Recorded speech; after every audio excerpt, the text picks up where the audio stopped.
welcome to the stream, Scribies? Hello, welcome to, me crying or something, I don't know. I ended last stream on a weird note because I had to go get food. So, well, spoilers, I killed Zodiac, and then I immediately left. They're like, oh no! Killing him threw stuff out of balance, and I was like, okay, lol, it logs out.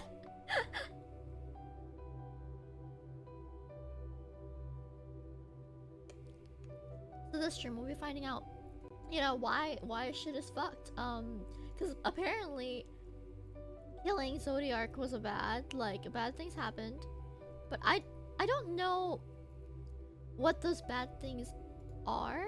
Like, I wasn't really told, so I'm really confused. I just really like Mario because it's really pretty. It's really pretty. It's so pretty here. Oh my gosh. Okay, I'm gonna get out of this G pose. I really don't know anything at all. I'm just a blind little guy. Yeah, I was gonna start stream earlier, but I woke up kind of late, and also like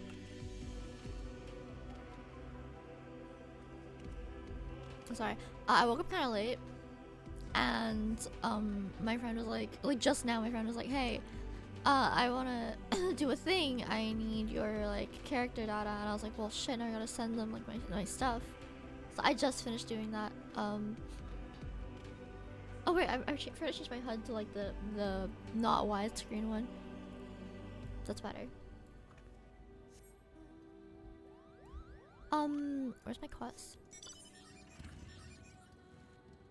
Yeah, I actually have no idea how to say this, what they want me to do. Like, what is currently up, you know? Can I go around the building? Can I simply go around? Also, Mari... Okay. There's more over there, but...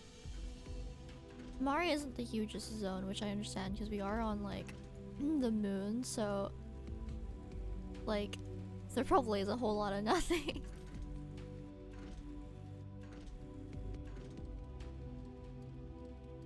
I'm gonna turn the music down, because as nice as the music is, I feel like they're gonna start other music during cutscenes, and then it's gonna be really, really loud.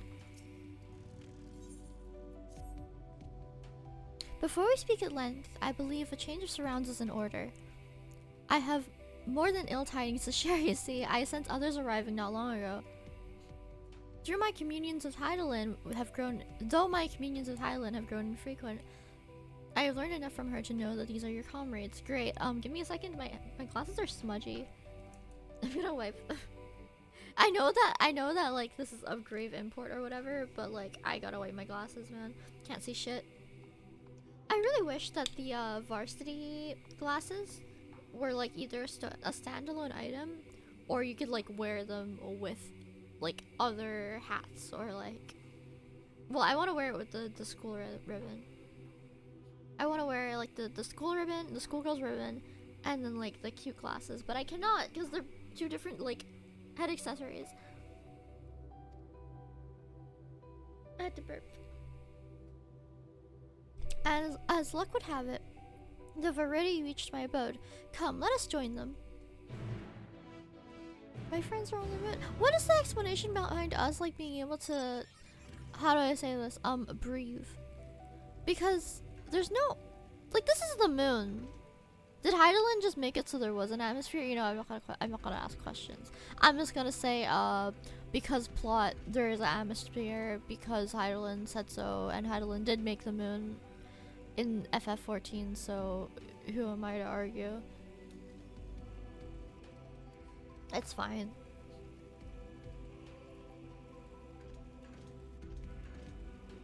I can't believe we're on the moon. That's such like a wild concept.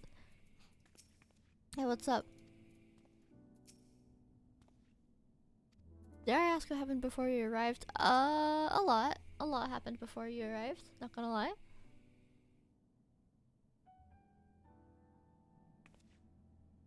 Thank goodness you're unharmed. We did what we could to subdue the tempered before making our way here. not without casualties, unfortunately. Some few detonated explosives, killing themselves and others. What's with like this theme with Garlemald, bro? That's the contingent healers had their hands full tending to the injured and enthralled when we took our leave. Jesus Christ, is Julius okay? Is Julius okay? Lest you wonder, Mrs. Krile hath also been delivered unto their care. Serving as a conduit for Hydaelyn's powers hath taken its toll, but she will recover in due course. Okay, good. As for Alphinaud and Alisaie, they insisted on remaining in Garlemald while we three rushed to your aid. It appears, however, that matters here have already come to a conclusion. Yeah, mostly.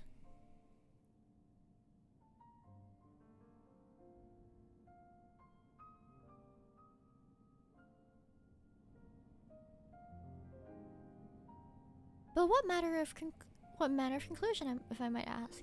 And if this and is this the ally whom Hydaelyn bade you seek out? He is not unlike the shades of Amaurot. Not unlike, perhaps, but not the same. I was created by Hydaelyn together with this place. It has ever been my duty to keep vigil over Zodiark, or rather, it was my duty. Yeah, I killed Zodiark, Lomao.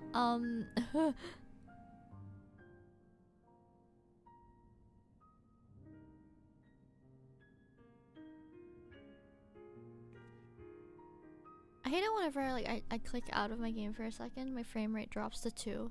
It's great. Then Zodiark is no more. Yeah, I kind of fucked up though. No, and not without consequence, I'm afraid. For now, the delicate weave of the star, preserved by his presence, will begin to unravel. That's not great. If you mean to avert the final days, you shall have need of. You good? Are you alright? Yeah, are you alright?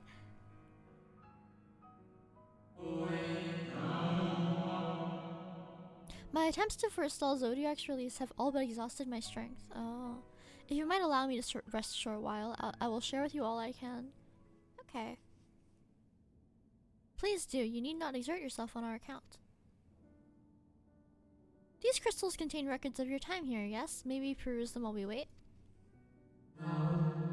By all means, if you would review them chronologically, might I suggest beginning with those on the upper floor? I shall leave that to you, Leaf, and while I see what can be gleaned from the crystals in the lower levels. I bet. We're getting some lore reading.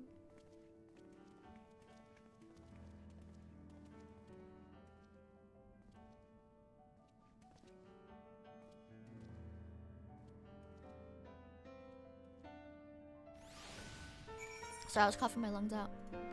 I'm fine. We're good now. Yeah, okay, that person jump scared me. What do you have to say while you're resting? Moment longer, friend. I turned on, like, really high reflections, and I don't know how I feel about it. Because with floors like this, where it should be shiny, it kind of makes sense. But, like, sometimes it gets really distracting in, like, Limsa, for example. Where, like, there's a lot of metallic floors, but that doesn't necessarily mean that they should be shiny. So I'm thinking of turning it off. Because, like, it looks really cool.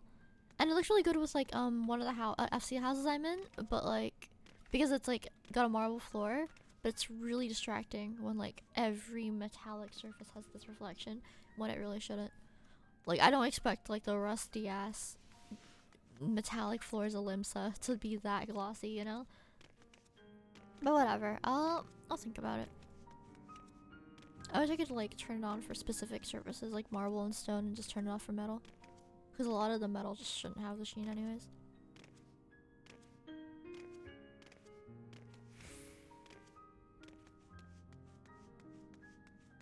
Let's climb all the way up here. I have to remember that I can fall through these because I'm really small.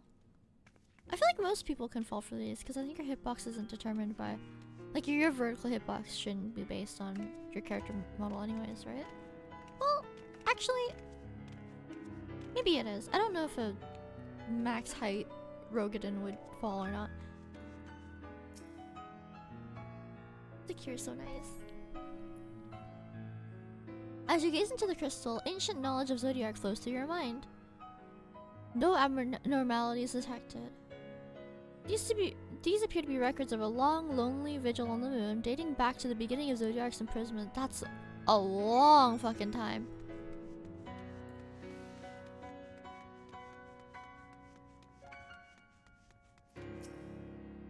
Dost thou suppose our host maintained his solitary vigil since the very beginning, without rest or relief? If so, these records comprise the sum total of his existence. We must needs handle them with care. You're so right, buddy.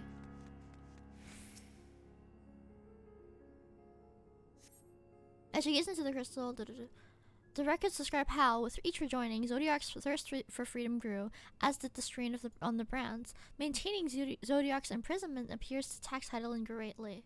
Oh, so every time Zodiark gets stronger, Hydaelyn gets weaker. Zodiark defeated. While he may have been in an incomplete state, that's nevertheless an impressive feat. But even if you hadn't, his demise was inevitable. Fandaniel would have seen to it one way or another. That's true. Welcome to the moon. Woo, I'm on the moon. It's really pretty here. That said, he probably would have wielded Zodiark's power to wreak untold destruction before taking his own life, making this the better of two unfavorable outcomes. You're so right, Tancred.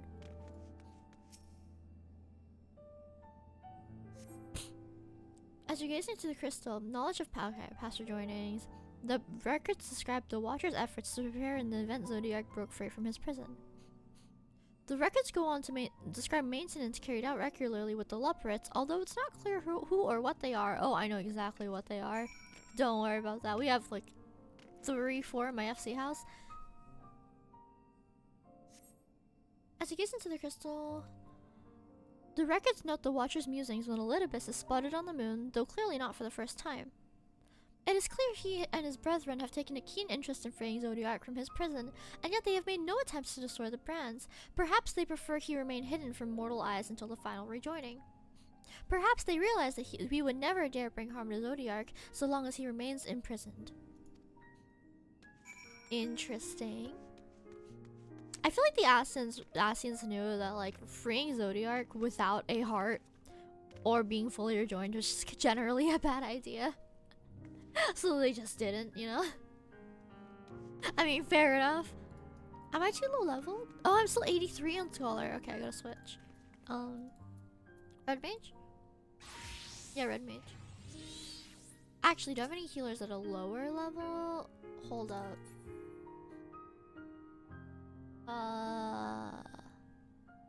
What's Sage at? 84. Actually, yeah, I should pick this up on Sage. And I'll look cool doing it. Did you learn anything of import?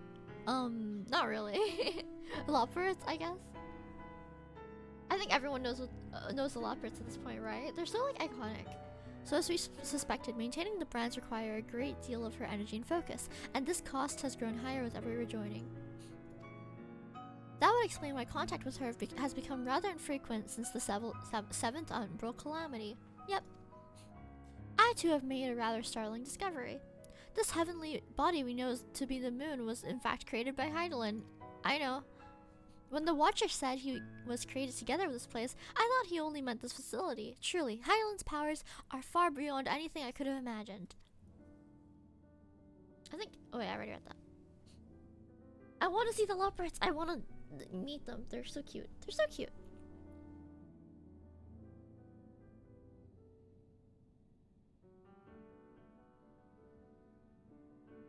So pretty here.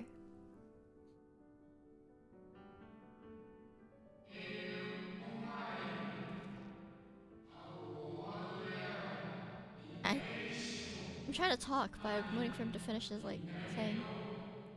I thank you for affording me this short reprieve.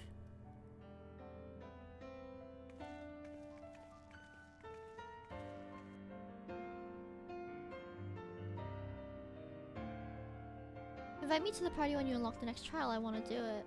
Isn't the next trial going to be like 89? Or is there like a closer one? It is we who should thank you.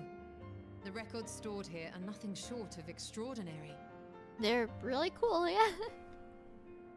There is much we could learn of Zodiark and his imprisonment. But perhaps you could offer us more focused guidance. Pray, tell us of the calamity that came before and comes now again. Yeah, because I feel like it's kind of dire. I don't know.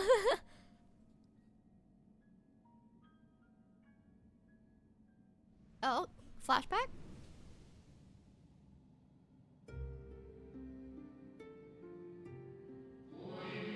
Long ago, before the Great Sundering, there was but a single word. Aetheris.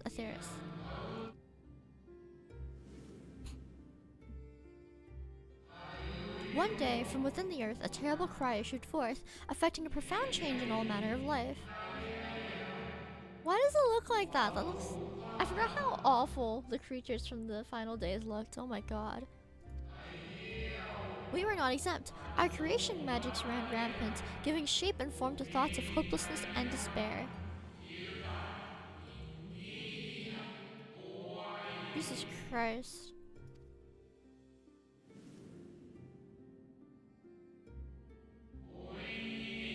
At first, the phenomenon was limited to a single region, but quickly, so very quickly, it spread and engulfed the whole of the star. Were the ancients ever able to deduce its source?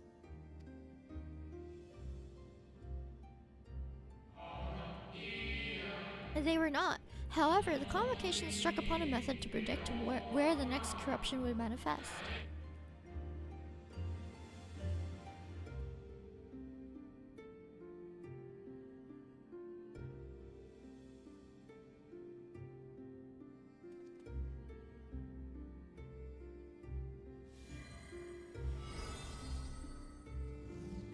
Ooh, spinny globe thing. The etheric energies which flow through all creation in the form of various currents. Okay. Ooh. The currents which course through the land and seas. So like ley lines, but like not ley lines because that's a black mage ability. Those which flow through the very air.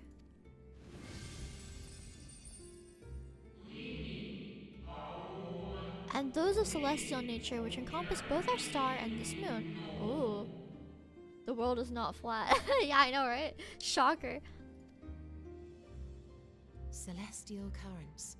I cannot say I am familiar with the concept.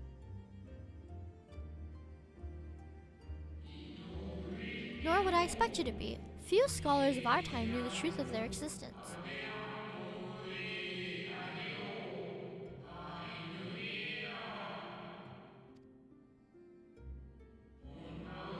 Their invaluable knowledge helped us to better understand the nature of the calamity.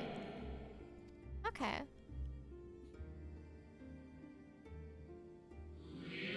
Like the terrestrial ones of earth and air, the celestial currents form a vast network, but the ethereal distribution is not consistent. The convocation soon realized that the inciting incidents occurred in regions where the flow was weakest. Oh.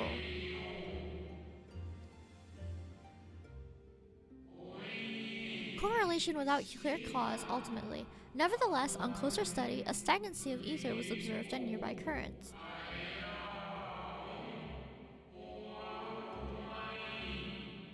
So, like...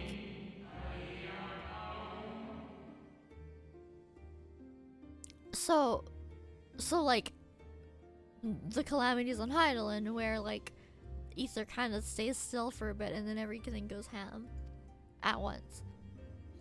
And so they sought a means to harness the forces of darkness, of activity and growth. Thus was Zodiac conceived. These are like ethereal blood clots, okay. No less a power than a god's could set right the laws of nature and quicken the flow of ether within the star. Precisely, with the advent of Zodiac, our end was averted.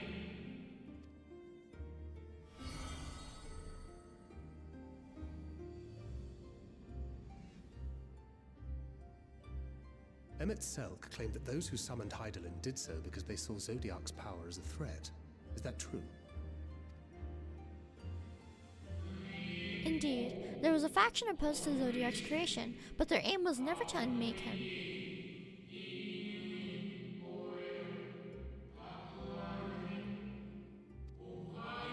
The understood the continued preservation of the natural order was dependent on his very existence. Until he could identify and address the underlying cause of the final days, he would need remain, for his departure would set in motion those apocalyptic forces once more. Hydaelyn recognized this as well, and so rather than destroy, she sundered Zodiark herself and the star into lesser reflections so that she might confine him in this place. Oh. But like, why though? Like, why was this necessary? How was he a threat? I don't see why Zodiark was a threat. Am I being like Ascian pilled right now?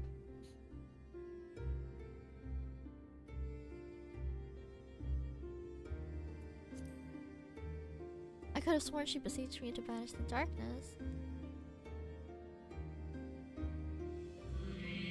Perhaps she did, but as with all things, intent is not always in accord with spoken word.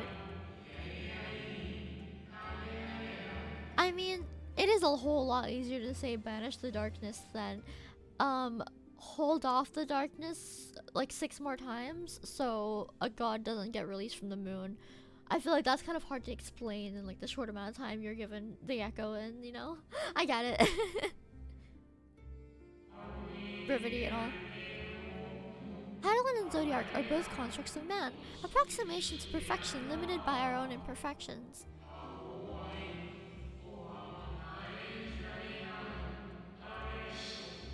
I mean, I guess that makes sense, yeah. Zodiark has, without question, without question, the more powerful of the two, having been born from the sacrifice of half of Aetherius' population. I mean, yeah, that's a lot of people. Thus was it necessary for Hydaelyn to commit herself wholly to his defeat. Still more effort was needed to confine him.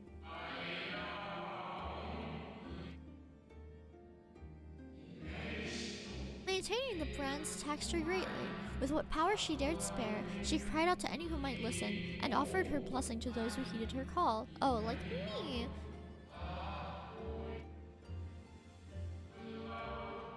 Though it was likely within her power to do so, I believe she did not wish to speak of Aetherius and her history. Damn. I mean, it makes sense. She's not perfect. She's like a person in a god suit. So...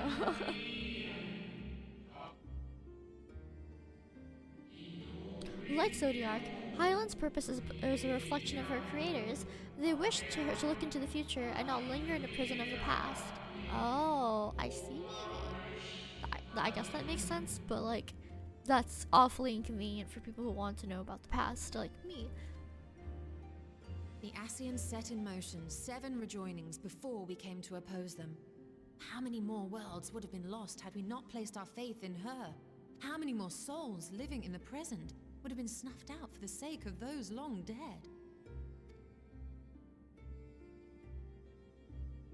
Well, in light of recent events, I see no reason to doubt your words.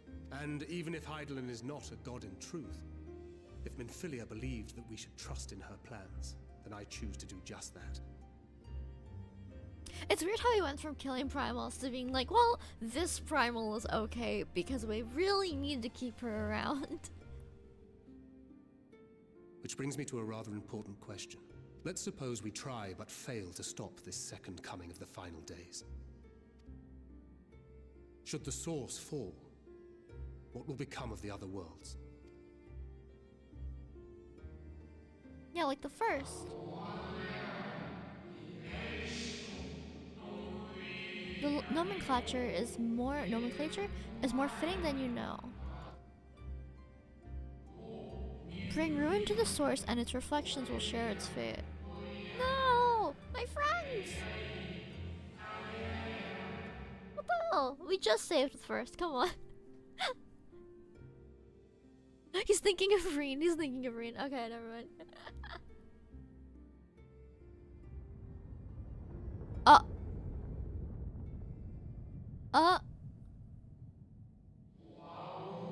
It is ready.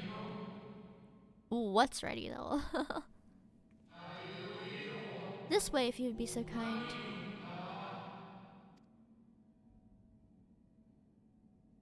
Og?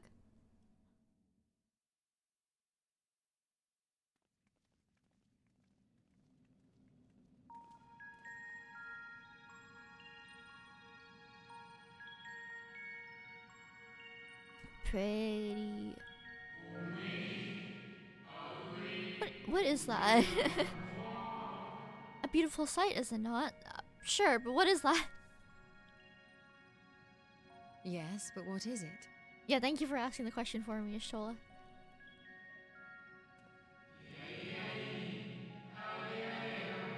Hydaelyn knew better than any that her power was not absolute. Indeed, she has ever struggled to hold Zodiark and his faithful at bay.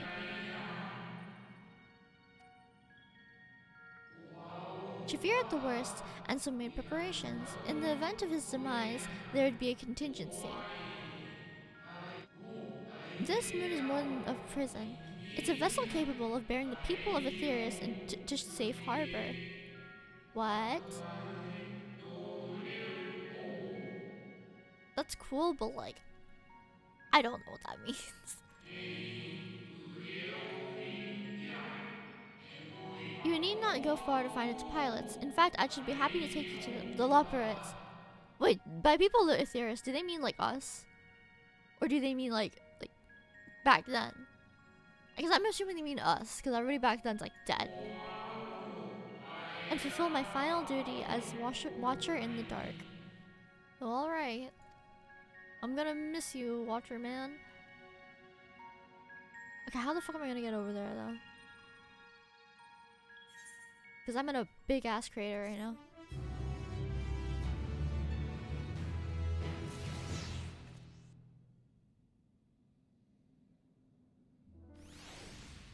Okay, I think I'm gonna do the next instance on Astro, so I will use this weapon coffer on Astro and see if it's any better than what I have.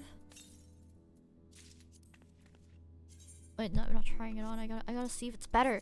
Item comparison.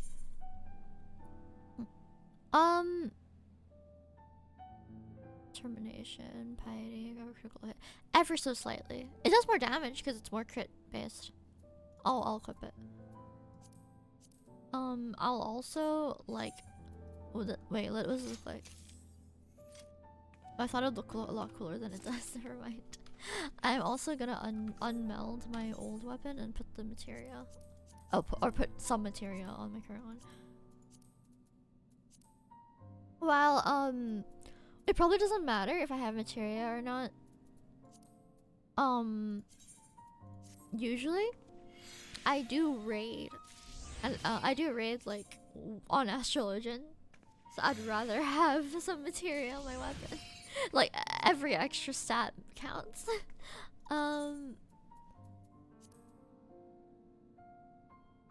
Yeah, I'll use the crit hit. Actually, no, I should use the debt. Do I have debt? I don't want to use my 10 materia. I feel like that's better used on. I don't even have determination 10 materia anyways. Never mind. I cannot meld debt. I will just raid. I will just meld crit hit then. Sorry, you're just watching me meld. I'm sorry. It's very important, I promise.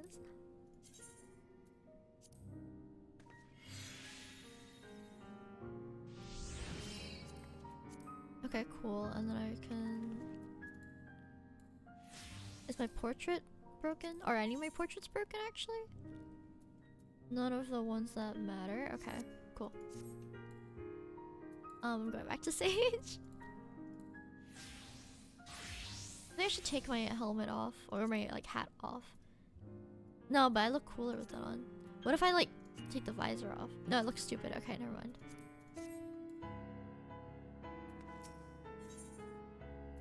At long last, the Watcher is ready to fulfill his final duty. I don't want to say goodbye to him. We just met him. The time has come for you to be on your way. The crater at the heart of Mare Lamentorum, where Zodiark was imprisoned, is not so easily traversed, however. Let us call upon Argus, the familiar upon who you met earlier. The familiar whom you met earlier. He should have no trouble bearing you across. Okay, but like, why is Argus? Like, where are they from? I just dog? As Hydaelyn created me as a jailer, so too did she create Argus as the guard. Oh, it's a guard dog. It's a guard dog. I love it. I love it. Okay. We stan it. It's in his nature to appear when he needed, and yet he is nowhere to be found. Strange. Mayhap the imbalance of ether has affected him. Let us make for the crushing brand and attempt to call upon him there. You need but recall the path you walked with Argus before, and you will find your way. Being labors in service to Hydaelyn's plan, I see no reason to do not do as he suggests. Shall we make for this crushing brand then? Sure. You guys are gonna go over there, but I'm just gonna jump off the building. If that's okay with you. It's a lot faster. I'm gonna take my motorcycle. It's also a lot faster.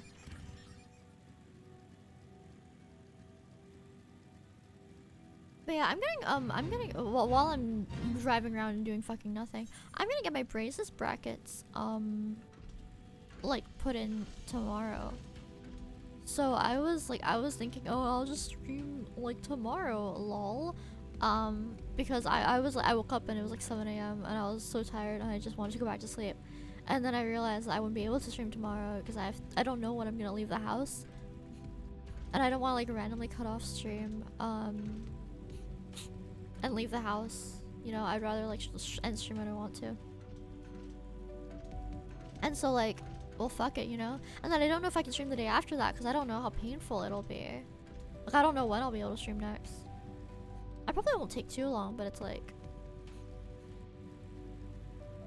I don't know, what if the braces suck?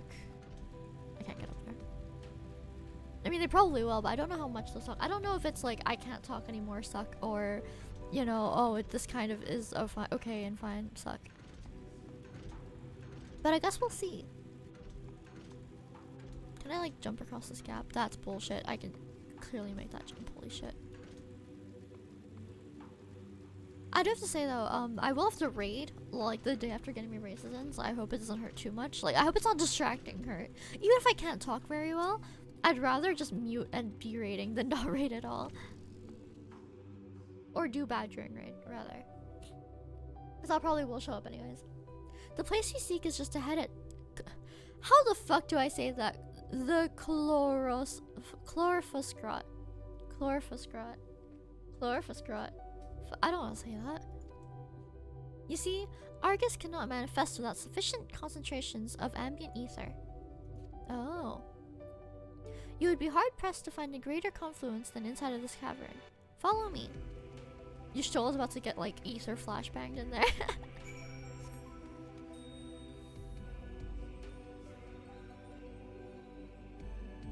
I keep forgetting to use my motorcycle mount. It goes faster. I should use it. Do not look at me.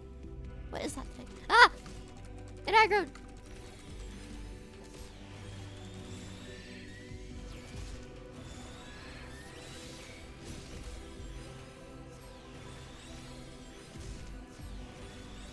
What is this thing? It's a bug. It's like a bug. Okay. It's like a bug with its ass in the air. I didn't even know what I was looking at.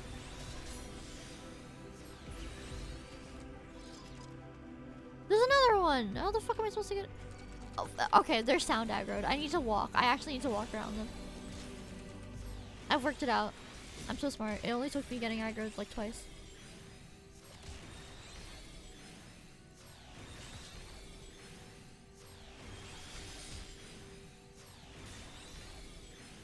God, why did I go on Sage? Hey, the bugs here, like, suck.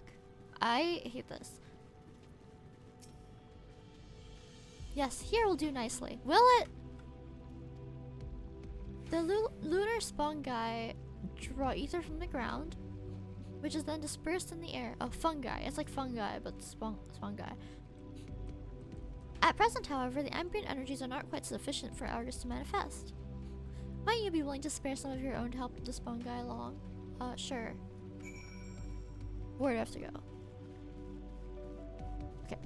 Surely this is far enough for me to not aggro it. Cool.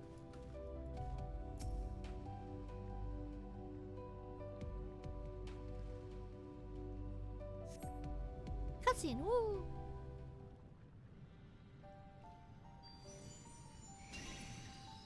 Dog.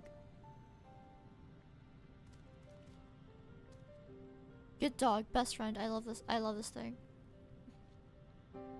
Argus manifests in flesh. He seems glad to see you again. Can I pet the dog? Let me pet the dog! A most fascinating creation of Hydaelyn's, would you not agree? Should the need arise, he is even able to create reflections of himself on a whim. Aww. Though I assure you it is no reflection which accompanied you early to the brand. No, Argus was quite eager to be at your side then, as he is now it seems. Good dog, best friend. I love this dog. I'm gonna cry because of this dog. I have tears in my eyes. I cannot recall when last he showed such affinity for anyone. I'm gonna cry. I'm going to cry at this fucking dog. I thought him more likely to shy away from you and your companions. Perhaps it is more of a sense of duty that compelled him to aid you before. More than a sense of duty. Good dog, best friend. As for your companions... We all have dogs! Unexpected but greatly appreciated. I believe we are all ready. Then let us return outside that you may cross the chasm. Pog, pog, pog. Dog, dog, dog.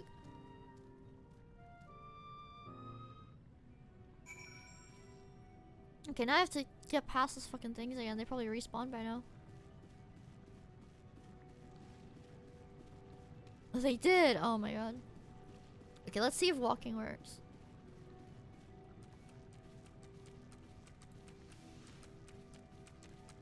They are totally sound activated. Okay, cool. I actually just need to speed walk. I don't want to aggro fucking everything.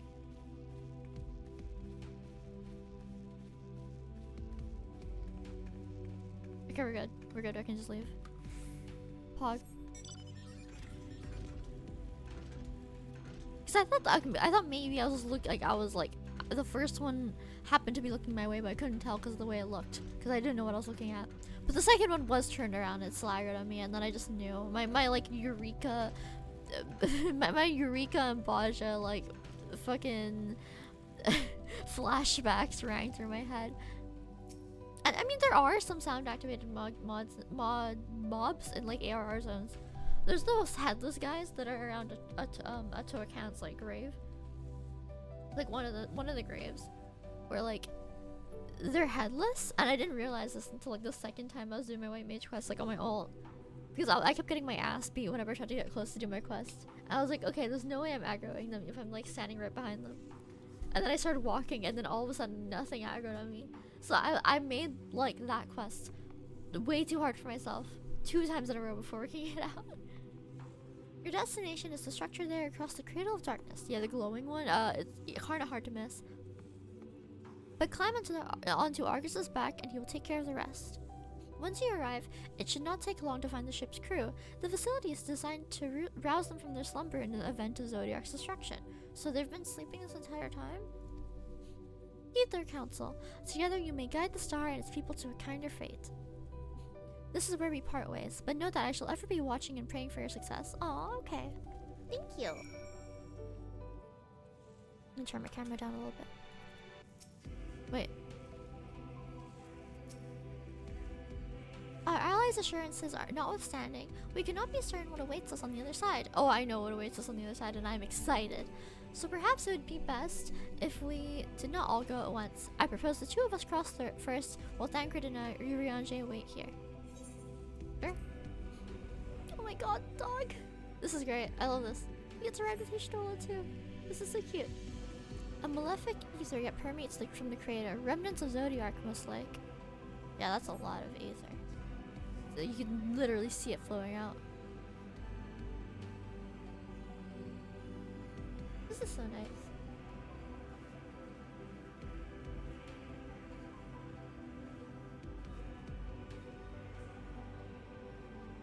Just a little further. Oh, there's a door down there. Kind of looks like the door to Crystal Tower a little bit.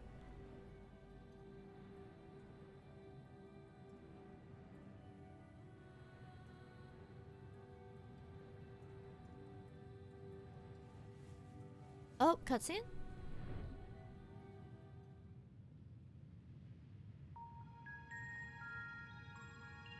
A new entry has been added to the free company message book. Wow, thanks. I'll check that in a second. The structure is enormous, though it is hardly surprising given the size of the average Amaranthine. Yeah, Amaranthine. I don't know how to say them. Apologies for the wait. Right then, let's head inside and... Oh?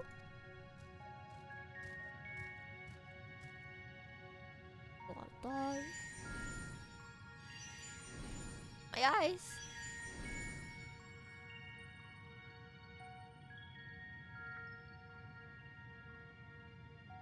Most intriguing. A means by which he can serve as energy, perhaps. Ah, he's on energy saving mode. Battery saver. Okay. Well, I certainly wouldn't want him to blink out of existence on our account, helpful as he's been. Thank you, Argus. We'll take things from here. Good dog, best friend. If Argus is to remain without, then let us not keep him waiting over long. Argus. I don't know his name. Where can I get Argus as a mount? I want the Argus mount. Look at him. Look at that dog. I want the dog. Holy shit, I want the dog. I know it's not from the Beast Tribes, so it has to be from somewhere else. Because I've seen people use it. I want the dog.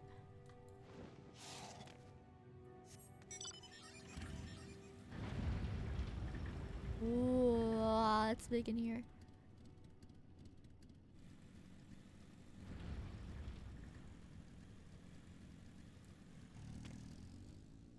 Bro, I thought this was like an NPC. It's just someone riding the Beast Tribe mount. They have Kaj's hairstyle. What do you look like? You look a little bit like Kaj, just with face paint and like white hair.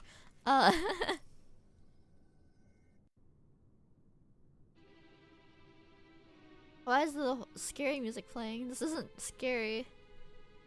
It's just a building, guys. It's pretty bright in here too. I don't know why the suspenseful music is playing.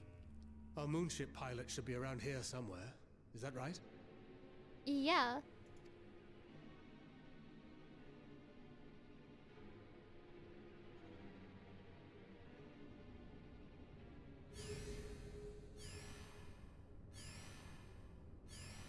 Oh!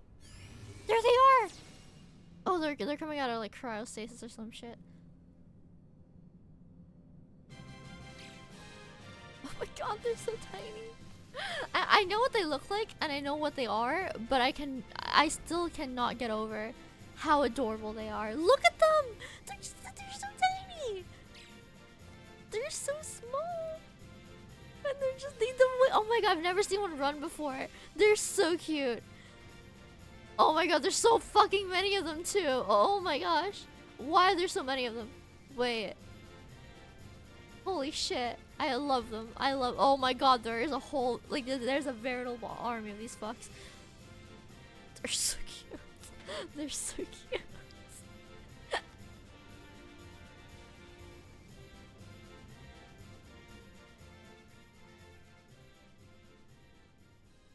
Wait, I want to hear one speak. Talk. Look lively, everyone! They're so cute! Also, all I've learned from this is that, like Hydaelyn or Vana or whatever, they really like cute things. Like, they love cute animals. Because they love cute animals, so they made creatures that are fucking bunnies to act as keepers of the moon. And they fucking, like,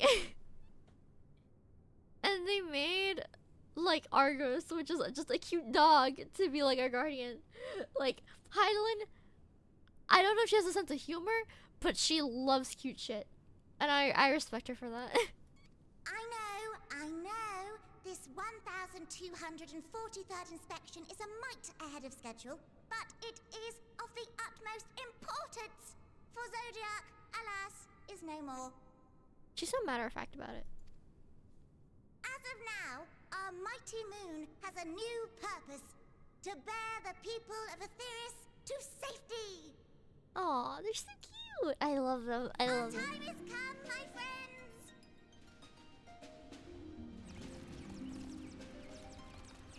They're so fucking cute. I can't get over this. They're We so must cute. be swifter than swift.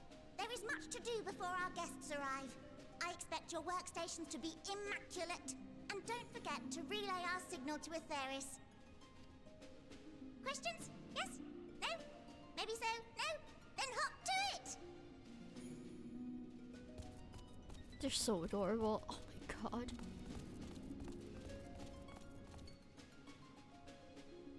I'm literally pogging RN, bro. They're so cute. 'Tis a rather curious crew she hath chosen. Their endearing forms intended to ease the passengers' hearts, perhaps. See, you're finding little logic in it, and I'm just fawning over how cute they are. I wholly believe that Heidelin just likes cute shit, and so every time she gets a chance to create a new creature, she's like, make that thing adorable. Perhaps. God, look at them walk. They're so cute. I just want to like hug one. They're so fucking cute. Tancred's dumbfounded expression suggests he is still struggling to comprehend the spectacle that he has just witnessed. They must be the Loporrits mentioned in the Watcher's records. Not at all what I expected, but the Watcher did bid us heed their counsel.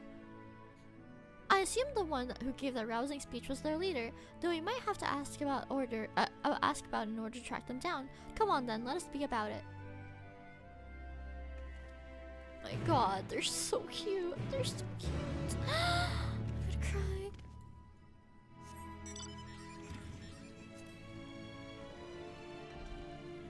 Ooh, the music is nice. The music is real nice. Ooh. The music reminds me of Disneyland. This is exactly the shit that I'd play at Disneyland. The Loporrits all appear to have said about their tasks. Whether is their leader, I wonder.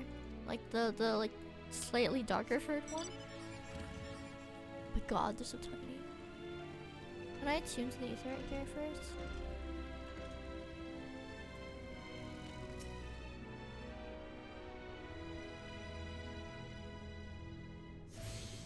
Pog.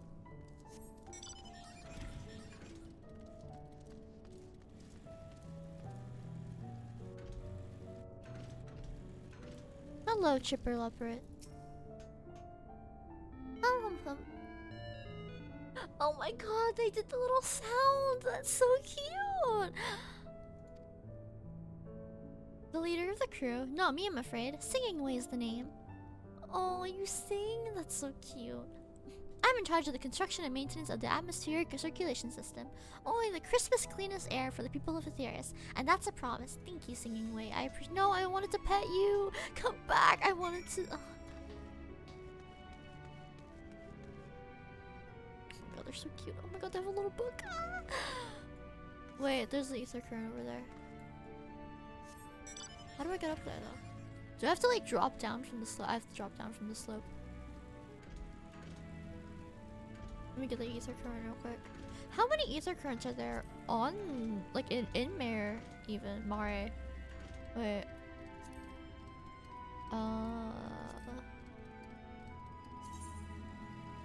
No information to... I'll see when I pick up the first one, I think. I'm assuming most of them will be through, like, quests, because I don't really see lots of... Wait, let's see. Is there any more? 160 yalms to the north. That is just in the same building. That is literally over here somewhere. That or it's above me. But also to the north. How many ether currents are there? So there can't be that many. Oh my god, never mind. I've just missed all of them. Fuck. I'm gonna be here forever. Wait, I want to talk to these guys. They're so cute. Oh my god, that is a massive carrot. I decided to form a fellowship of protectors to escort people as they arrived. So relax, you and yours are in safe paws. Very, very safe paws. I love them. Oh my god. Oh my god, this one's dancing. Oh, they make those sounds. I heard that your kind talk about when they hear music. Is that true? Can you turn it off? They're so cute. Oh, they're adorable. I love them so much. I just want to hug one so bad. I just want to squish one in my arms. They're so fucking cute. I can't take this shit, man. Hi, Guiding Way. Do you need help with something? I'm busy assigning duties at the moment. Oh my god. They're so fucking... I can't get over how cute they are. Hi, Weaving Way. What do you think of the clothing? Our clothing. I'll have you know I'm the mastermind behind this design. It's great. You've done an amazing job, Weaving Way. Lem. Leader? No. Sleeping Way. My job is... perhaps a better ask. Aww.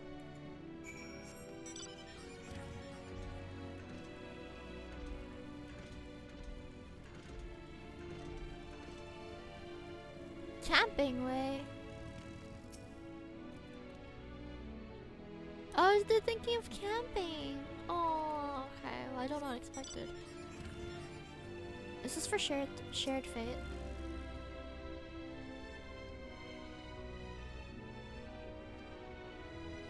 Okay.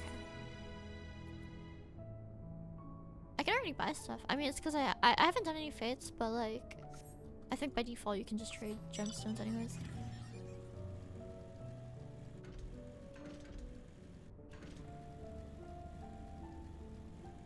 Hi, Boosting Way.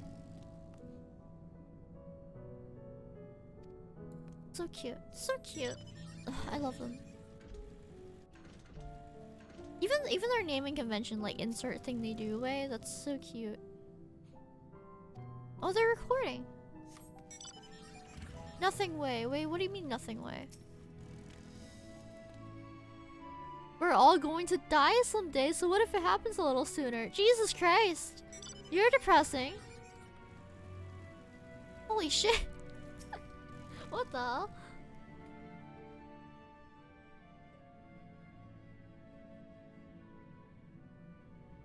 Hello?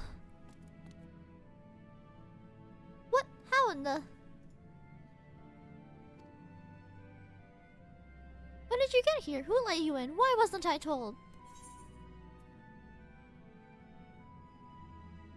Can I dance like they do? Oh my gosh! What was that supposed to be? You're humming, if one can even call it that. It's atrociously off key. It should sound more like this. I feel offended. They're so cute! I want that as an emote, and I'm upset that that's not like the Beast Tribe emote. I want to spam the sound. I want to sound as annoying as I can. Just doing that dance all the time, and I'm really upset that they didn't make that the emote, because I thought it would be. As the leader of the Leoparids, I cannot allow substandard attempts at musicality to go unremarked, even if you are a guest. But being the magnanimous sort that I am, I'll forgive you this once. What's your name? Are you Leading Way? Leading Way? I feel like you'd be Leading Way. You look like a Leading Way. Well, looks like you beat us here. Your friends, I take it. Is this all of them?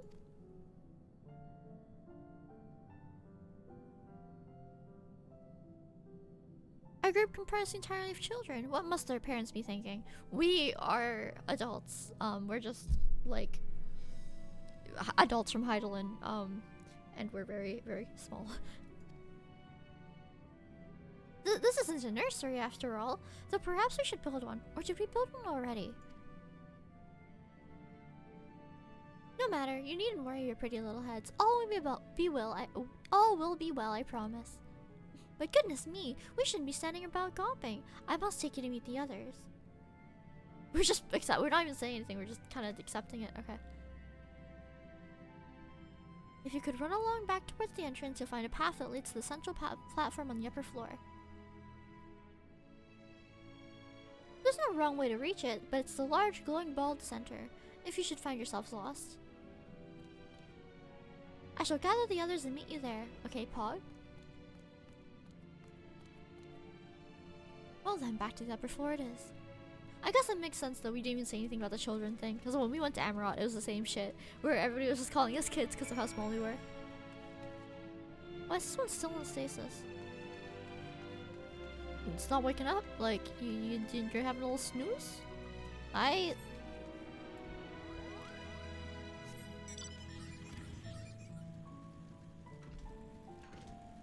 love the music here. It's so pretty.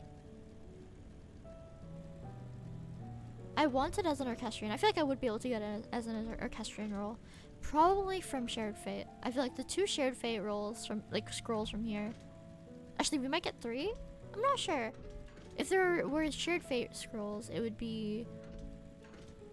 Or maybe maybe the music is from the Beast Tribe then. I don't know. Wait, no, but then, no, the Beast Tribe gives the disco music. Like, the party music. I just want this theme. It's so pretty. There's like an ether current close to here, right?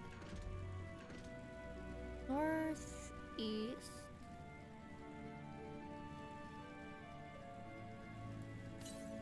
See it. Oh, I do see it.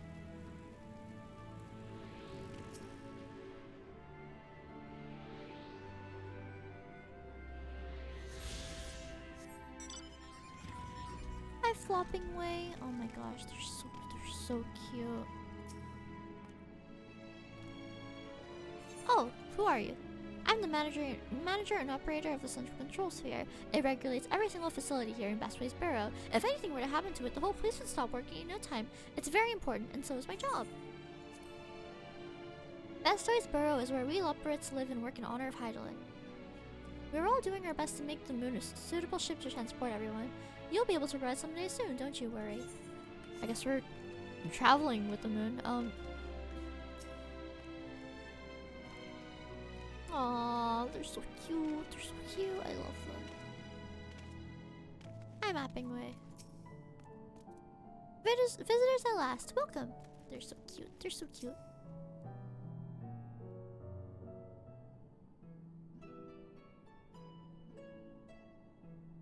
Is this gonna be voiced? Right, of course. It is. Introductions are in order. Ahem.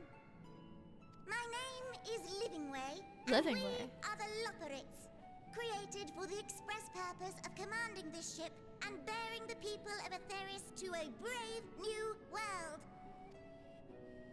More specifically, I am the one whom she charged with the execution of her most vital plans.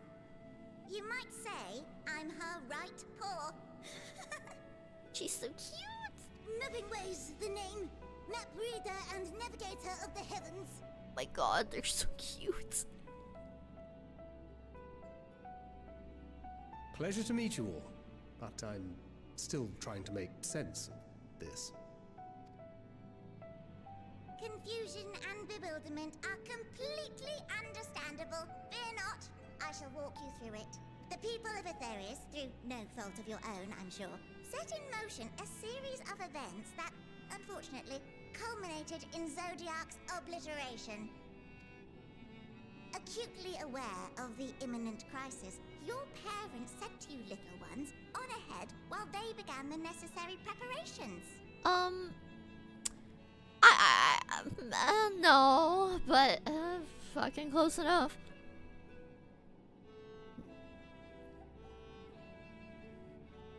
Still not following? No? Very well, I shall elaborate further.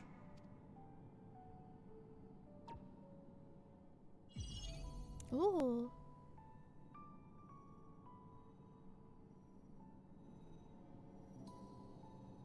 Here, we have Atheris, your home, and the moon, where we are now. Without Zodiark around to keep things lively, so to speak, the celestial currents of the star have doubtless begun to degrade. A calamity of apocalyptic proportions will be visited upon Atheris, bringing an end to all life.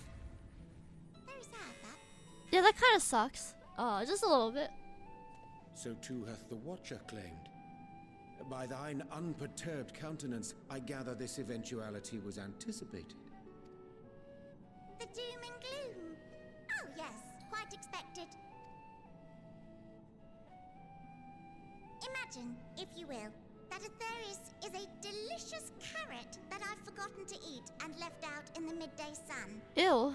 Yeah, that would go pretty bad. I The don't. most earnest wishes or prayers will not stop it from rotting to the core. Oh, well, that's depressing. Is there really nothing we can do? So sadly, there's nothing to be done but to abandon said carrot, Atheris, in case the metaphor is lost on you, to its grisly fate. And this moon will serve as the vessel to deliver us to a new home. Yeah, but where is that new home exactly? Just so!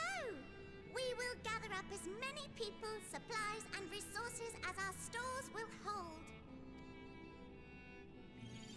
I don't think we can just And ditch then, Hydaelyn. once I don't know. everyone is aboard, it's off to another star. I don't think we can like do that. I don't. I'm gonna be real with you. Like, what about the reflections? And there's a lot of people on Hydaelyn. Easier said than done, admittedly. For one does not simply hop from star to star on a whim. Which is precisely why we've spent countless years constructing the most propulsive of propulsion systems. We ought to make it to our destination in 2 shakes of a rabbit's tail. But the planet. Impressive technology. I dare say it is beyond anything we have ever seen. No need to shower us with praise. All we've done is faithfully carry out the instructions left to us by Hydaelyn. Back in the old days, when she was still just Venar, she was dedicated to the study of the world and its inner workings. Oh, okay. Lore. And the Watcher, the real one, not the simulacrum you met, was one of her fellow researchers. Oh. We and this wondrous vessel masquerading as a moon are products of their knowledge and know-how. There's certainly more to you all than meets the eye. Might I ask where exactly you intend to take us? Yeah, like I don't know of any livable stars outside of our own. Because the only one we've heard about is the one that Midgard Silver came from. But like that one's like not the best from what I've seen in O10. We identified a few promising candidates for resettlement some time ago, but we cannot guarantee that they are fit for habitation. Moreover, the ship can only travel in short bursts. We intend to go down our list, hopping from star to star, until we find one suitable for resettlement. Fair enough. No need to worry, though. The vessel is being refurbished with accommodation for an extended stay as we speak. Yeah, but like the reflections are fucked. While we did have to rely upon outside help to determine what amenities were essential, I dare say we have risen to the challenge. What? Who is your outside help? Help? From who? From you and yours! Who else? Each time we woke to perform regularly scheduled maintenance, we were greeted by the resources you sent us. What better way to learn about preferences and proclivities of our present-day charges? We sent you? Ah, but you're still adorable little children. Perhaps your elders were responsible for the deliveries. I'm not sure what led you to conclude otherwise, but I can assure you that we are all grown men and women. And I very much doubt my elders know this place exists, much less how to send you so much as a starlight missive. Who is Charlian? Is it Charlian? What? Then who in blazes let you on my moon?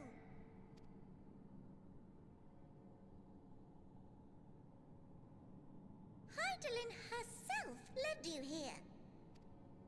You don't say! Well, that's really not children. Then why are you so small and stunted? Like little baby carrots.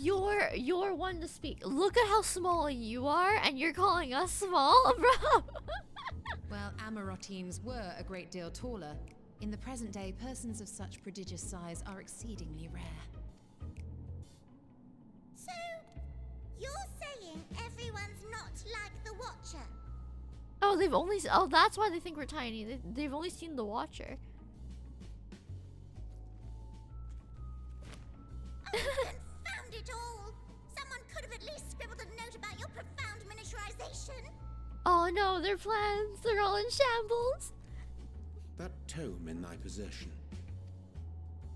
Oh, this? One of the first books sent to us.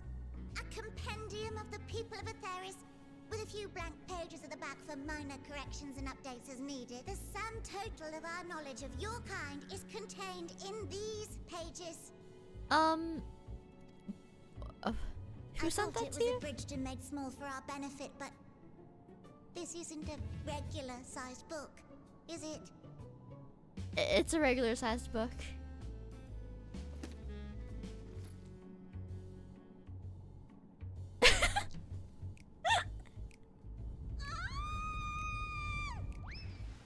Oh no! They're so cute. I still can't get over them. Holy shit. Why is she running? Building Way, can you hear me? Yes, we're all very busy. Change of plans. I need you to rebuild the domiciles at 1/3 the scale. All of them. Yes, all of them, and but me no buts. See to it with all speed. Oh my god.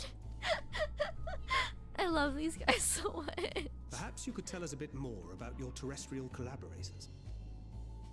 Yes, in due time. But first, I'd like to hear more about you, if it's all the same. I'd rather not risk any other complications due to outdated knowledge of our passengers-to-be. Uh-huh. I bet it's Charlene talking to these guys. Who else would it be, bro? Who else has got like that knowledge or know-how or like information to do this shit? It has to be old Charlene. That's my bet. And that's why they won't say anything about it either.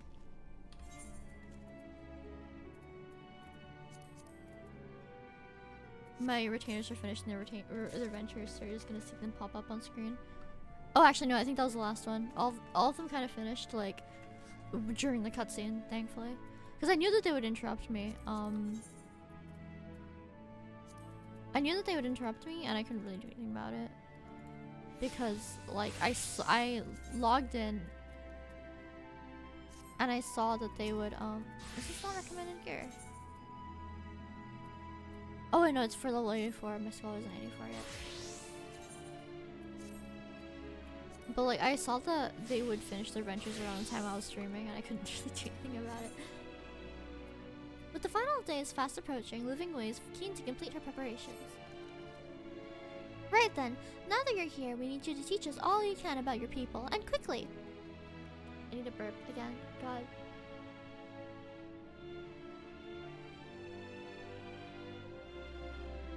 Got it, okay.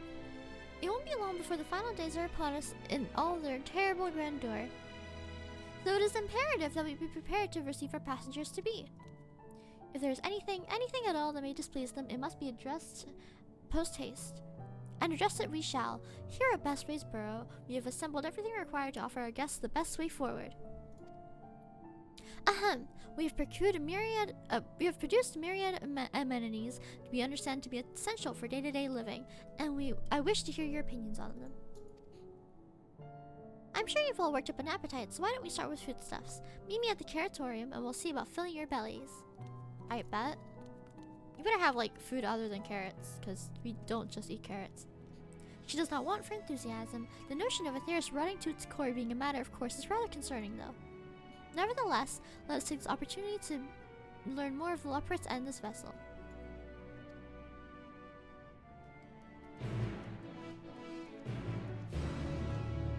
I bet. Let's go. What's the nearest current? 300 jumps to the south. That should be in the building. But I actually have no idea where it is. Actually, it might be outside the building. I'm not sure. Maybe right outside the building? Southeast. Either by the gate or it's outside up here. Wait, I have to go downstairs. But now the gap in the railing is very convenient.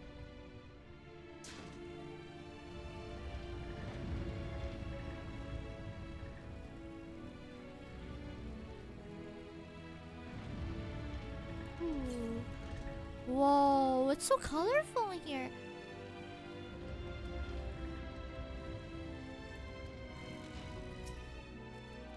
on. I must have dozed off. What was I supposed to be doing again? They're so cute. I love them. Hopping away. Aw. So cute. So pretty here. Can I just live here? When are we getting housing right here? I want to live here. Oh wait, these are aggroable. Wait, the battle team kind of slaps though. Pause.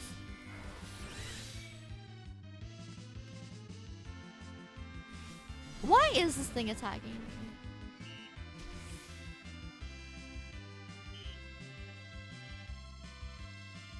The battle music is cute. It reminds me of like old FF games.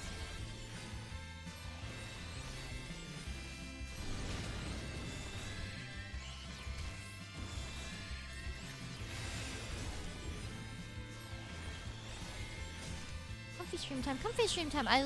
This is gonna be a very comfy stream because like we're on the moon where it is relatively safe. Like we're in this building. I don't know why there are aggroable mobs here. I'm assuming it's because they don't know what or who the fuck we are, so they're just attacking us. And like Farge. How am I supposed to get around this thing?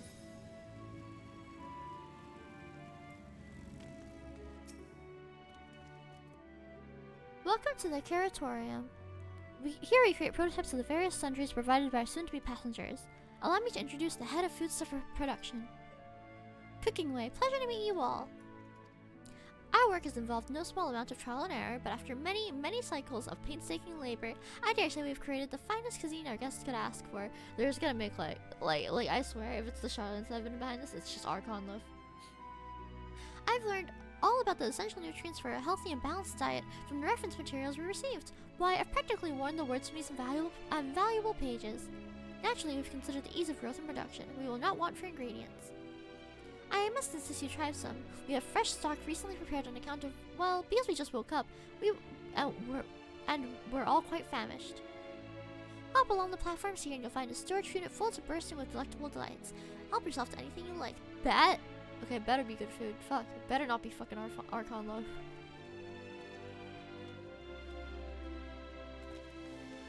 Please let it be good food. I actually have to hop up these, holy shit.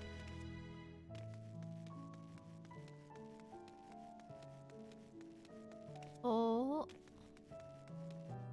That is just carrots in different colors.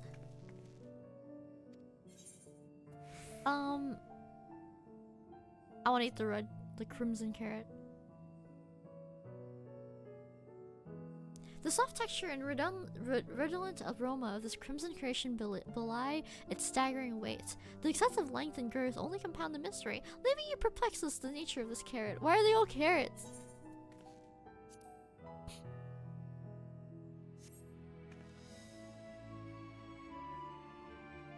On second thought, you would like to simply take an obscenely large carrot for now. Due to its bizarre qualities, it would be prudent to ask Cooking Way whether it's safe to eat first. Cooking Way, what the fuck is this? Oh, wrong button. Cooking Way, what the fuck is this?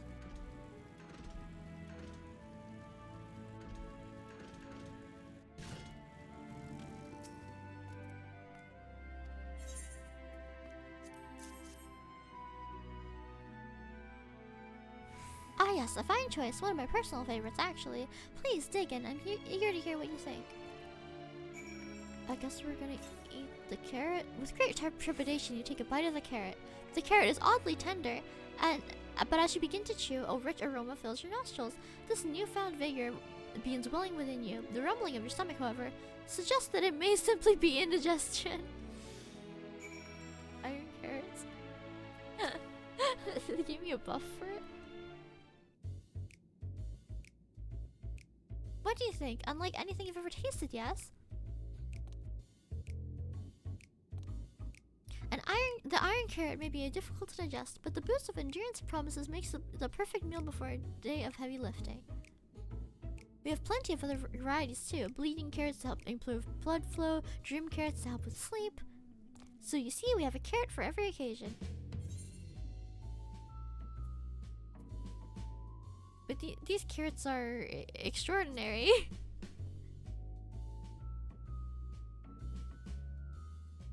Then why do you seem so disappointed? If you're lacking somehow, we need to know. I take it you had a wide assortment of carrots to choose from and not else? Yep, just carrots.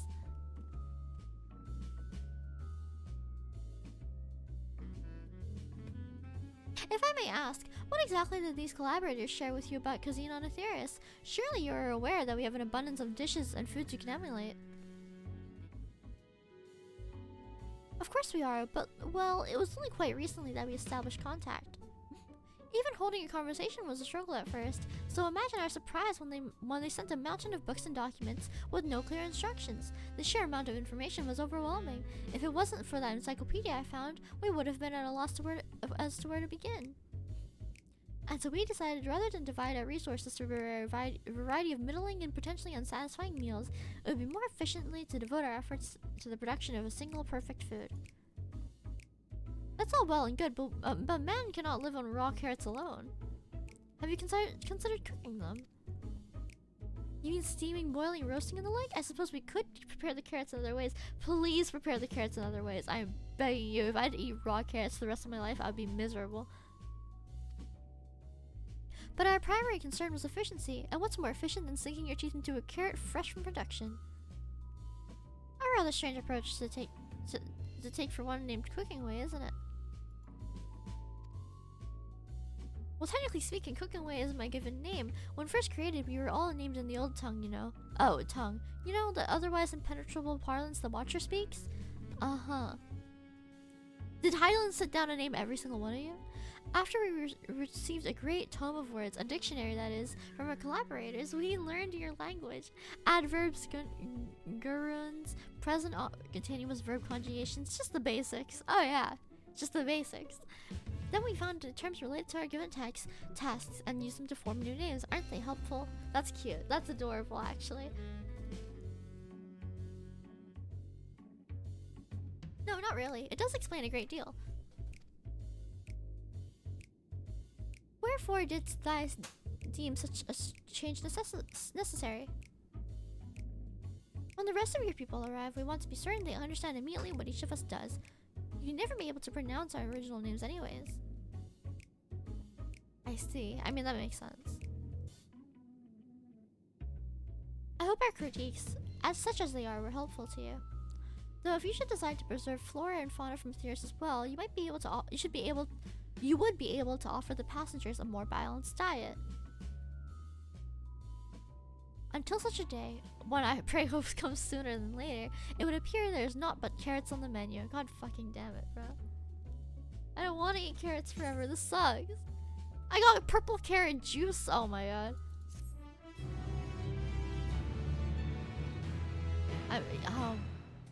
Carrot. Can you even can you gather here? Is this where you get purple carrots?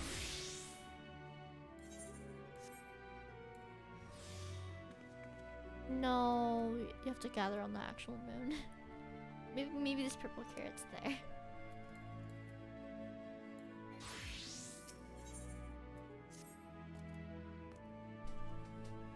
I think we've had our fill of carrots for now. Let's move on to other necessities, shall we? Our clothing production is sure to impress. This way, if we're all given the same outfits, I swear to God.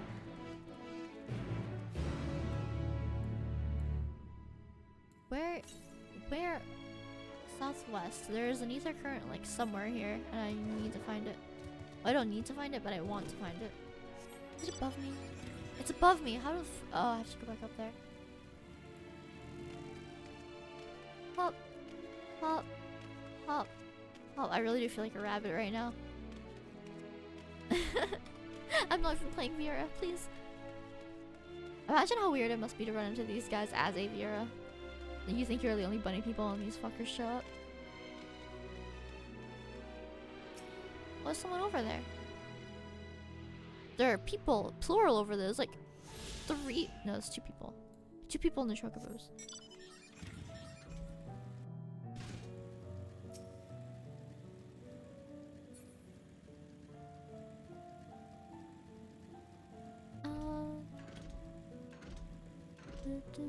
This is an interesting like overworld zone because it is just straight up like a building. It's just a really fucking big building. But like you can fight stuff here. There's like fates that spawn in here. Maybe I don't know. Do they spawn in here or do they only spawn outside? They might only spawn outside. I don't see any in here.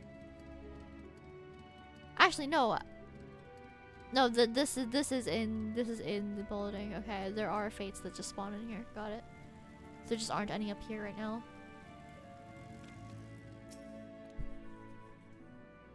Here we are at the apparel production station. We've chosen to employ more traditional methods to the task: creation magics. Okay, you say traditional and then you say creation magics. That's like that's an oxymoron. Heidelin, in her infinite wisdom, blessed us with the self-same affinity for magic her people possessed. We have other amazing talents, of course, and I know you're dying to hear about them, but I will regale you with the details another time. That said, we did run into a spot of trouble at first. Our magic alone was not sufficient to see our work done. In the end, we discovered crystallized ether was a wonderful catalyst that could provide us with the extra viz we needed. My, how resourceful. Ah, the sweet sound of recognition. You will also be impressed to hear we've read all about your habit of changing attire to match your spoken profession. Like changing gear, like gear sets. For the sake of efficiency, I presume, this has all been taken into account with our designs. But why take my word for it when you can simply try on our clothes? We're just gonna like get bigger versions of what these guys wear. Make yourselves known to the workers and they will see to the rest. Am I gonna get glamour for this? Do I get glam? I want glam. I want pretty clothes to wear.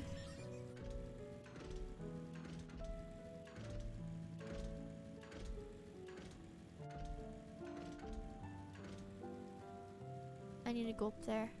But I'm gonna go around so I don't get aggroed. Or rather, I don't aggro the things.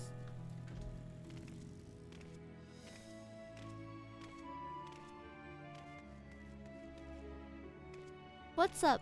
Where are the clothes? Ah, it's you, one of the visitors from Aetheris. Goodness me, Mappingway wasn't kidding. You really are smaller than the Watcher. Oh right, you're here to try on a set of clothes, yes? What would you have me fashion for you today? A fashionable and refined ensemble, yeah.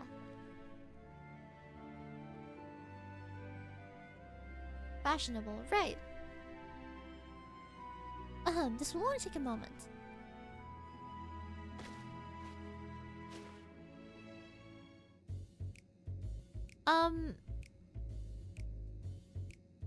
I wouldn't I wouldn't call it fashionable. A perfect fit, if I do say so myself. I mean, it fits me. But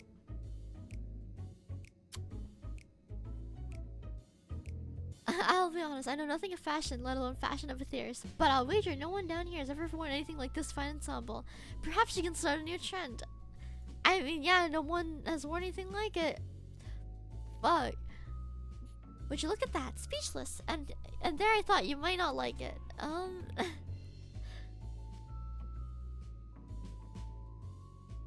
If you have a mind to try something else, why don't you speak with my fellow artisans? I'm sure they'd be happy to oblige. Yeah. You must continue wearing these garments in order to progress. Why? You will change back to your normal garments if you move too far away. Look at your map for the garment changes area of effect. I have to wear this? This looks fucking awful. This is just like a random mishmash of all the gear I have. Like, all. Fuck's sake.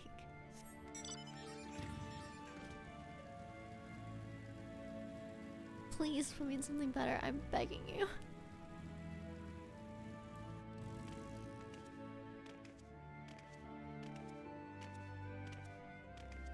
People who use glamour to wear modded gear looking like real. Oh my god.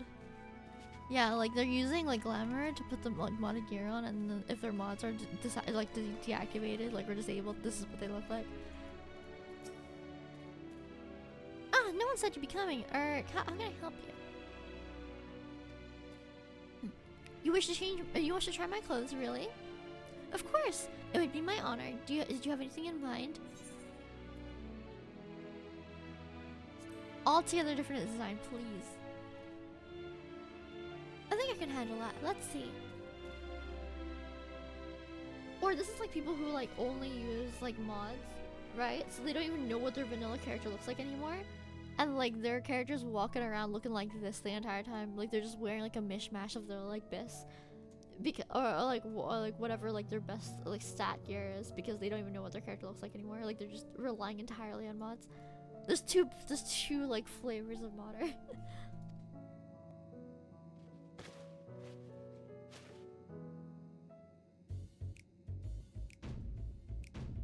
What the fuck is this? Oh my god, the leopard print. Some of my best work yet. You're a strange one, aren't you? I honestly wasn't sure to do when you didn't ask for anything specific. I take my work seriously, however. I'm never one to disappoint. That ensemble is a blend of concepts from myriad professions, all-purpose attire for the modern woman of Aetheris. I was worried about how the concept would turn out when put to the proof, but it looks stunning on you. Why don't you go and show Livingway? I'm sure she's eager to see what we've come up with. You must continue wearing these garments in order to progress. Why? I look horrible. I can't even take this off. Oh my god. What is this? I look like a sprout. I look like I just started the game and I'm just wearing whatever I need. But I don't have glamour presence unlocked yet or something. Dear God, get me out of this, please. Livingway, please. Style the hero my ass, bro.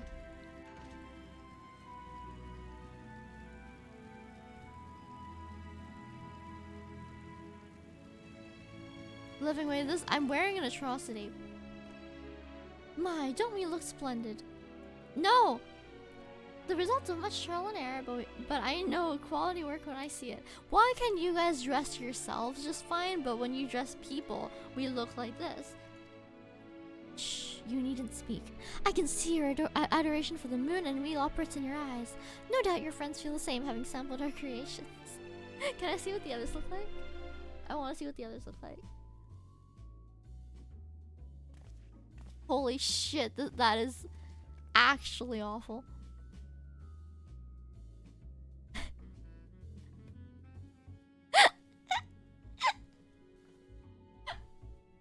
Sorry to have kept you waiting. I really wish this cutscene was voiced. They insisted we sample all of their concepts ere we returned. Verily, it is an ensemble most becoming. Oh my god, he's posing! Aragon J, no.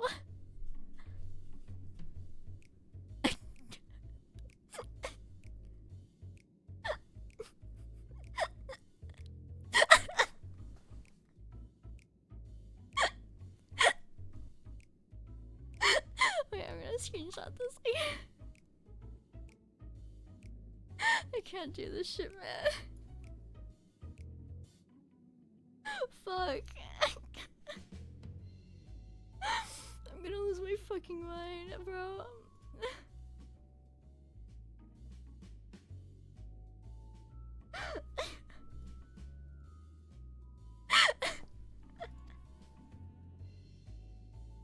I think it's past time we return these clothes. Oh my god, my face hurts.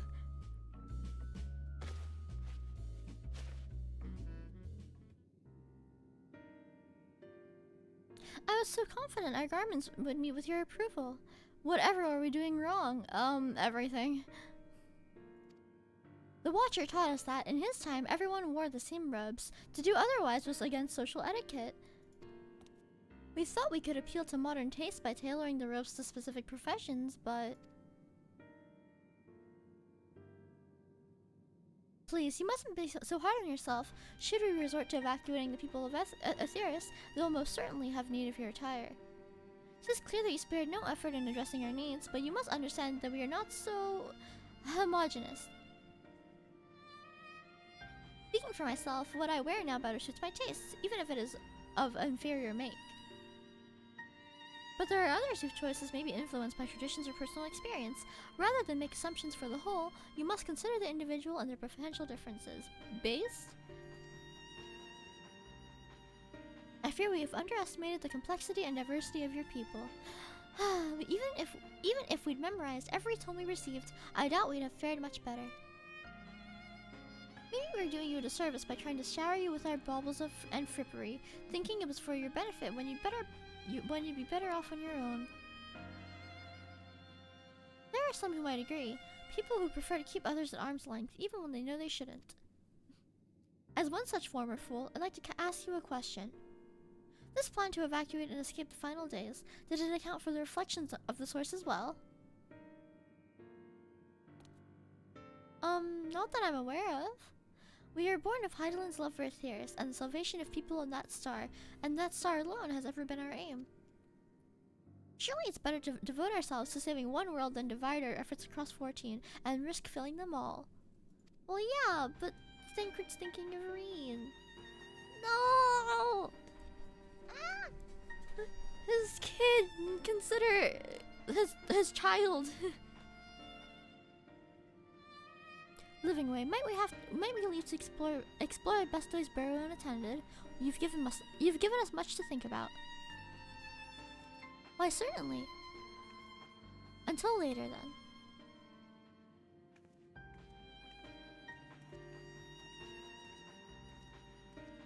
If I may, I should like to accompany thee a while longer. Really? I mean, you're more than welcome to. There's actually something I wish to speak with you about. Let us be off then, shall we? Where am I going? Nobody said anything to me. Where am I going?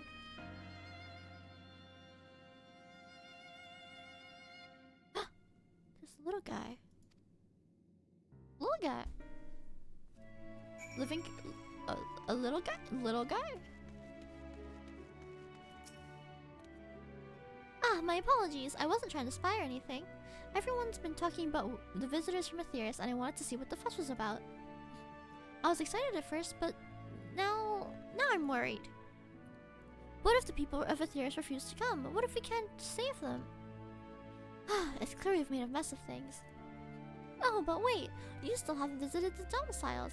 Once you see them, you'll understand how wonderful the moon truly is. I'm sure of it. I'll be waiting for you by the teleporter near the entrance. Oh, and the name's Rowing Way, by the way. See you soon. Okay, what are the domiciles? I'm assuming they're like rooms, like in rooms, but for people and not rabbits. I don't know. I'm just gonna TP there. I'm not gonna like leave around the mobs.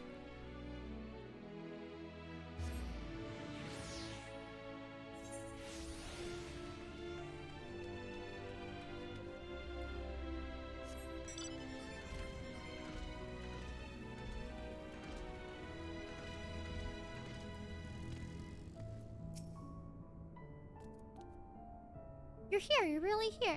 Thank you so much. Sorry, what should I call you? Leaf and Navi, eh? Crikey, even your names are amazing. Well, Leafan will be using the teleporter to enter the residential area. Whenever you're ready. Pog, Mare housing? When? When can I have a house on the moon? Ready in the teleporter. Oh, your voice is a lot deeper than I thought it would be. Holy shit. It's like Pippin.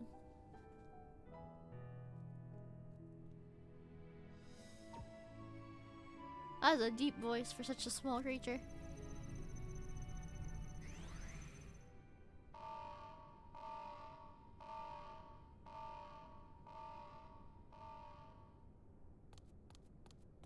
Am I too small? Access to living quarters restricted due to reconstruction. Then where is it? Oh no! Hey! Where the... Hello?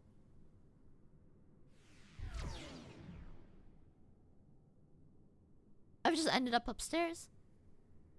A private audience, as thou didst request, for reasons I know not. Oh?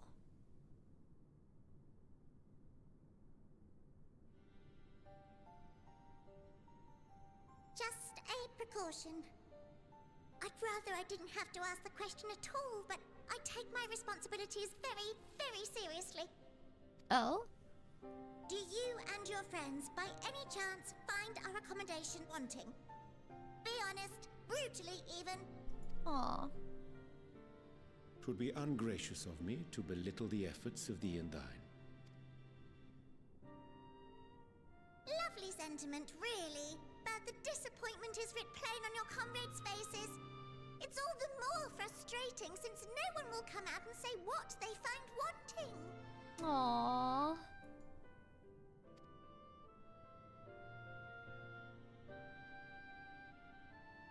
If there are faults in our work, we need to know.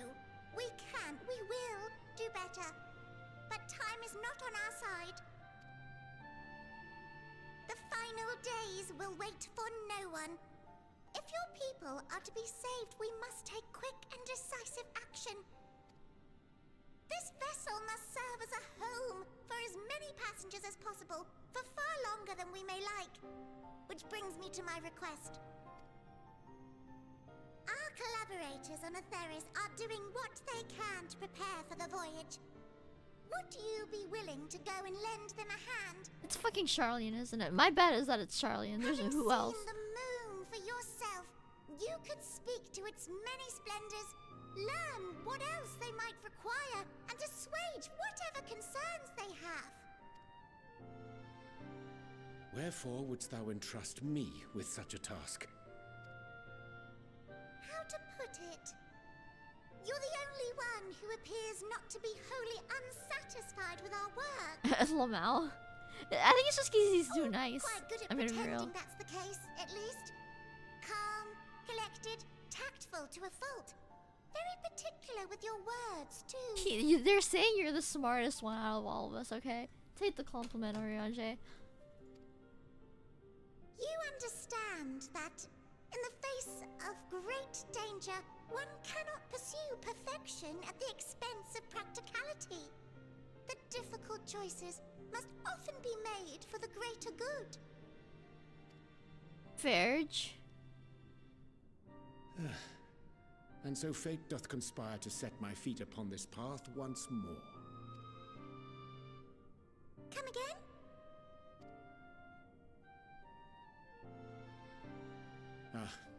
Idle musings.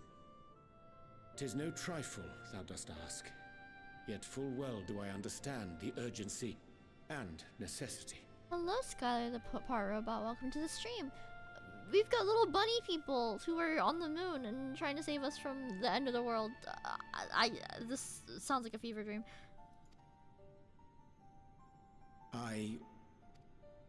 Oh, dear me! Dear me! I was terribly sorry for the mix-up. It's a bit of a malfunction. I hadn't realized the residential quarters were inaccessible, you see. But you're still in one piece, so all's well that ends well, yes? Won't happen again, I promise. Uh-huh. Did he hear us? Or like... Oh, they've walked away. Bruh. Can I ask him about it? Like, I don't... Okay.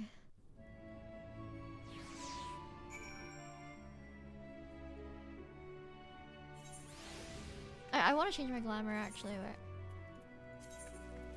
Wait. Yeah, I'm gonna wear this. I'm just gonna... I'm not wearing this.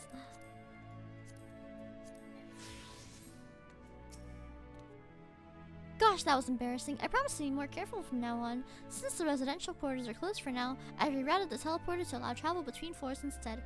Hopefully it proves useful in the meantime. A shame you couldn't see it though. You would have really liked it.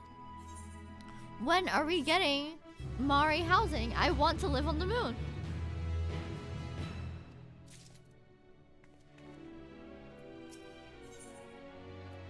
Growing is keen to put this recent mishap behind him.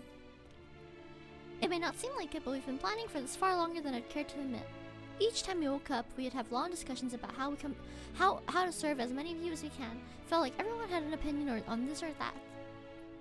But one thing we all agreed on was that the people of Atheris wouldn't take action to save themselves until it was far too late. You can say that again. Holy shit.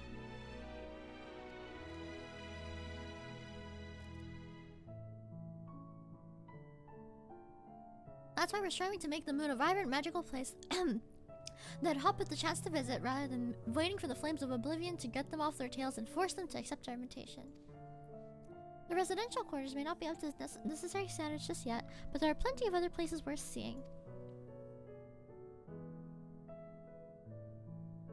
You've already had a look around in the Curatorium, but wait until you see what's waiting for you at the east end of the borough. Follow me. I'm gonna change my shit. I've been up there the whole time. That's downstairs. East. It's like there. Okay, well.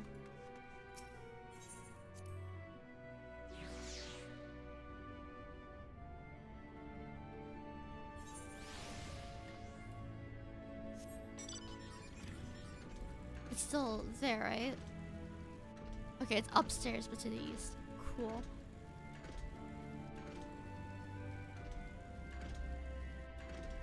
Actually, no. Well, it might just be slightly higher into the east. What's up? Good, you're here. Through this door is the greatest Ends Vale. It was named as such because it's the veil to end all veils, the most beautiful forest you'll ever see. We understand that people of Aetheris enjoy taking leisurely walks through natural spaces and the like, so I'm sure you'll enjoy it. That door keeps on opening because people keep walking through it. Oh my god. How about we start with a nice stroll to the fountain? This way. I didn't understand.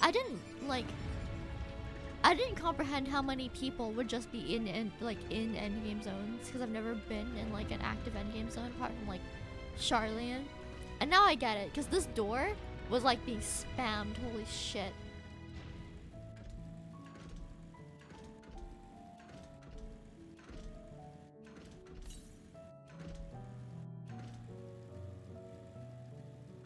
There should be a ether current somewhere. Ah! God fucking damn it. You know what? No, I'm just gonna like.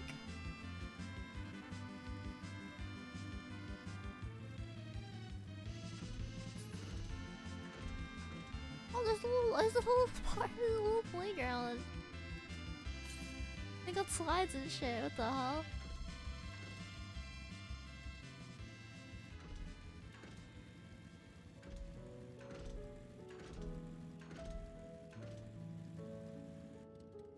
Well, I have no idea where this ether current's supposed to be. I'm just gonna give up. Actually, should be where my quest is exactly, from what it looks like.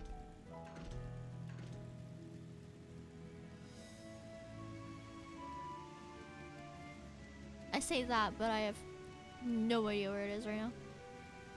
I could not tell you where the fuck that ether current is. South? Oh!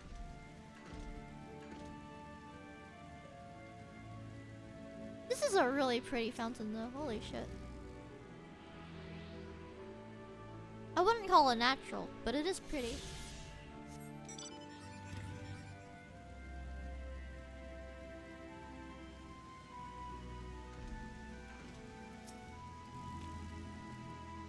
So what did you think of the forest? Isn't it possibly pleasant? Simply sublime? I wouldn't call it a forest.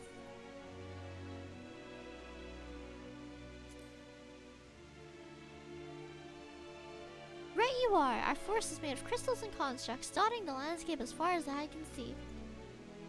Uh-huh. Building this place was a challenge, let me tell you. Since we were born here, we'd never seen trees in person before, let alone a forest.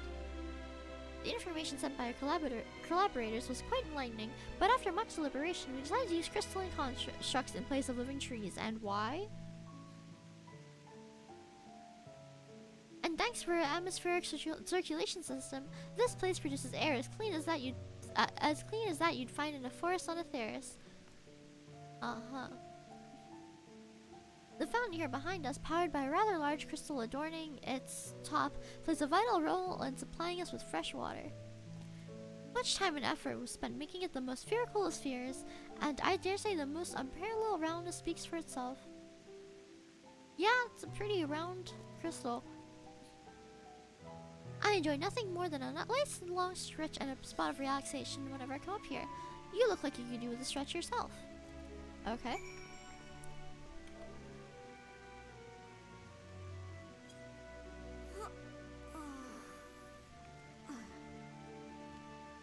That's the spirit. I feel more relaxed simply watching you. A sight worse than many years spent building this place. If it's not too much to ask, it's always been a dream of mine to take a walk through the forest with someone from Aetherius. Could we maybe... Aw, of course. You will? Oh, be still, my quivering whiskers. Oh my god, wait. Oh, so small. Look at them.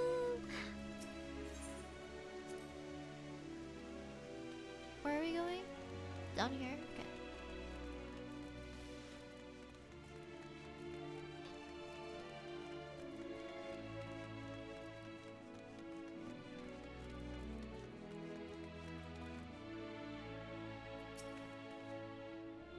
I was thinking, Leafan, that I could be more helpful to you by teaching you a little about the moon and what it is we do. When we were first created, the moon's sole purpose was to hold Zodiark, and there was absolutely nothing to be found here. Eventually, Hydaelyn gave us our first task: furnish the moon with the propulsion systems capable of facilitating travel to other stars. It sounds impressive, and I suppose in some respects it is, but it was only possible thanks to the knowledge Hydaelyn shared with us. We also had a lot of time to do it to get it done. 6,000 years, give or take. 6,000 years? But anyway, let's keep going.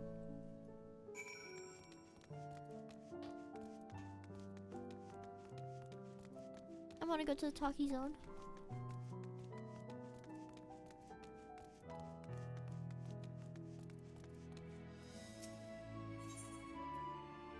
Ask if you can taste the rainbow crystal.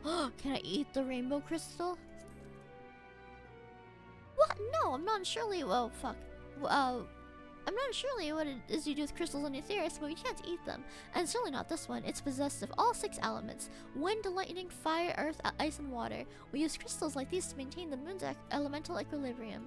It's worth mentioning, though, that because of Hydaelyn's influence, being the embodiment of tranquility and stasis and all, manipulating the elements here is different than it might be on Aetherius. Conjuring a fire would sooner dry your clothes than singe them, for example. Put simply, the etheric conditions are ill-suited to growth, which is why the surface is mostly barren. Of course, this is all necessary to keep the raging energies of Zodiark in check. Fair enough. Yeah, this does look like the crystal in Eden. Which makes sense, because that crystal also has like all types of different ether. Yeah. Rainbow crystal. They had to reuse the rainbow crystal for this. I'm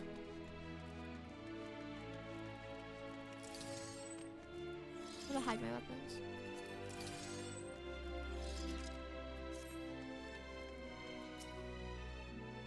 This may come as a surprise, but we didn't begin building the habitable areas until the propulsion systems were ready. Considering how long it took, I wish we'd started sooner. Who would have thought we'd need 4,000 years to make all this? It certainly wasn't work you dare rush either. We had to create infrastructure and countless supporting systems, some of which wouldn't be operational until hundreds of years later. And then there was that brief period where our productivity came to a screeching halt, when that bizarre red satellite was sent up from Aetherius. The Allagans mischief, I think. Oh, so you know about the Allagans.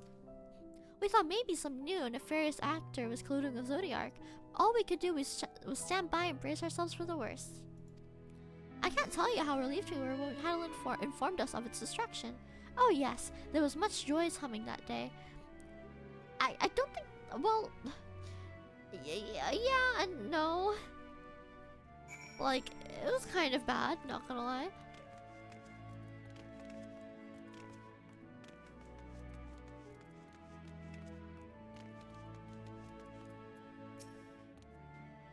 Say, do you notice anything peculiar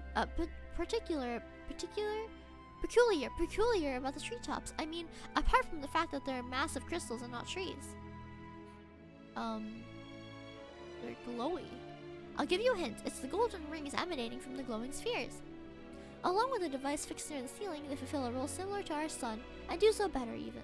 The sun and similar celestial objects in the great expanse radiate energy that is harmful to your bodies. These rings shield you from the energy while allowing you to bathe in the perfect amount of sunlight, or rather, a close approximation of it. That's good. pretty impressive when you say. Oh, and if you look closely, you'll see different types of trees of ever so slightly different, so slightly different curvature. Yes, indeed, this forest is truly the greatest. I don't know about that, but I appreciate the rings.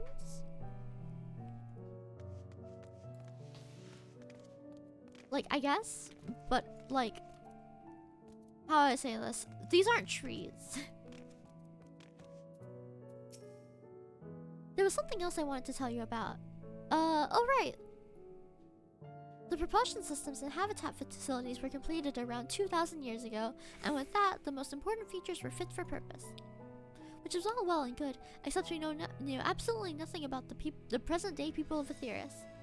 Why not go and visit Aetheris yourself, you might ask? Strictly forbidden. Were our technology or knowledge of the moon's true purpose exploited for evil ends, the results could be disastrous. Then there were a few more rejoinings, and it became increasingly difficult to converse with Hydaelyn. Fearful we might lose the ability to communicate with her altogether, we beseeched her to find the people on Aetheris we could trust to help. We were quite fortunate everything worked out as it did. Okay, but who? I swear it's such fucking Sharlayans, bro. Who else would it be?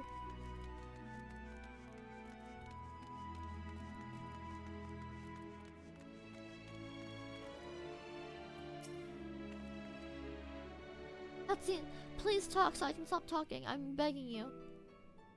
Fuck! With the exception of routine inspections and maintenance, we remained asleep and waited, hopeful Hydaelyn would find someone who would help us. Eventually she did, and though her power was waning, we were able to speak to them directly for a short while. We shared with them everything we could, including our knowledge of the heavens and a means to travel here to the moon. They certainly didn't waste any time with what we taught them. No more than a few years after that, our collaborators found a means to convey messages and supplies to us from down below. With all the letters, books, and other resources they sent, we learned enough to start making more meaningful changes to the moon. And now you're here, hopefully enjoying yourself as much as I am. It has to be the Sharlayans. That's probably why Labyrinthos even exists. I knew you would like the greatest Ensvale. I knew it. Thank you again for coming here, by the way. I know it was just a walk through the forest, but it meant a lot to me. There you are. I take it you've already received the grand tour? A shame we missed it. Growingway, I've been looking all over for you. Oh, another rabbit. Little guy. Oh, is this the teleporter to the residential area? No, never mind that. We have more pressing matters in hand. I will be calling an emergency meeting shortly, and your attendance is required. Really, I can't imagine why you need me there, but if you insist.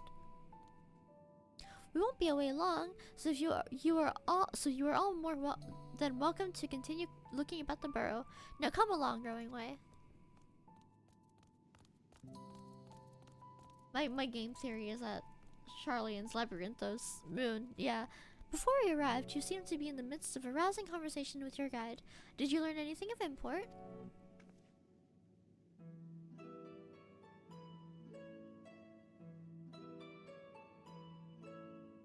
They've spent 12,000 years preparing for this. With the appointed hour fast approaching, I can certainly understand their restlessness, but still. It remains to be seen if the people can be persuaded to evacuate when there are yet no signs of the final days. What's more, the technology of this place defies imagination. I doubt there are many who would readily come to terms with living with such surroundings. Whoever these collaborators are, unless they are possessed of the world's most charming personalities or means to forcibly evacuate people, they will meet with a great deal of resistance. Indeed, even if faced with annihilation, the decision to forsake all one knows cannot be made lightly.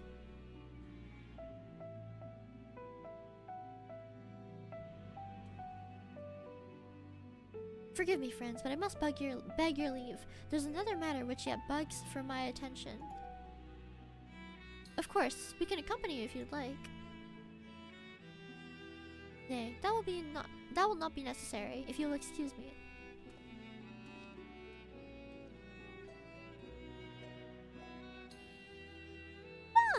sleepy. I didn't wake up that long ago. I'm so tired. I'm still waking up.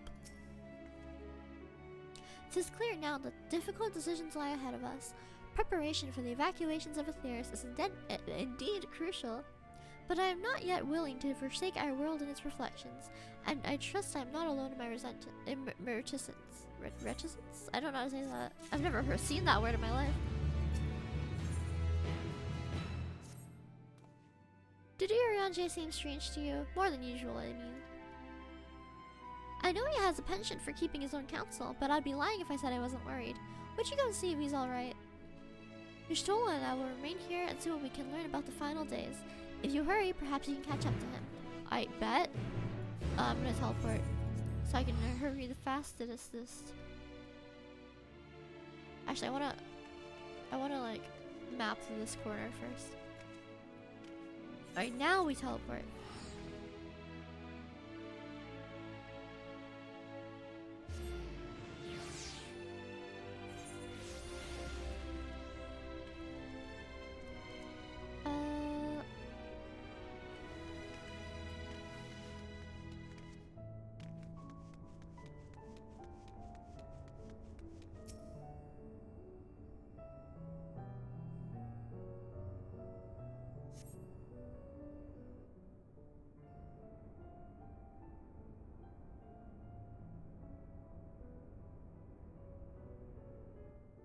Shocked face? Oh, there he is. He's rather far away, isn't he?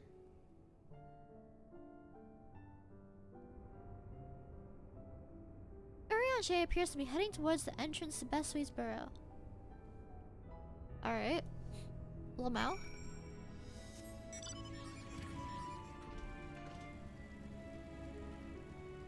Oh, you only got the car mount? I want the car mount. I hope it comes back for FF16. I just want the car. The car looks so cool, and it's a 4-person mount, and it's just so nice. I want it.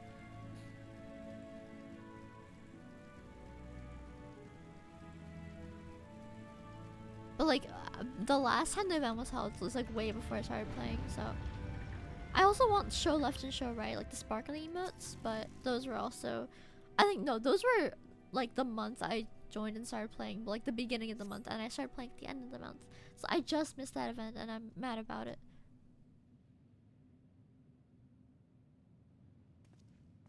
Where are you going? Argos is right there. Urianger ventures off into Mare Lamentorum for reasons unknown. You must tread carefully, else he might sense your presence. Oh, is it one of these quests again? It's fucking one of these again.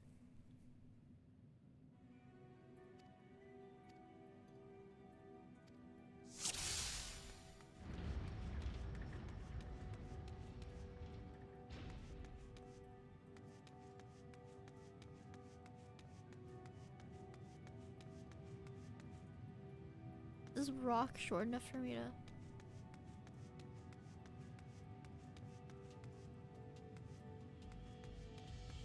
Surely this rock is safe.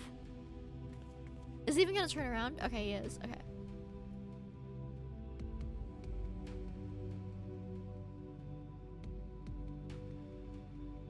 One of these quests again.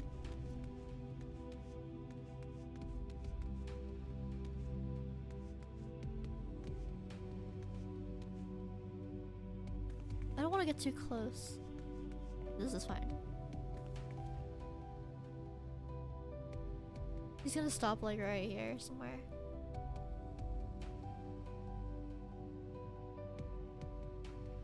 Oh. I was about to start moving.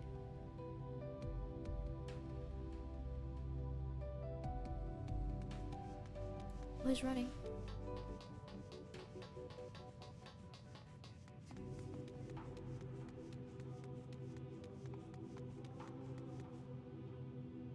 Is he gonna turn around? I have a rock to hide here, behind here. He is gonna turn around. I fucking knew it. I'm getting better at these quests.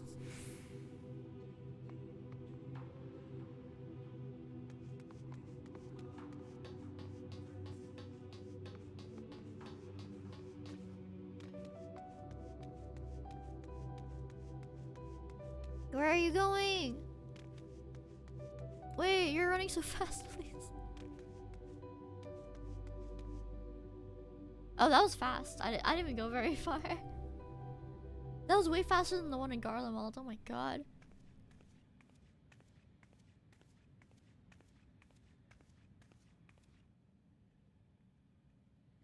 He knows we're following him. Thine arrival is timely as ever. He's not even surprised. Friend! Thou didst chance to overhear my conversation with Livingway, I presume? Oh wait, he's my favorite Scion. I love him. He's great. 'Twas not mine intent to move in shadow. Nevertheless, I have been asked to do that and more yet again. The music. Is it so plain that these strangers could intuit it at a glance? My capacity for silence and secrecy and duplicity. Aww. When Grahatir did contrive to deliver the first at the price of his own life, I was complicit in the scheme. A sacrifice averted for a mercy. Would that I could say the same for Menphilia. One life for one world. And by that bloody bargain brokered by my hand were the Scions robbed of a dear comrade, and Flamine her beloved daughter. Oh, it's not your fault. And it all like worked out, kind of. Two souls, whose selflessness was beyond measure, whose resolve was unshakable. They would not be moved even had I thought to protest. Aww. But protest I did not. Far from it. I pushed them forward. No effort did I make to seek out alternatives. Ones that would not demand such terrible costs. That resignation weigheth heavy on my mind, as does the memory of another lost to mine inaction. Oh. Oh, I can't do this shit, man. Dearest I was like- Moonbritter, who Oh. did face death unflinching, that we might secure a means to bring low the Ascians. Oh. I just said he was my favorite Scion, and you guys are hitting me with this shit, man. Ah. In No, her it's not hour your of fault. need, I did naught. Dutiful disciple of Louisoix, ever looking to the greater good. Had I shut mine eyes and bid her live instead, mayhap she would be with us today. Oh. Ah, I can't take this shit, man. Giga Chad, he's such a Giga Chad. I love him. Selfish wants born of everlasting regrets. Most days I put them from my mind, but could think of naught else when asked to swallow the same bitter draught. Subterfuge and sacrifice. Mayhap the right moral choice, but one I regard with great trepidation. Oh. I feel so bad for him. The calamity of Amarot was a tragedy beyond reckoning. One which must never again come to pass. Oh, this is his character arc. This is his character development. Thus must we struggle, haunted by ghosts of those we have lost, clinging to those we pray we can yet save. But what of those we cannot? Oh. How do we make peace with the dreadful algebra of necessity?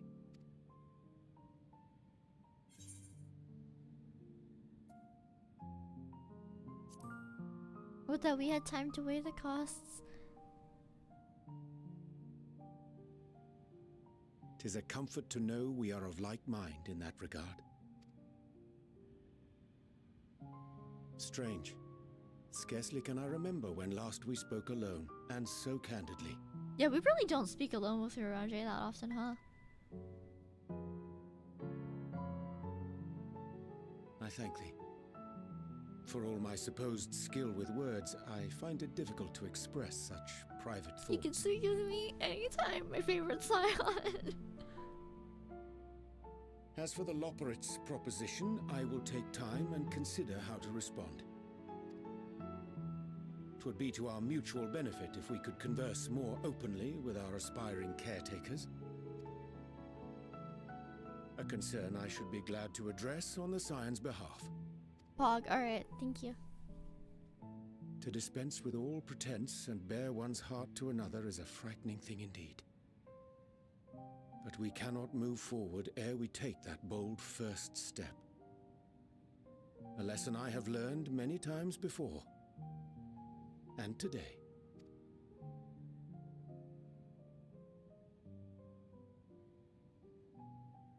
Aww.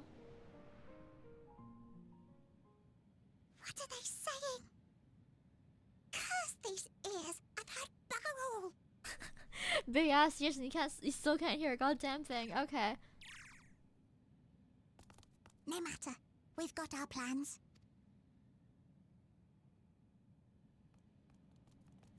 What are you up to, little gremlins? Oh, okay, no, this is Urianger's, like, character development arc, right? Because before, he would have not said a goddamn thing to anyone, and then been like, well, shit, we gotta sacrifice the other world to save our own. Fuck it. But now, he's thinking about it. And he's talking to us about it. That's character growth. I'm proud of him. In truth, my reason for traveling hither was to effect a plan of mine own, a plan which may pave a way forward for us all. May, I say, for there is no guarantee of success. 'Tis the reason I set out alone. That failure, should it come, would be mine to bear alone. Yet thou standest before me with a proffered hand and open heart. 'Twould be remiss of me to refuse thy amity, and so I ask, wouldst thou join in mine endeavor? Yes, of course I will, 100%. Oh my god, anything for you. I love Urianger so much, so much. I cannot apply glamour plates here though, so I'm not putting this gear on. I will wear this some other time. I thank thee for accompanying me. 'Tis a simple plan in truth. We will not be a long way from the Bestways Burrow. Difficult decisions must needs be made in the coming days, but I nevertheless believe that we are all of one mind in our desire to save the people of Aetheris. To make clear our resolve to the Loporrits, I would offer them a gift, but its making doth require a most singular ingredient. What is it exactly? Also, what is that thing?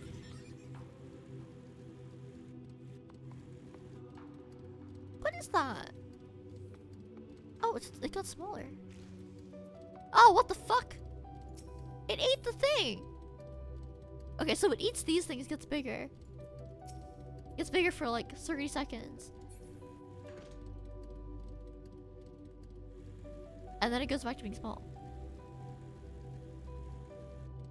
What a weird fucking dynamic. What the hell? I watched a murder. Fully enlarged. Yeah, fully enlarged is right. So usually they're like small. They're like tiny. They're like tiny little guys. But then they eat those things that spawn that I can't find anymore. Is there another one? Yeah, there's one over there. And that one's gonna eat it. That's a one shot and then that's big now. Okay, that's cool. That I don't think have we seen like overworld mobs interacting like that one before? I swear I've never seen anything fucking like it. I like it though. I like it. It's really cool. I like how shit can just interact now. Like even if it's just these two mobs. Just fucking nom. Look, we're gonna do the thing. Jesus. That's cool. I like it. I like how we have shit that just eats other shit. Ah, an abundance of spawn guy. Excellent. I chanced to spy this aggregation in crossing Zodiark's erstwhile prison. Using a spell taught to me by Numo, I believe these shall suffice for the gift I would fashion. The magic requires considerable concentration, however. Might I prevail upon thee to stand watch while I perform the incantation? Okay, bet. I'll just stand over here. Something will totally not spawn from this purple puddle, I'm sure. Who could have seen this coming?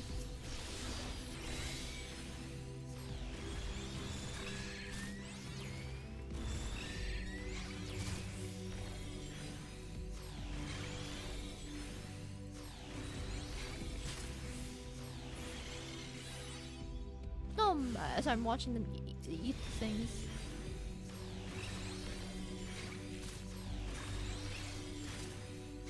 What are they? I'm gonna get a closer look at these things. What are they? They look so weird. Kind of cool, but weird. They look like Pokemon.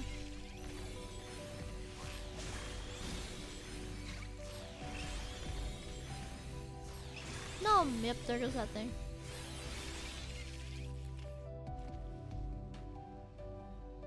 More enemies have joined this fray, oh for fuck's sake.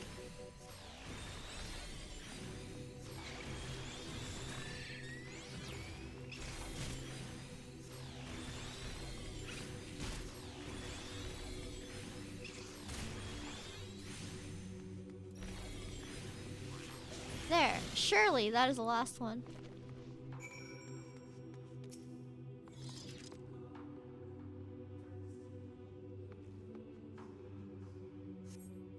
Surveying the nearby area, you see no sign of potential threats. This would be a good opportunity to see how Urianger is faring.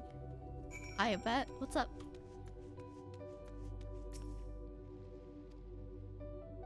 He's still working. Oh.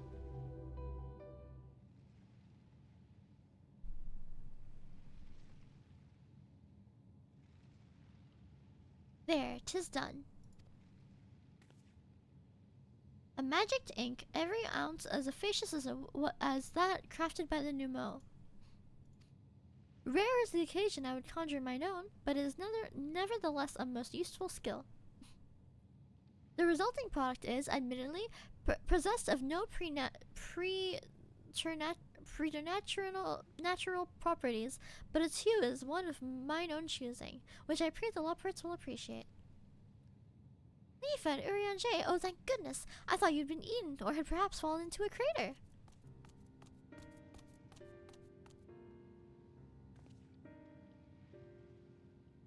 Your stool has been looking all over for you, Leaf, and she says she needs to speak with you about something most urgent, dire even.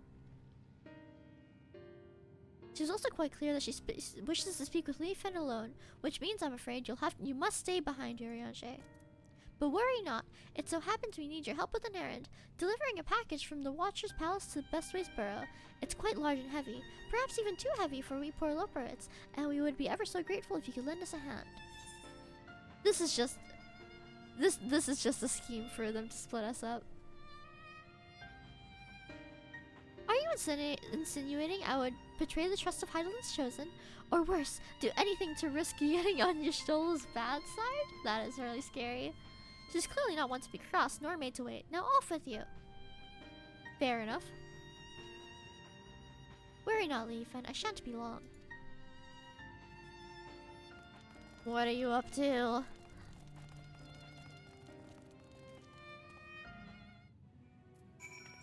Well, guess we're going all the way back.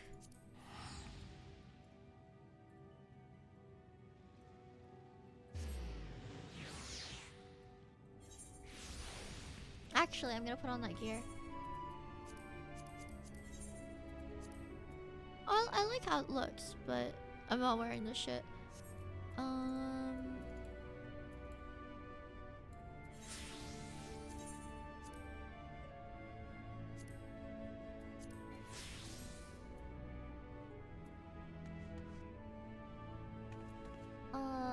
I need to melt this. Melt.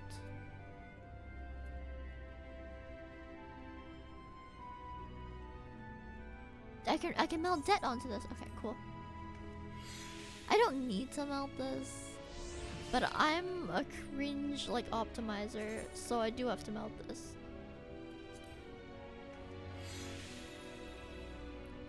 Like, I'm cringe. I'll admit I'm a little cringe. But my gear has to be melted. You don't understand. I need to melt my gear. It's so important. Like, it's I need to do like 1% more damage as a healer. Like, you don't understand. I'm gonna be able to crit hit on this or something. Or do I meld spell speed? What's my spell speed at? I'll meld crit hit. Crit hit's fun. It adds a little bit of spice to my life. Cause why, you know, like I play Astral Legend, right? Why gamble only once when you can gamble like with both your critical hits and your you can gamble both with your critical hits and your cards at the same time. Why not? Fuck it, I'll meld direct hit too, so I can gamble like 3 times, thrice at once. We can like gamble for direct hits, critical hits, direct crits, and cards. Both of my cards. Fuck it, we ball. Wait, I love this mount, but it does not go as fast.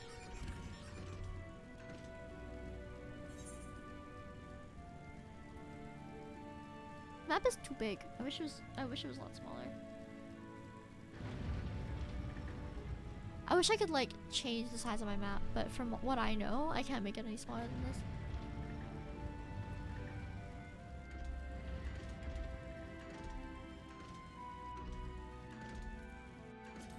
It's like you can't scale this window. Hey, what's up, Yashola? I knew it! She didn't need me! A dire emergency? I said no such thing. But as you are here, I could use your assistance with one small matter. Runningway, a companion of Growing Ways, apparently has much to tell us of the final days. The problem, however, is that he's determined to live up to his name, refusing to stay still long enough for us to hold a conversation. Is there anywhere he's likely to stop and rest, or perhaps he's likely to slow him down? Well, what's the rush? I was thinking we should wait here, enjoy a cold mug of carrot juice, and no?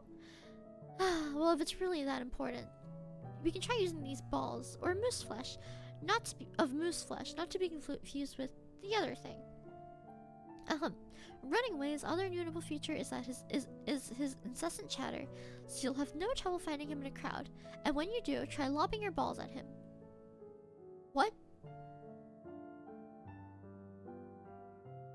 Balls? Like of the other? Huh? Okay, sorry, I just processed that. Crude, but if it proves effective. He was here in the Greatest Endsvale when last saw him. When last I saw him, let us split up and find him. Cool. You guys go look for him, and I'm gonna go look at my map. Because it literally tells me exactly where he is. Or rather, where to look.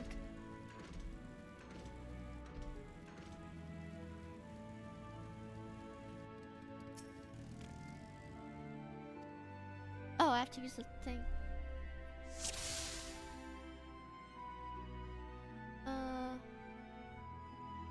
Where is Runningway?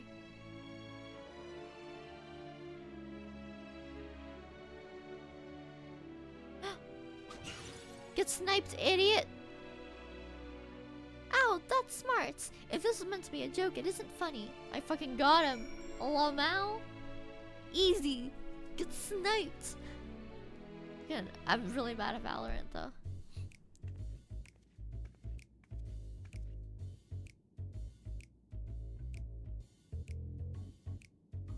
Yes, I'm Runningway. Do you mind explaining to me why you hit me in the face with your balls of moose flesh? Okay, don't. Enough with the balls. I'm highly knowledgeable about the final days. That is the most ridiculous thing I've heard since I woke up. Who told you that joke? As if we got time to look into the final days when there's so much to do before the Great Voyage. It's true that Hydaelyn did impart to us some knowledge of the event, but I know about as much as any other Loprite around here. Less, probably. I don't know why anyone would think it's funny to go around telling people I'm an expert, but they'd better hope I don't get my paws on them. So what I'm hearing is that we've been sent on what's literally a wild goose chase, because the Loprites said so. Sorry I couldn't be of more help, but if it's something else, I got work to do. And I'm off. Well, there they go. We've been sent on a wild Loprite chase. And I won. So, Lamau. See that flick though? Oh my god.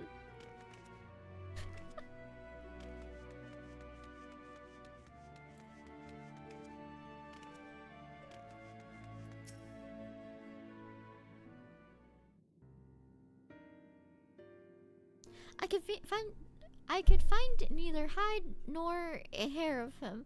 How did you fare?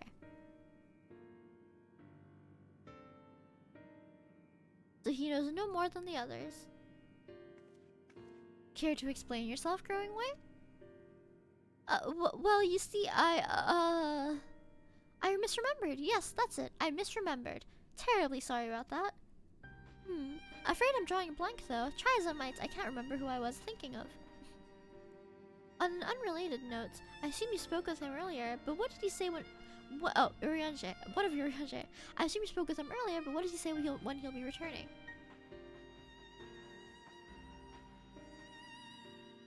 On his way to the Watcher's Palace with Livingway.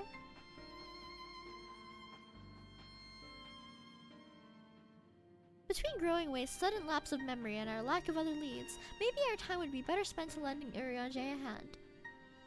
What? Now hold on a moment. It's all coming back to me. Yes, I remember. The information you're looking for is in the archives. Yes, that's where you'll find all sorts of useful knowledge, including that pertaining to the final days. How about you guys go to the archives, and I go find Urianger? Because clearly, like, this just isn't working out.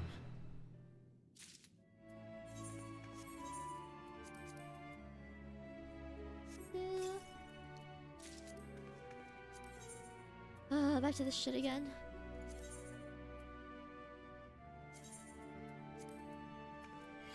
I'm out of debt materia. I need to go find more.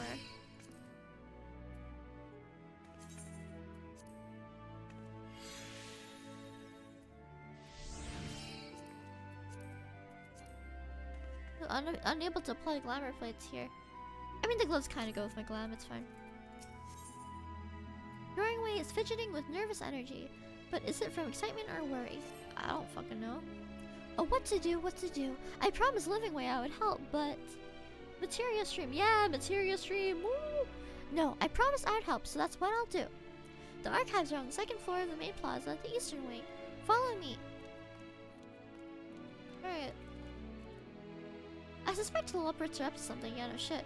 But if there's ought to be learned of the final days, I think it'd be best if we play along, for now at least. I mean, they can't be up to anything bad, right? Like, they do a bit of trolling, but I'm sure it's harmless.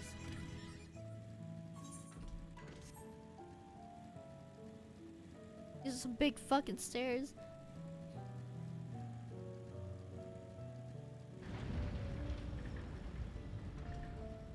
They made this, like, completely prepared for everyone to be the size of the Watcher, and now everything's just huge. Let me put my glamour plate on. Not this one. I love this is my first glamour plate. Whenever I open my plates, this is the first fucking thing that pops up. Oh my god. It is just, it's so funny. Look at it. Ah, yes. The Warrior of Light. Nah, I'm changing it back to this. There's so many Ether Current quests that I have to do, both here and in Garlemald. I haven't even started doing the Garlemald ones yet. Oh, I have so many quests to do. Wait, is this the teleporter? I thought this was the teleporter. What's, like, the way up? Like, here. It's this teleporter. Yeah. Moon without flying fucking sucks. Yeah. Yeah. Love the little guys. I love them so much. I spent like 20 minutes just fawning over how cute they are. Well, back to getting on the mount.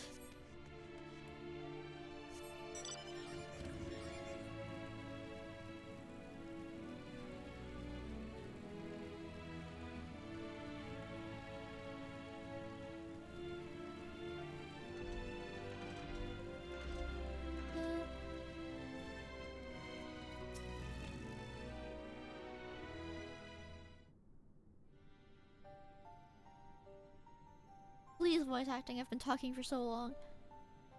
Fuck! The archives are right through the store, but it seems to be locked. I guess we'll just have to go and find whoever has the key. Going away, enough. If you have naught else to tell us of the final days, you need only say so. We can ill afford to be wasting time here, as you well know. Did you yourselves not tell us so you must act quickly? Yes, we did, but... The moon was made to be perfect paradise for the people of Aetheris, and we're running out of time to make everything ready for their arrival.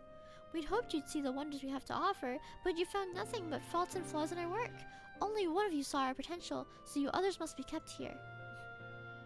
Ah, so that's Living Way's game. Run us about in circles and, failing that, lock us away so we don't put the planet at risk.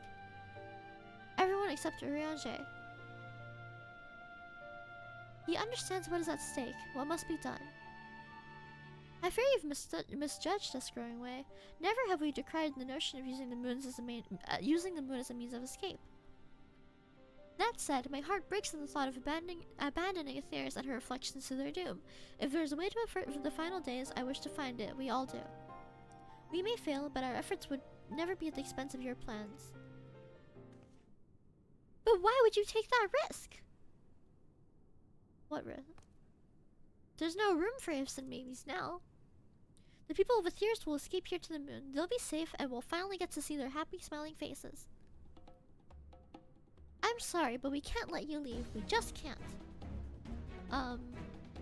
Pleading for voice acting. Real! I've been reading so much, my throat hurts. The Lopera VA is really good as well.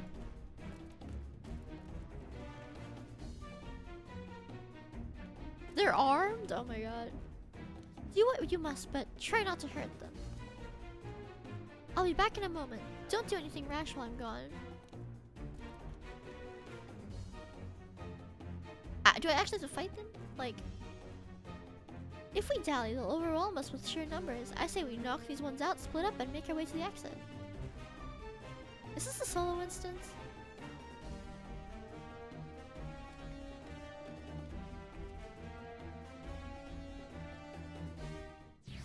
Oh jeez. Thank you for the hydrate. Wait a second. Do I have to fight them immediately? Oh fuck, I do have to fight them immediately. Wait. I'll hydrate in a second.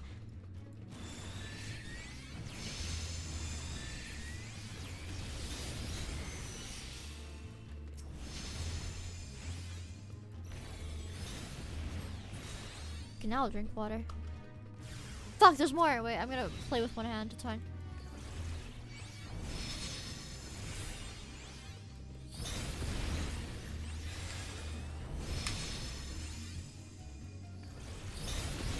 This is fine.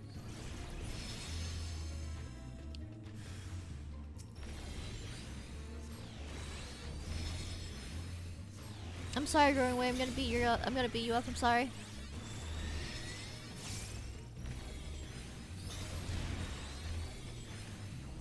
I wish I could use these stacks for DPS. Like, I've always found myself overcapping because I just don't need them for anything. I wish you could drop the 1 damage like you can with these FO stacks. Sorry.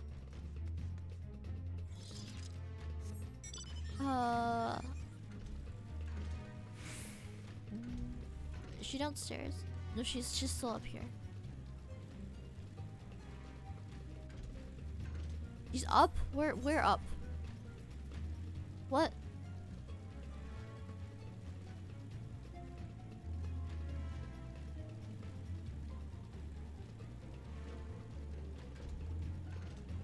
Hello, what the fuck? I have to go around one of these sides. Okay, go around and then go there, like outside, if we're going outside. Yeah, this place does suck without flying.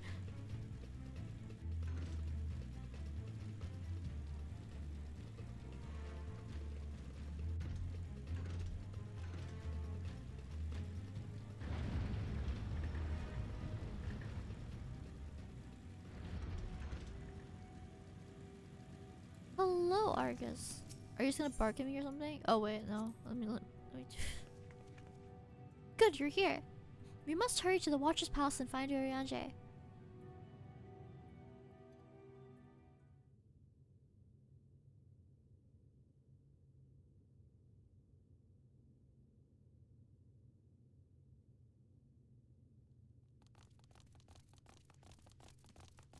And what, pray tell, do we seek at the Watcher's Palace?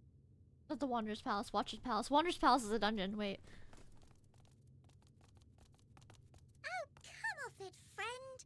You know full well why we're here. The time has come for you to return to Atheris and help your brethren prepare for their journey here and beyond. Forgive me, Living Way, but I cannot in good conscience proceed with this plan. Huh? But what about the final days? The death and the doom? Oh, we have to hurry before it's too late.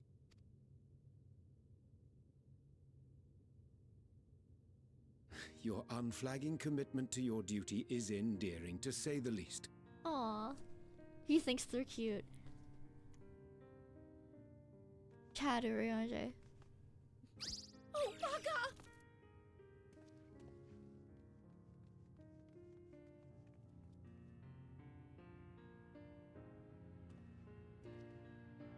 Be at ease.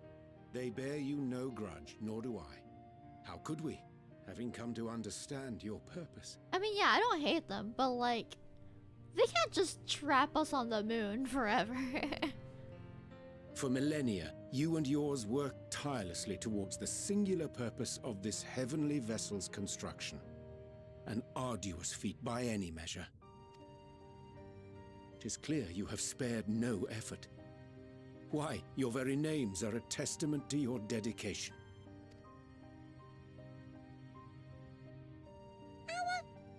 Our names? I'm not sure I understand what you're getting at. Names are an expression of the self, a declaration of one's hopes and aspirations. So cute. They're so cute. They're so cute. he had a Your Reed use of flashback right there. contemporary, uncomplicated nomenclature doth ensure clarity of purpose. There can be no doubt that your love for the people of Atheris is boundless and pure.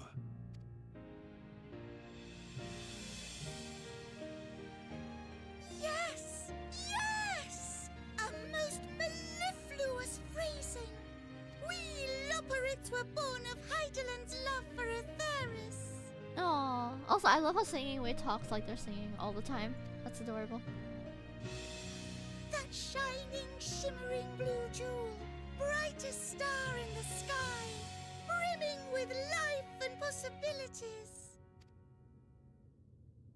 For as long as I can remember, I've toiled in anticipation of the day when this vessel might be needed. All I've ever wanted was to meet those she cherished so dearly, to serve and serve well. They're just like the new Mo, for real, for real. That goes for all of us, don't you see? So help us help them. Lead them here where we can keep them safe. The mapping way literally sounds like the nerd emoji. I mean, yeah, I wasn't gonna say it, but yeah, he does. If there's anything wrong with what we've built, we'll fix it. We'll make it right.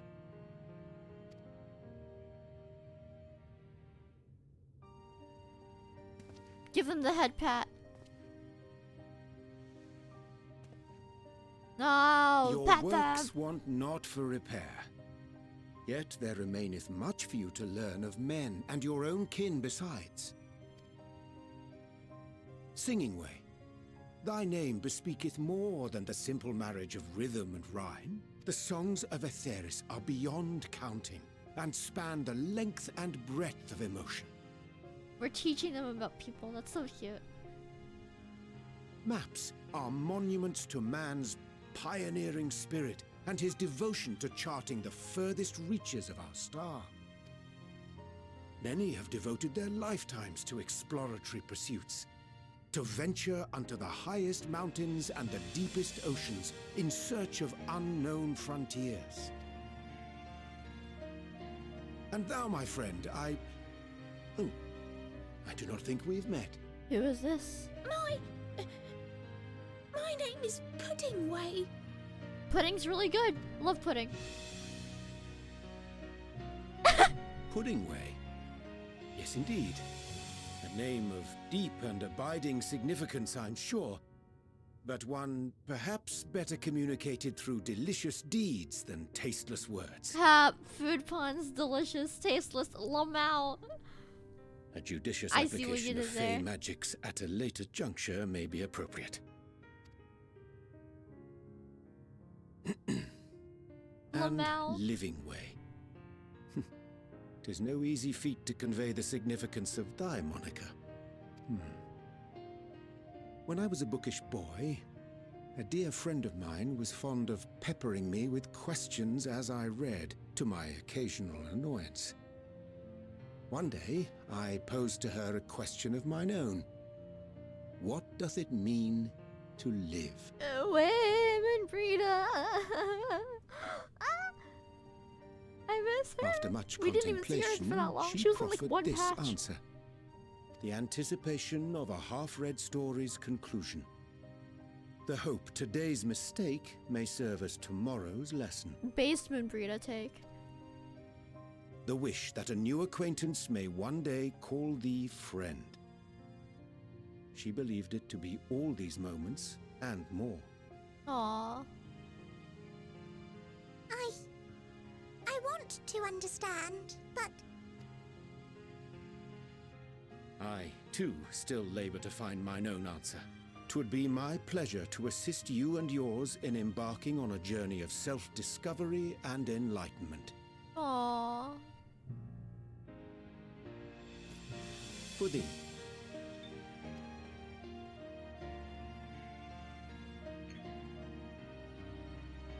Ink as Yo! blue as the waters of Aetheris. Made in haste, though I assure thee, the quality has not suffered for it. We got props and cutscenes now! Look at that shit! That is a whole bottle being held in their hand. Love to see it. Technological The wonder. people need not be persuaded by honeyed words. Nay, I have faith they shall do what is right in due course. Yeah. Until they do, I beg your patience, friends. And with that ink, let us fill the empty pages of Livingway's compendium. Aww. An open exchange of ideas will surely afford you all a better understanding of modern man, and with it, ideas for improvements and renovations. Pog. But more importantly, That's good. it shall empower us to together find a way forward. Aww.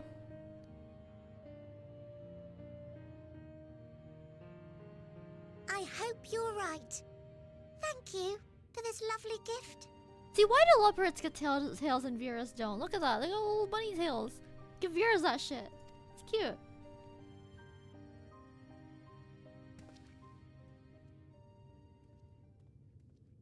There you have it. I shall remain with the Loporrits to ensure that all is in order. And we're going back to, I guess, Aetheris, not Hydaelyn. Though we must needs prepare for every eventuality, you would all agree that the evacuation of our star is a last resort. Oh, the Endwalker music's To accept playing. failure is to accept the demise not only of our star, but that of Reen's, of all reflections, and the souls that call them home. I was thinking Irene. Fangrid was thinking Irene. Which is why I have every faith that you shall fight to the last. That such drastic measures may prove unnecessary. Pog, alright. Let's go. Let's fucking go. Should the worst come to the worst, and I pray deeply that it won't, I'll take comfort in knowing preparations were made under your watchful eye. This is kind of hype. This is making me like this feels like I'm starting Endwalker, but I'm like halfway through. This is like hyping me up for the rest of it. Urianger is always thinking about his daughter in the first. True, our daughter in the first, bro. we like as a group raised that child. Okay. Aye, thou mayest be assured that if calamity cometh, not a soul will be left behind. If being the operative term.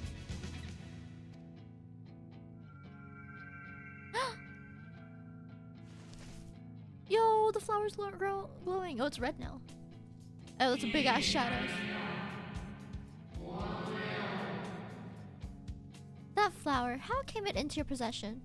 I picked it. Lamau?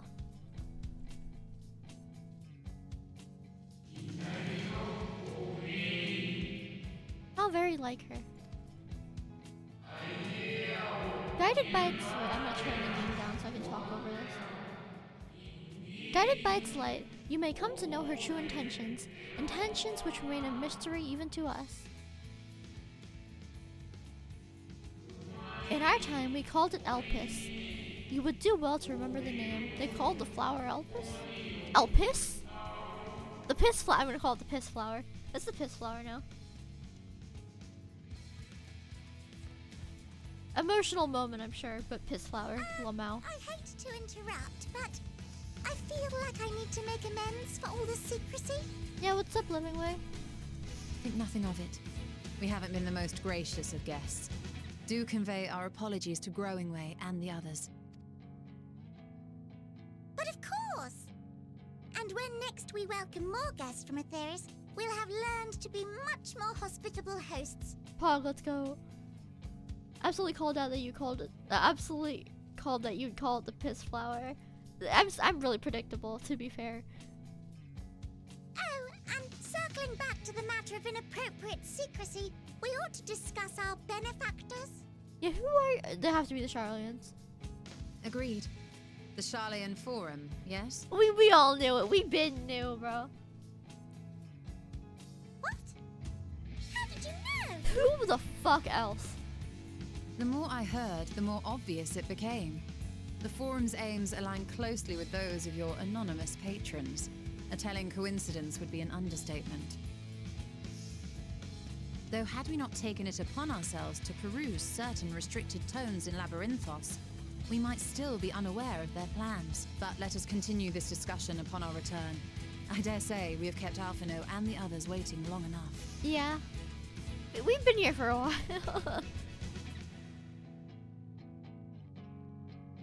Oh, the hype music.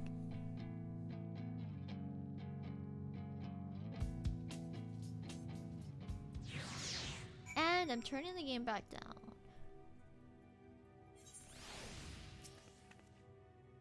Twas a relief to see Livingway was pleased with my gift of ink.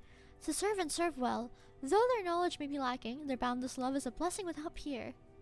It will be no easy task to prepare them for what needs to be done, but gladly do I embrace this duty, even if it doth necessitate that we part ways for a time. Alright, I'll miss you. But you'll be fine up here. But I'll miss you. Forgive me my absence, but I have the utmost faith in you, and all our fellow scions. When next I return to Atheris, I pray I find you in all good health and good spirits. Og. A declaration of hopes and aspirations. I haven't thought of it that way before. The Leopards may be in good hands now, but that doesn't change the fact that their plan is a last resort I'd rather not employ. Let's see it doesn't come to that, for the first and all the other reflections. It is good that they gave us a stake in the other reflections before setting off on this whole Endwalker thing. Cause but if it weren't for Shadowbringers, I'd be like, who gives a shit about the other reflections, man? Fuck them.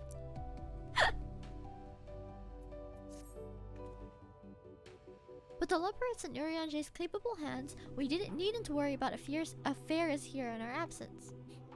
Knowing now the face of their earthly collaborators, there's much to discuss with Alphino and the others. Let us return to the Tower of Babel. Our battle for the star will soon begin in earnest, and we must be prepared. Pog, alright. Nethergate, we have to go.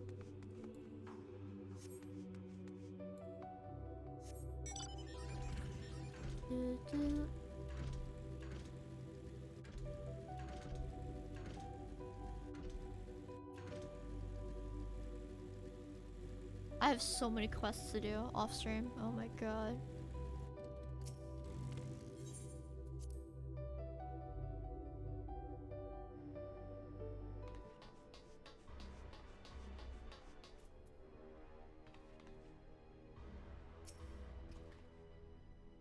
Gods, I can scarcely believe we went to the moon and back, but we'll have time to reflect on that later. Right now, we need to head back to Camp Broken Glass and deliver a thoroughly detailed report to Lucia. I'd like to very much to know how everyone is getting on here as well. They'd only just begun to treat the tempered prisoners when we left. I share your curiosity, but warning our allies of the finals days is of a greater importance. I speak not only of the contingent, of course. The heads of state of every nation must know what we have learned. We know not or when or where or in what manner the final days will begin to manifest, and so we must see that everyone is prepared. Agreed. Though we may wish to stress the importance of discretion, lest the public be sent into a panic. Not that everyone in position of responsibility should need to be told as much, but it bears repeating. Anyway, first things first, to Camp Broken Glass. Hog, alright.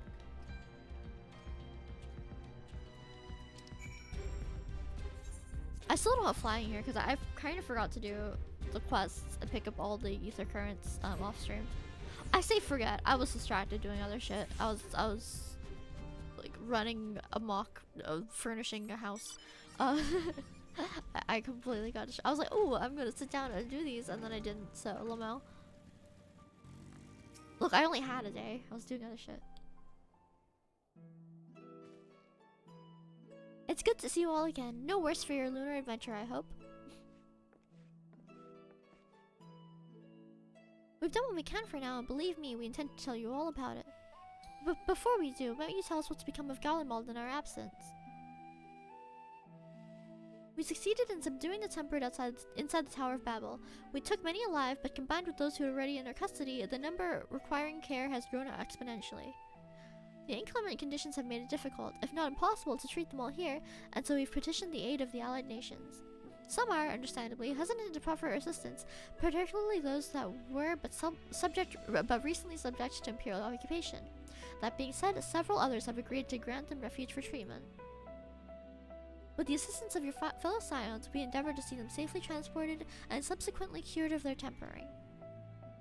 Will all the tempered be relocated?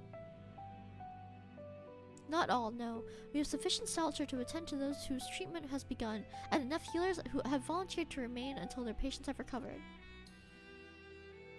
Julius is one such patient, though he is not yet fit to receive visitors. Truth be told, it was a miracle he and those in his company were not harmed in the chaos. If not for Alphino and Alize's timely assistance, I dare say none of them would be with us today. Where are they? In light of recent developments, have the Alliance leaders come to any decisions regarding Garlemald?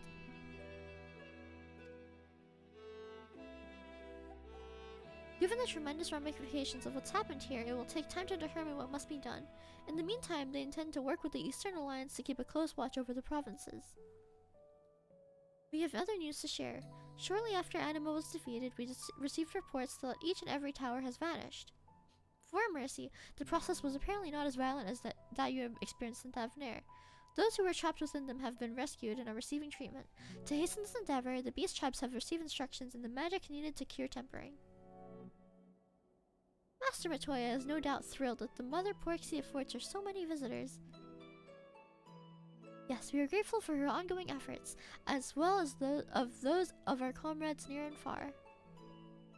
As for the contingent, several of our members have been granted leaves to return to their homelands after the transfer of the Tempered has been completed. Lucia and I will remain, along with a small force, to continue offering aid to those here in Garlemald. The Empire may be no more, but there are yet those who call these lands home. I believe that accounts for recent events here.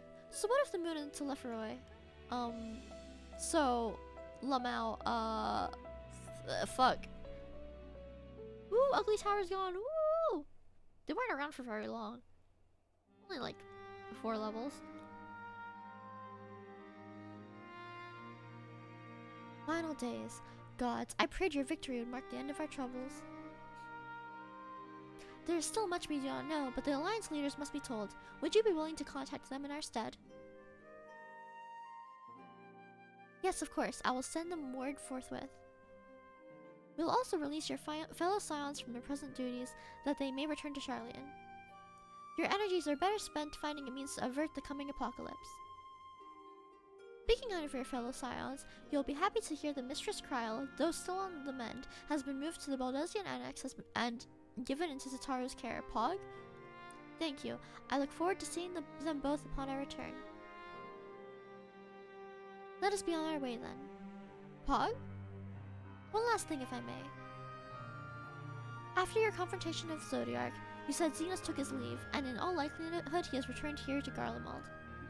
I have the mind to dispatch scouts to try and ascertain his whereabouts, but first ask to wish if you believe there is merit in doing so.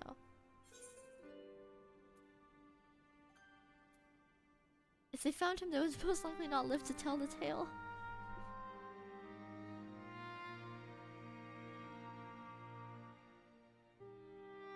I suppose you're right.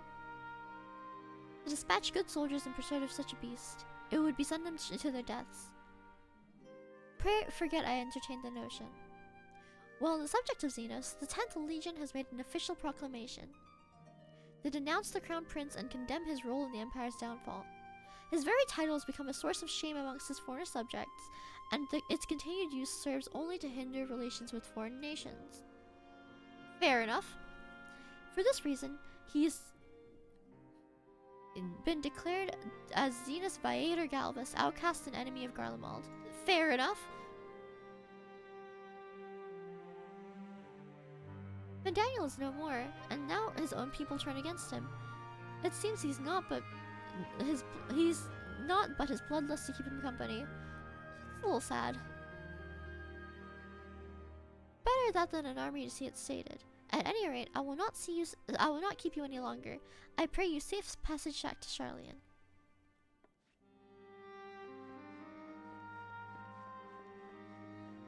Pog, alright. They've been around since 5.5, so it's been a decent while. Oh, but yeah, it feels like last time for me, because I started playing in like 6.2. But you know. We're going back to the Baldesion Annex. It's not my return, it's my free teleport, I forgot.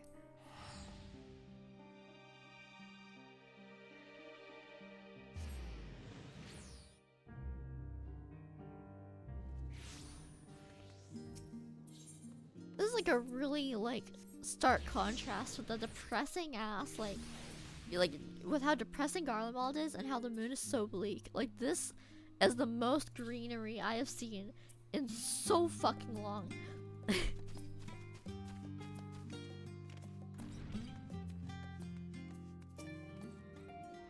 Welcome back, Leofen. We were so terribly worried about you. Though it is plain I've caused my own fair share of worry, and for that I apologize. Hydaelyn called to me that day when you entered the Tower of Babel. Her pleas were faint but desperate, and I knew at once she required a vessel to carry out her will. What came after feels like a dream barely remembered, my body flowing through the life stream toward Garlemald. When I regained consciousness, it was all aches and frostbite, exhausted of ether.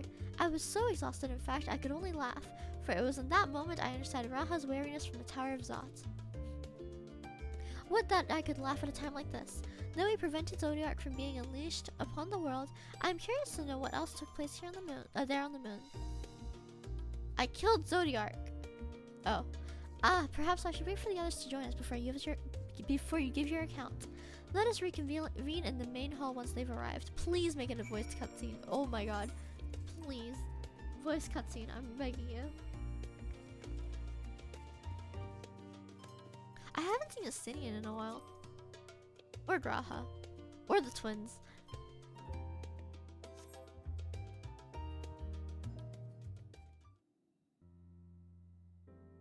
Is that a bug on my desk?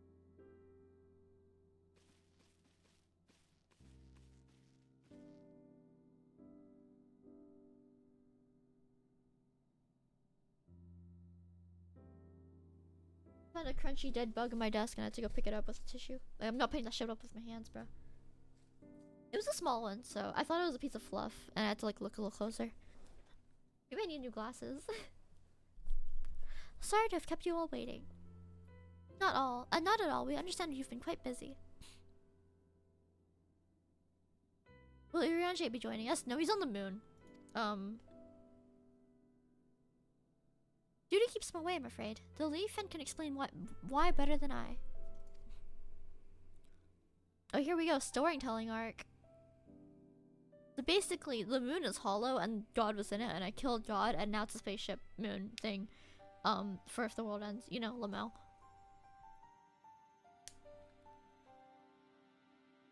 The final days, as befell Amaranth. And we are to escape via the moon, one of the source and its reflections. Literally everything the Graha works towards, just down the fucking drain. I have no intention of standing by while the world falls to ruin. So, how do we stop this? Unfortunately, we have no answers at present. If the celestial currents have grown stagnant, as was the case at the time of Amaranth, the solution would be to alter the flow of ether throughout the entirety of the star. The ancients accomplished this by summoning Zodiark, sacrificing half the star's population in the doing. But it should go without saying that such a sacrifice cannot be repeated. Which leaves us the daunting task of identifying the underlying catalyst for the final days, a feat which even the Amaranthines could not accomplish. That's kind of a lofty task for a bunch of like people who didn't even know about celestial currents until like just now. Unfortunately, we found no clues in Mare Lamentorum. There is still much we do not know about the catastrophe itself, let alone what may have caused it. The final days were marked by the corruption of the Amarantine's creation magics, but we command no such power, which invites the question, what havoc is in store for us? If we knew that much, perhaps we could draw some parallel with the events of the past, and thereby form some semblance of a plan. Perhaps we should start with the Forum then. Having worked with the Luprits in secret all this time, there is surely more they can tell us. Forgive the interruption, but I have urgent news. The Forum is holding a public assembly in the plaza outside, some sort of announcement. What's Father up to now? You know it's to do with the final days. There's only one way to find out. I swear, if they are thinking of taking only Sharlayans and nobody else with them, those guys are dickheads, bro. I wouldn't put it beyond them. They're like, oh, fuck everybody else. Only Charlian's good to go. I swear to God, I'm throwing hands.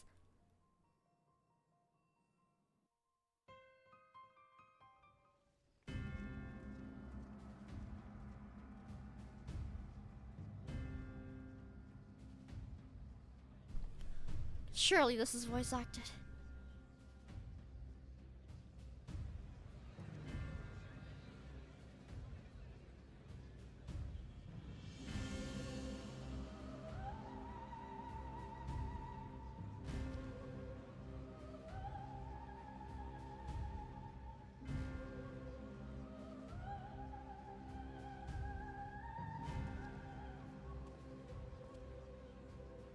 Order!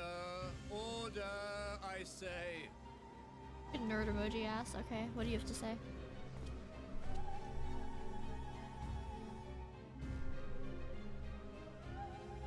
I thank you all for gathering here on such short notice. This day we must speak of grave affairs and their implications for the future of Sharlayan. Nay, of this very star. Yeah? Said affairs concern all citizens. And so we have called for a public assembly. I think it goes beyond all citizens. Like, it just goes to, it literally just refers to, like, everyone, like, ever. So, yeah, like, sure.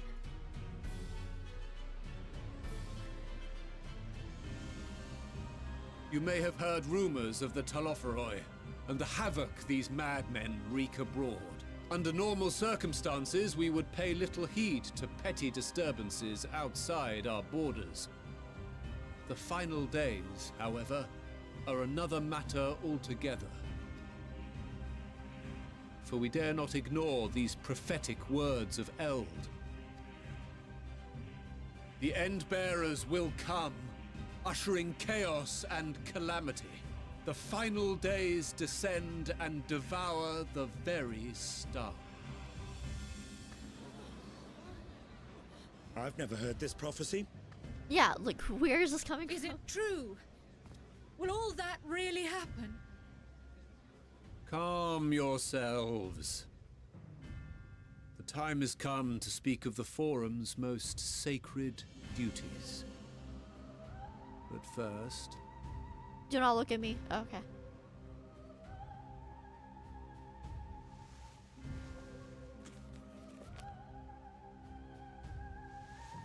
Give voice to the voiceless. Let bindings be unbound. By unanimous decree, I declare the enchantment broken. Oh, Pog, they can speak about things now.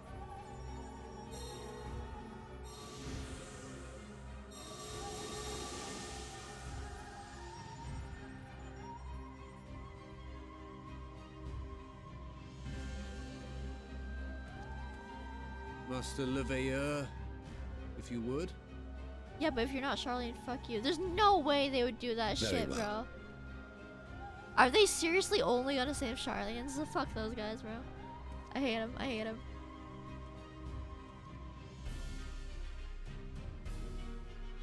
270 years ago, our forebears began an expedition in the Dravanian hinterlands, in search of a route to access the ethereal sea. This much is public knowledge. Their findings, however, would become the Forum's most closely guarded secret. And what did they find exactly? What those researchers discovered in the hinterlands was not a passage unto the ethereal sea, but the very heart of our star, and Hydaelyn herself.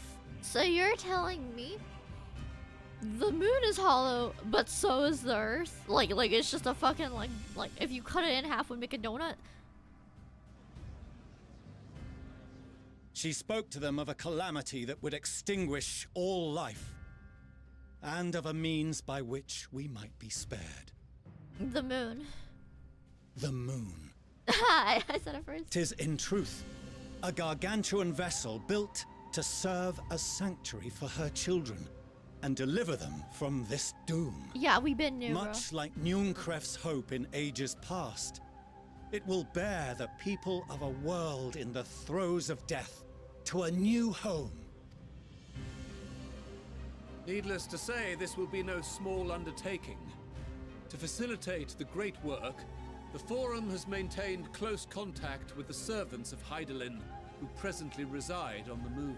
We been new. Convinced that the foretold end was all but inevitable, we began amassing a wealth of knowledge, not merely for the betterment of our nation, but in preparation for the journey to come. Uh-huh. You revealed this to us now? By the gods, how long do we have? Like a week. While we cannot say with certainty, we believe the hour to be nigh. We received a transmission from the moon suggesting as much not long ago. Which is why we must in earnest begin preparations for the great exodus. Oh, Exodus. I used to be from that world. I wouldn't really recommend it. The guilds there kind of like the FCs are kind of clicky. It's not great. For his impressive contributions and the leadership he demonstrated during our withdrawal from Dravania, we have elected Master Leveilleur to oversee this initiative.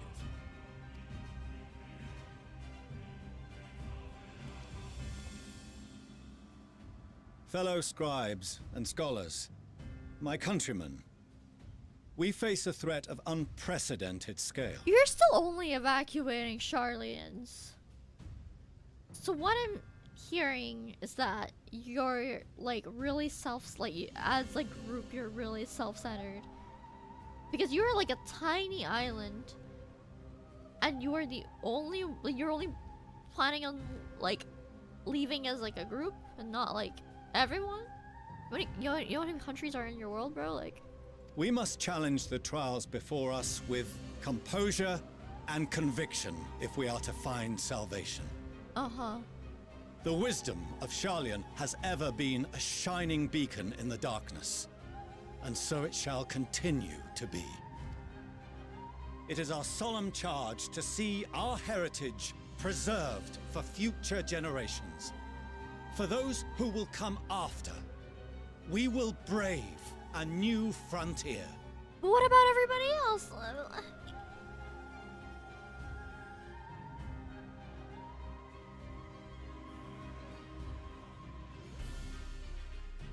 Administrative edicts will be relayed to all major institutions ere long. In the meantime, carry on with your duties. With that, I hereby call this assembly to a close.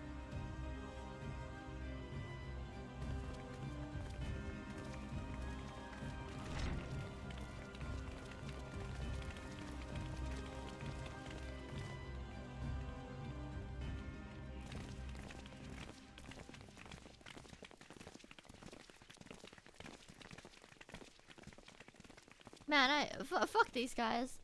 Do you remember what Mother told us when we visited home? That it wasn't until after we were born that Father seemed to lose himself in his work. If that great work of his was the evacuation of this star, then... Yes. It wasn't for his benefit.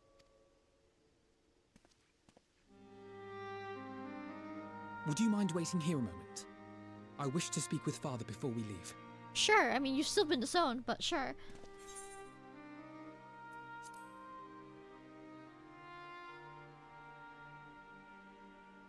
Thank you.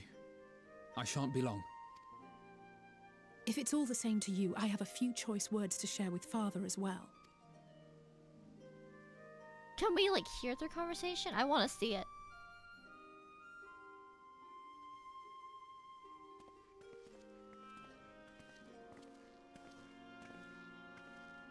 So, come to call us cowards and bid us join your fruitless battle against the inevitable. Well, I'm personally calling you a coward, but, like, I don't think these two are. Nay. We do not object to the Forum's proposal. On the contrary, those who wish to flee have every right to do so. Urianger is cooperating with your associates on the moon to ensure that all is ready should evacuation be our only recourse. Then whatever your business, I suggest you be brief. Bro, these are your kids. Can you be less mean to them? Though we cannot boast the boundless wisdom of Sharlayan, we have first-hand knowledge of foreign cultures and have conversed with no small number of peoples. These experiences have taught us fundamental truths that cannot be recorded in any tome, nor charted on any map. The beating heart of this planet is its people, many of whom would give anything, even their lives, to protect the lands they love. Many may choose to join you in the end. But what of those unwilling or unable, for whom escape will never be an option? What would you have them do? Die, I guess, Lamau. To ignore the plight of those one might conceivably save is not wisdom, Father. It is indolence. Yo, he is quoting Grandpappy. Oh, the sun's This rising. is why we choose to fight. We'll not ask for your understanding, Father. Only that you don't turn a blind eye to the good we have done. That we can still do. We're not children in need of protection. Hold fast to your principles and let the world burn if it please. But we believe there is still another way. What I like is that when, like, the weather and time when I'm doing MSQ always matches, like, the cutscene I'm watching. This isn't intentional either. This is just the world time, but it always seems to match exactly what I'm doing in MSQ. I'm simply the main character, so that's what it is. And if there is, we will find it. You see if we don't. Lamau.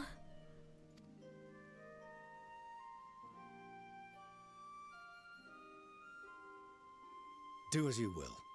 Just stay out of our way. Fucking asshole. I hate him. I hate him.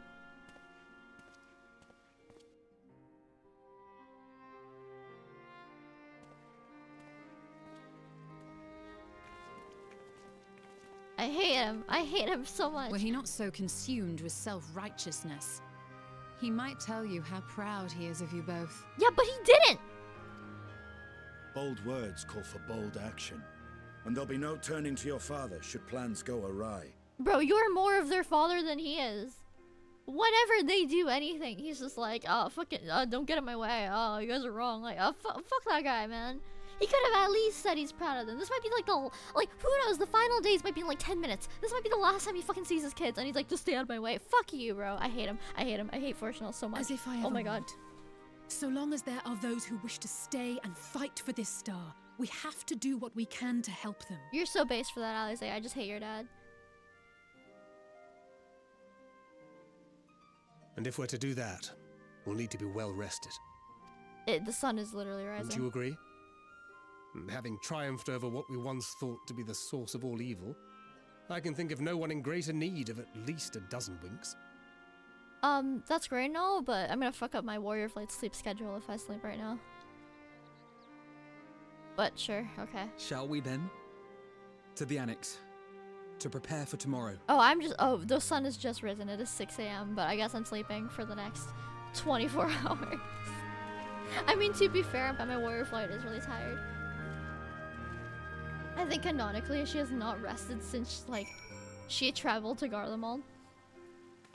The rest she got was when she got knocked out after being possessed by Xenos, and then she went straight back to fighting, and then went all the way to the moon, fought Zodiark, and came back. She is exhausted. She could not be more tired right now. You're right, she does need sleep. Fuck it, she's gonna sleep for that 24 hours. She needs it.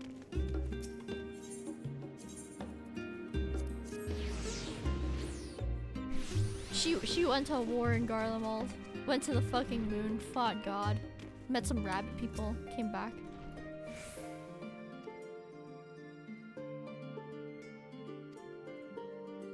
Of the husband morality of like thereof, we're here, and we'll get through this together, and who knows, maybe my luck will rub off and grant everyone a narrow escape. There's no harm in praying for praying such. Oh, but enough of my rambling. I'm sure you're exhausted. Your chamber awakes. I like this guy, he's cool. Look, it looks a bit like Siren though, because it's just like another Lalafell with this exact hairstyle. Siren's just like a recolored version of this dude.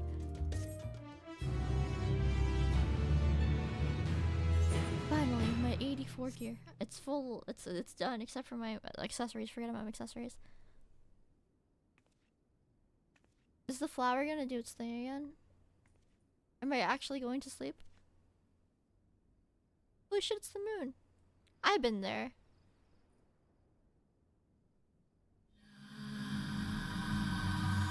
Oh, what the fuck?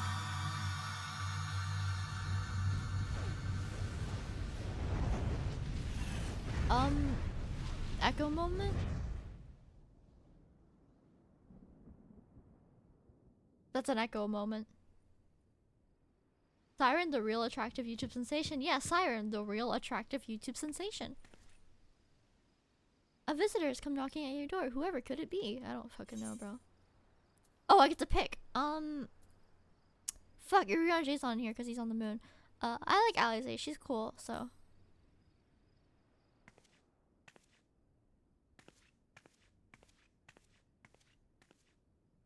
This is just like Shadowbringers where you have to pick who's at the door. Hi,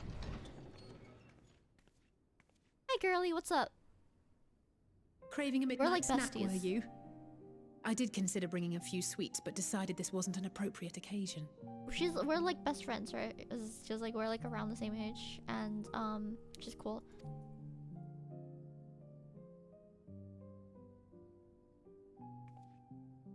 I couldn't sleep. Had a few things on my mind. I know it's late, so I'll try not to talk your ear off. It's Xenos. I keep thinking back to Garlemald when he'd taken control of your body. An altogether terrifying experience, to say the least. And one that served as a harsh reminder. That he's still alive and out there causing problems? Yeah, I know. No one, no matter how strong or quick or clever, is invincible. Not even you. And as much as it might seem at times that you are, one misstep, one mistake, and that's that. Oh, I know. I've stepped into many AoEs in my time. Which is why, even though I know you've heard it 1,000 times before, I'm going to tell you to take better care of yourself. Because you really, really should. This is a self-care reminder. I'm gonna drink some water while I watch this cutscene. It goes without saying that we're all committed to this fight. But that doesn't mean that we need to throw our lives away. You know how I feel about noble sacrifices. Right, that's settled. We'll be keeping the acts of gratuitous bravado to a minimum. When I looked father in the eye and swore we'd find a way to avert this tragedy. You meant it? Oh, I know. It wasn't a promise just for him. It was a promise for you, too. Aww.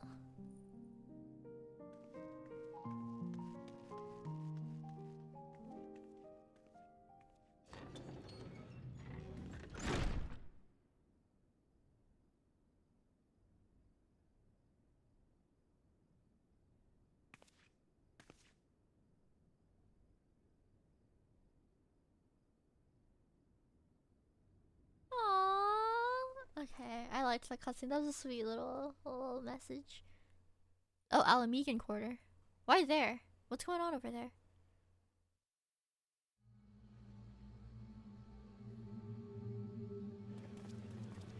I don't like the ominous, like, ambient sound right now. Saruntia! Yo, I know you! Oh, he's gone. Thank the gods that tower is gone. The sight of it was enough to make me sick. My favorite red mage about NPC. contingent, more like. Word is, they fought their way into Garlemald and toppled the bloody thing themselves. Not just the one, neither. All the towers have up and vanished. Aye, I heard the same.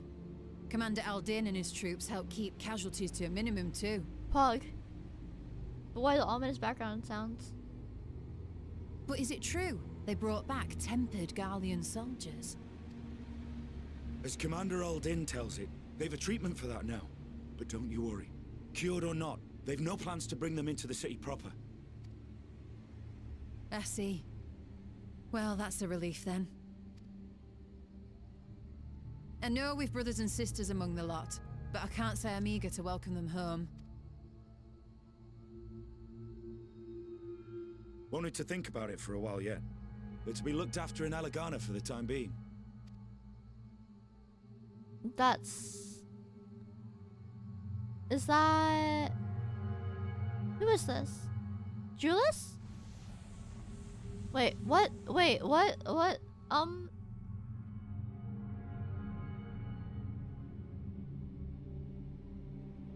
Huh? Oh.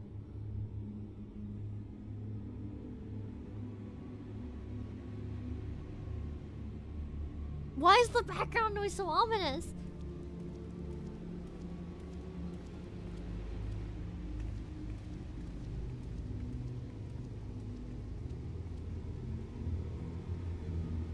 Oh, yo, it's you. The cash, but not cash. Another day, another commission of paramount importance. This is just Well, cash if his... What have we here? If you had a male Vera, but no, what? How are the Temper just escaping? What is going on?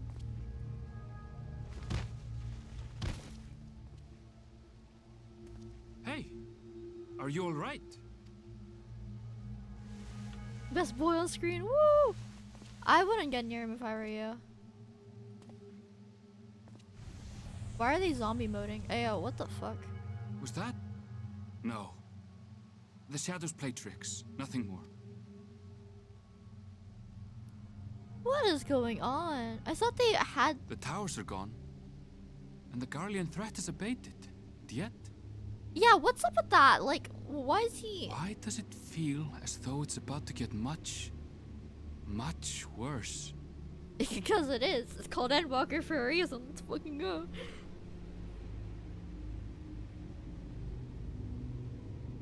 At least he's okay. I thought he was gonna get, like, game ended.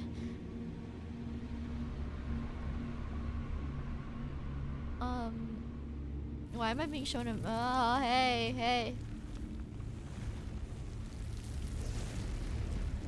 The fuck is up with Thavnair?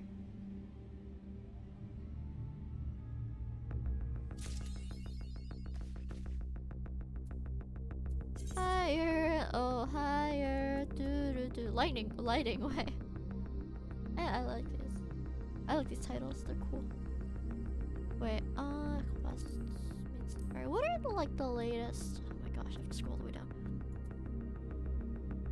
Lighting Way, Moonwalker, Magus Resistor, Dawn Treater. I don't want to use any of these though.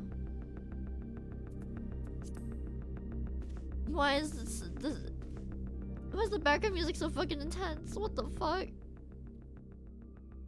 Ayo, chill. What the fuck? Ayo, chill. Tatara is throwing her brown consternation. Oh, Leaf, I was about to call for you. I'm afraid we've another call for assistance.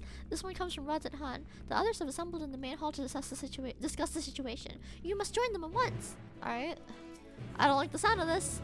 I don't like the fucking singe on the map that where Thavnair used to be. Don't Twitch smile at me, man. What the fuck?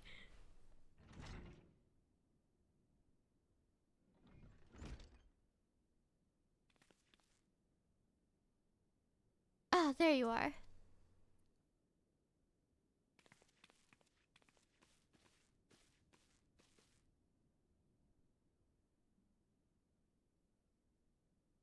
Our worst fears have come to pass, but moments ago we received grim tidings from our contact in Radzat Han. Vile beasts have appeared as if out of nowhere, claiming one victim after the next. What's more, they see the very sky burns above them. So the final days.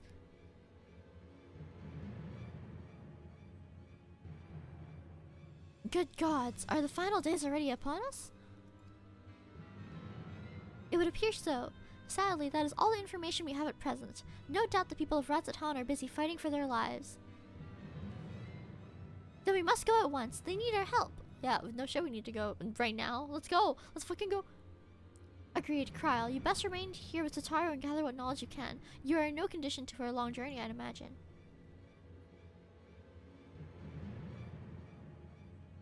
Very well. Similar phenomena may have been observed elsewhere, and if so, we must know about it at once.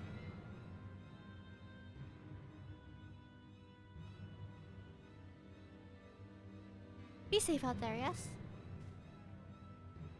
Let us make for Yedlamad. We must prepare ourselves for what must lie ahead. I'm not ready. I'm not ready. But I don't know when to end stream. I'll probably end it at 4 hours because I don't want to end it at a cliffhanger like it is now. I want to find out what's wrong and then put up with the next stream. This is a little hat. Let me like meld this real quick. Melding stream. Ooh. I'm out of debt 24 materia. I'll meld critical hit. Fuck it. We hitting critically. Oh, fuck, I'm not melding critical hit. Direct hit.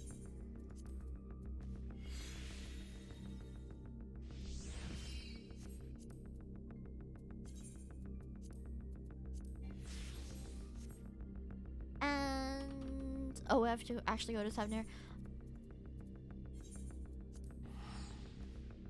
It's insane that you meld your between level white gear. Never done before.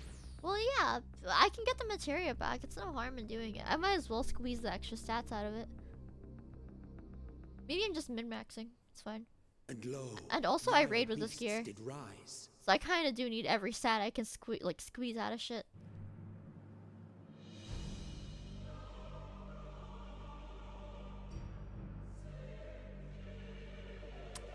That's not good.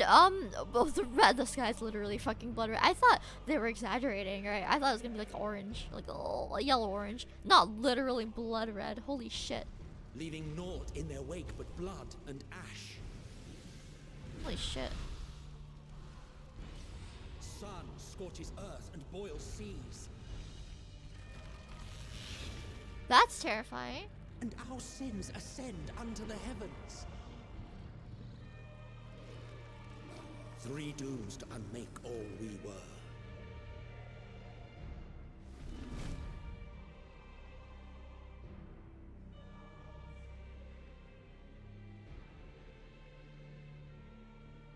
That's not sky burns. good. The final days are truly upon us. Yeah. My friends, I trust you have heard the news. We have. What can you tell us of the situation, Your Excellency?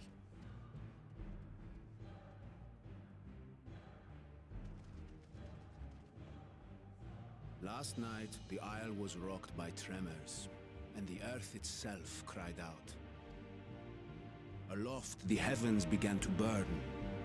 From all about, unholy beasts, the likes of which we had never seen, came forth in fury and rage. Okay. No. To say they came forth would be inexact. The people of Radzat-Han themselves transformed into these baleful fiends. The people turn into the... Nobody's safe. Holy shit.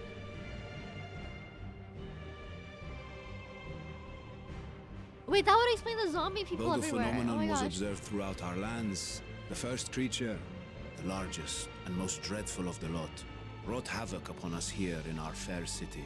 Though they bear superficial resemblance to divinities of legend, they are ungodly abominations. The people decry them as blasphemies. Oh, okay.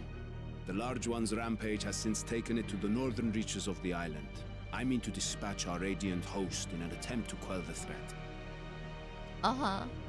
And what of Vritra? Vritra too makes for the north of his own accord, and yet he knows the blasphemy and its minions were but yesterday his beloved people. True that. Do we have to kill them? I don't want to kill them.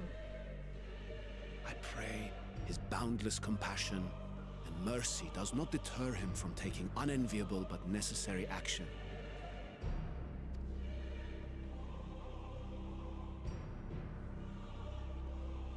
Understood. I ask that you allow us to aid you in quelling this threat. I mean, do they really have like a choice? You would risk your lives to help us yet again? I have no words to express my gratitude. Our regiments approach the north from several directions, with a number of units set to depart from the docks of Yedlimat. They will make landfall in an area of dense jungle, where one can expect to encounter dangers even beyond the fell beasts we hunt. I leave you to your preparation. You will find me at the docks when you are ready to depart. Okay. This is just... I don't even know what to do. Like, what? How are we supposed to stop this?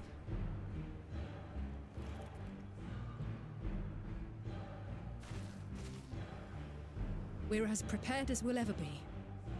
Let's go. Yeah, and I'm not prepared at all, but yeah, as we'll ever be, really. Fuck it.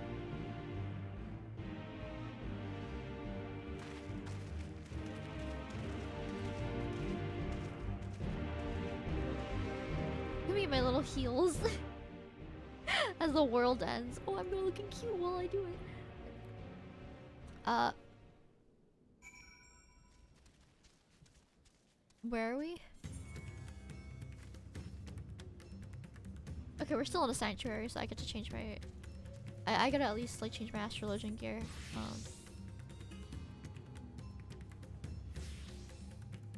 Actually, are we gonna be doing an instance? I don't know if we are. Where are we going? I'm assuming we're going over like here. Fuck it, I don't know. Where's this? That's what's on. Okay.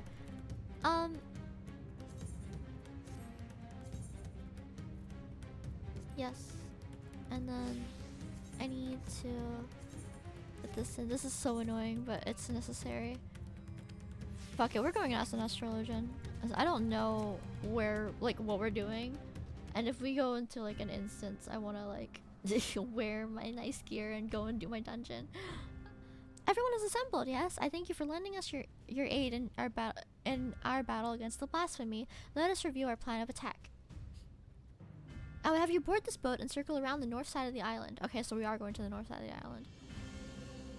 There you'll find a dense jungle we call Vanispati.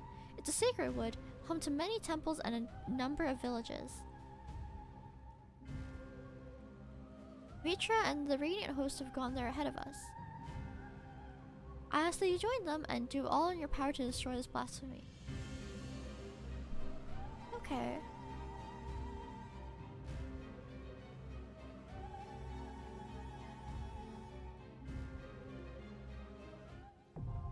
Oh, it's a instance.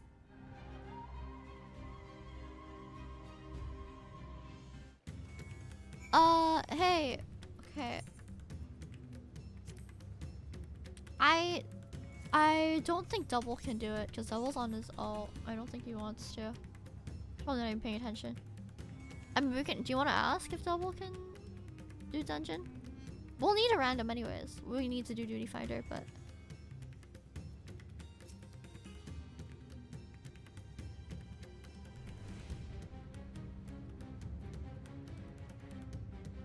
We are doing a dungeon. Oh, do I go as Astrologian or do I go as Sage? I think I might Sage because I need the XP. This is 84, right? It's 85. Wait, I can't even do Venice Body on Sage. I have to do Astrologian. Holy shit. I mean, fuck it. We'll just Duty Finder it. Oh, double if you feel ready. Oh yeah, no. Someone.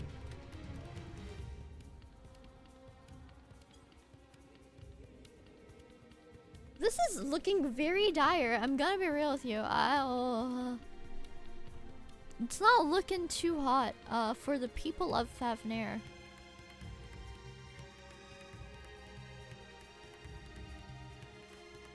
Is Double even like looking at the FC chat? Is he like just AFK?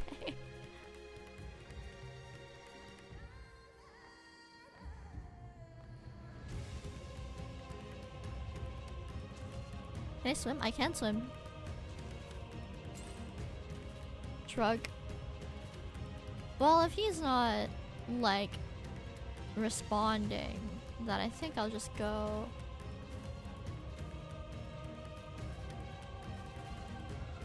Yeah, fuck it, we'll go. That was fast. Is my gear in need of repairs?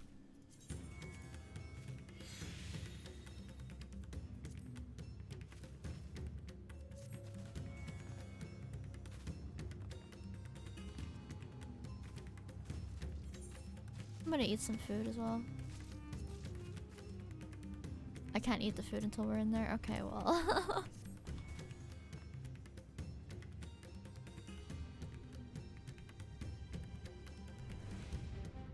Ooh, cutscene! So everybody knows I'm new.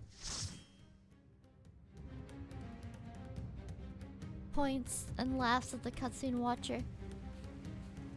Yeah, that's not looking too hot. I'm gonna be real with you. Actually, it is looking too hot. That is the problem right now. Those monsters are also a problem.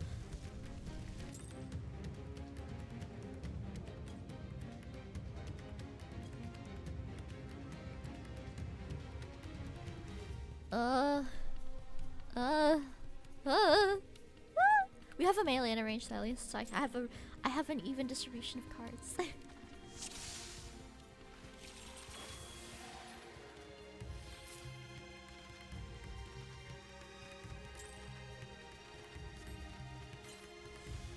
Crustaceans.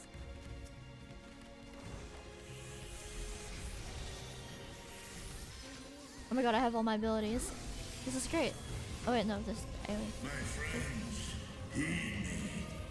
These are children of Stavnir. Forgive me. I could do them no harm. Oh, it's okay. It's okay, Big Dragon Man. I understand. And I'm watching Taj's health bar very carefully.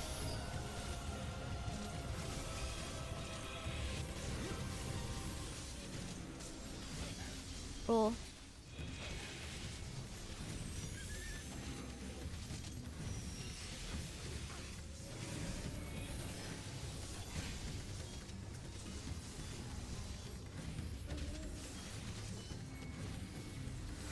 Why am I still AoEing? There's only one left. I'm not even looking at the enemies. I'm too busy like trying not to let Cash drop. If this is the only way, It kind of is the only way. I'm sorry, old man. I shall silence the beasts of the air. Pray continue onward.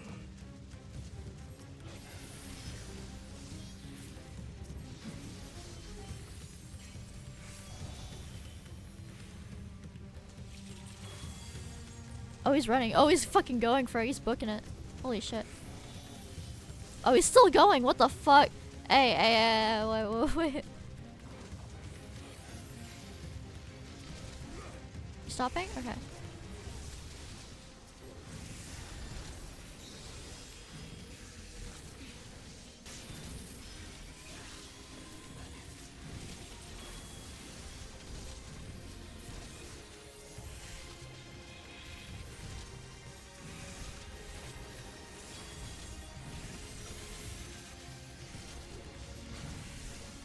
It is so hard to get an AoE off. And the enemies are so big, bro. Can they all stand a little closer together? Am I even hitting all three of them? I am. I dare not look away from health bars for too long, lest Kaj drop. That did not hit him.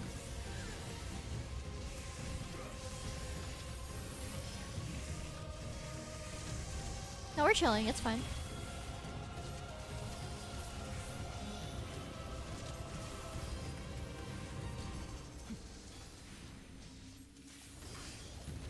I am praying for that, like, Crescent Moon card to come to me before that first boss. 'Cause I feel like we're coming up on it. That looks like a first boss arena.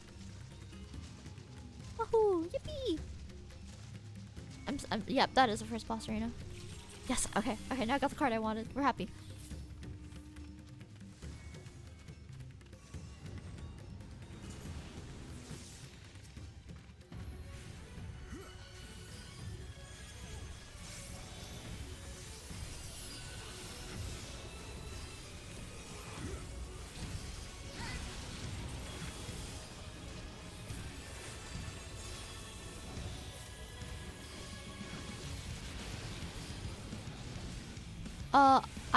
I don't know what we're supposed to do.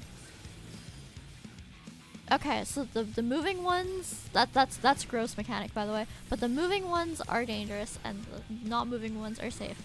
Got it, that's pretty self-explanatory.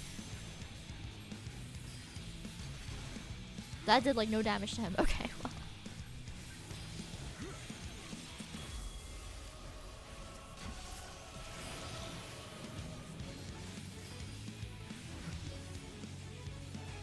I'm going here. Ah! Ah! I'm eating this. I'm eating this. We eat these. It's fine. I wasn't gonna like eat both of them, and I don't have any mobility. I'm not a sage. That's gonna be a raid wide. That's giving raid wide energy.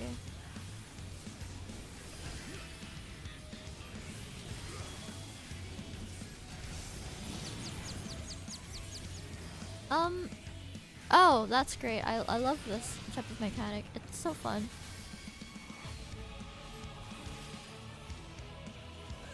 This works. Yep, this works. Okay, I'm safe.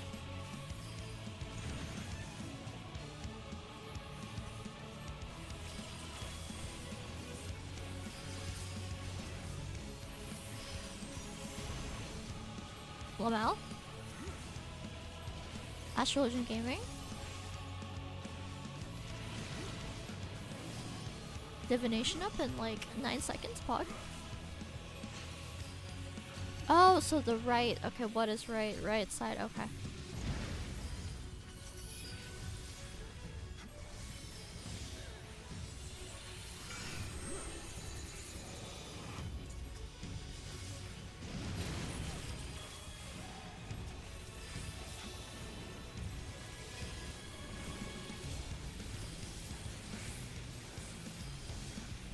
Yeah, hit us with a ray bite, I dare you. Pog? Star Gaming? I love playing Astrologian because I get to like hold my heals and use them later, and it's big potency, yummy heals. Oh wait, there's loot to be had. Give me that shit. I love playing Astrologian. I'm so happy that I can play it in MSQ now that like the quests are actually leveled to what I am. I think I'll just play it from now on. It's my favorite. My favorite.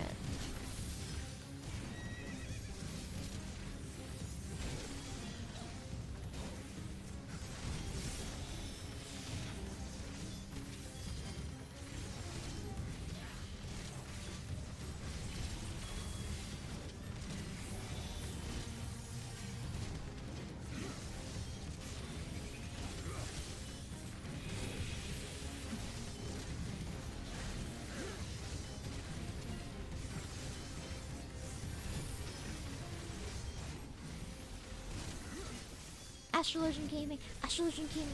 I find it the easiest healer to play only because like your heals have such high potency and you have so much regen that you can really hold on to shit or like leave the regen ticking forever and kind of forget about healing.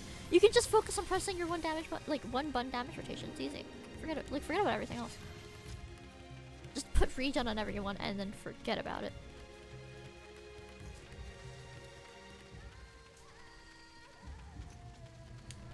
I haven't had to cast the GCD heal all dungeon. I'm so happy about it. God, I love Astrologian.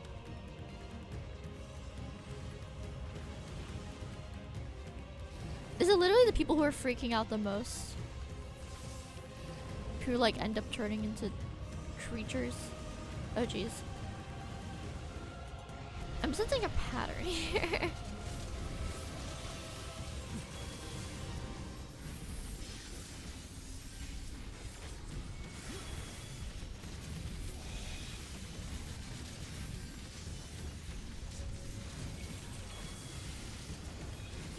Leylands. I'm gonna hold my like burst for the next boss because I don't actually know when that is.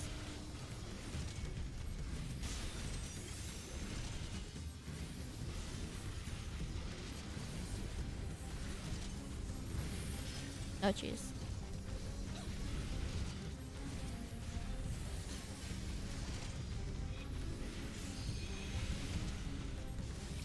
This is fine. Boss? Boss? Boss? When's the next boss? I don't see the boss for a while. Maybe I should have used my divination, but it's kind of too late.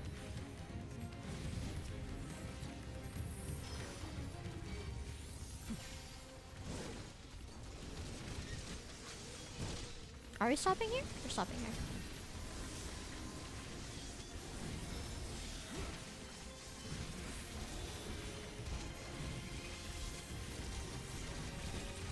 Easy dungeon, easy life.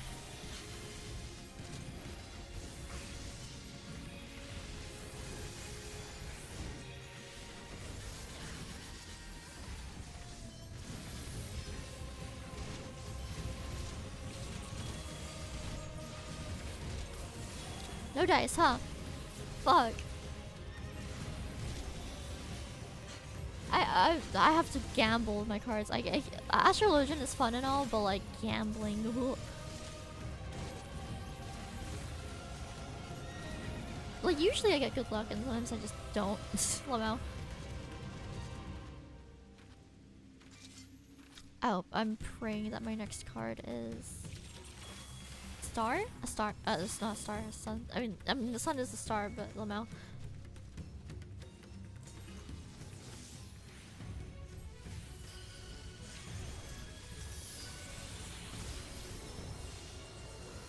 Wait, I accidentally used my. Oh, fuck, I didn't even use the card before I. Oh, it's too late.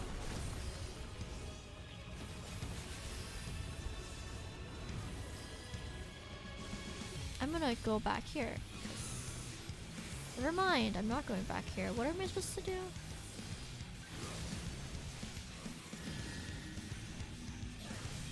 I'm arm's lengthening that, but just in case, I'm also gonna go here. Never mind. Okay, just don't hit the water, I'm assuming.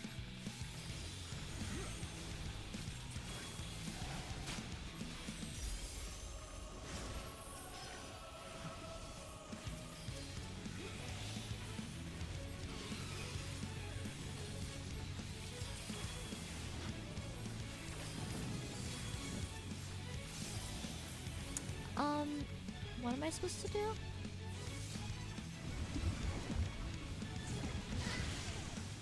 I went in there a little late, that's fair. Hello?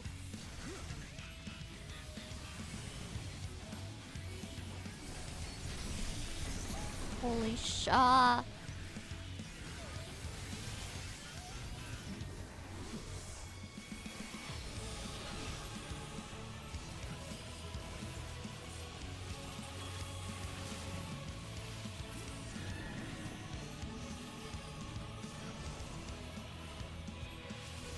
This is fine.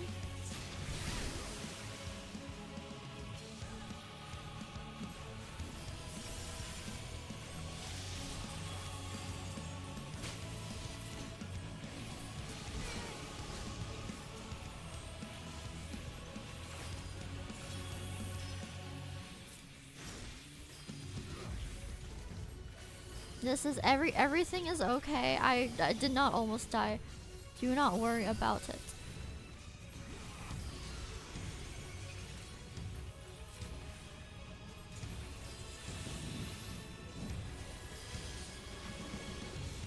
I'm not reading this time, holy shit.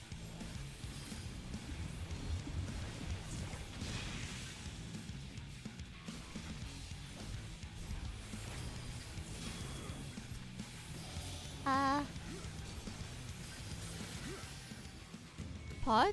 Okay, I didn't die. The Black Mage did, but that was because my Essential Dignity didn't go to them, even though I meant it to, and I was healing them really hard, and I was trying my best to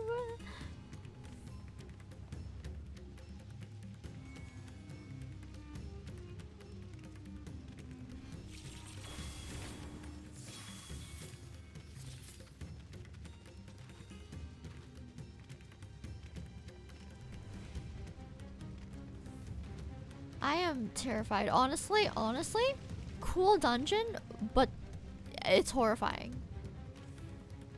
This is just an objectively scary dungeon. I don't know.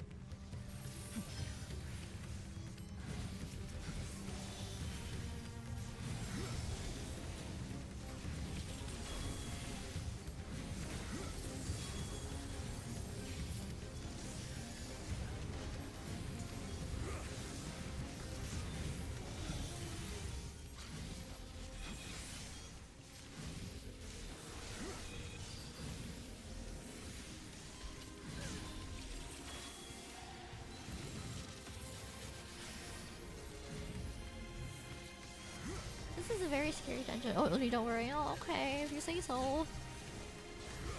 What? Oh, treasure. Oh, I should roll on the...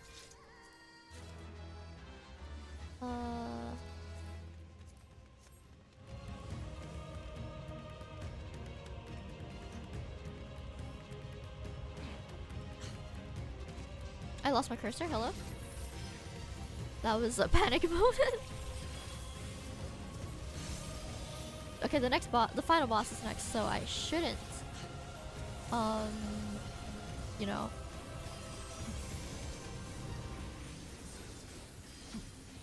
like use all my shit. I'll just hold on to it. I'll just hold on to it for a little longer.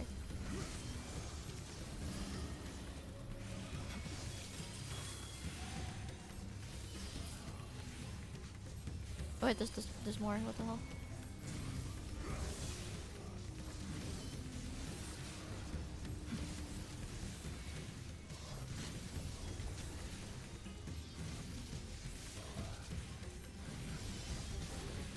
Oh wait, I forgot to heal. Right. I forgot I was doing that. I forgot I was a healer. Wait. Oopsies. I was too busy. I'm pressing my one button AoE. Don't worry about it.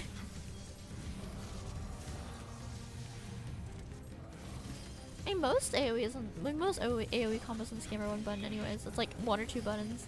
It's fine. Don't worry about it. I forgot I was healing. Don't worry about it. Okay, I didn't let you drop. I just almost let you drop.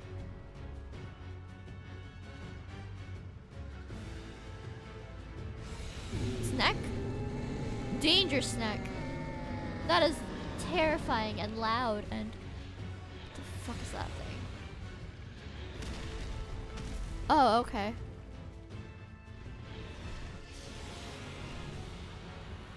What the fuck?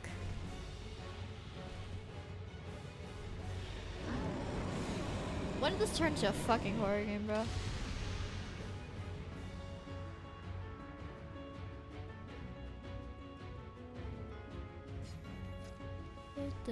Oh, the arm is a bridge. How fun.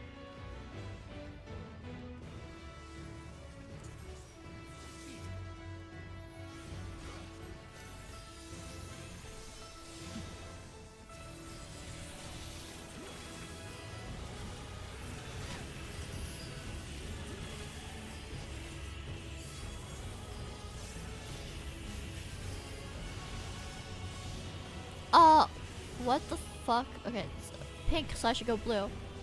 Right? Right. Poor Black Mage, though.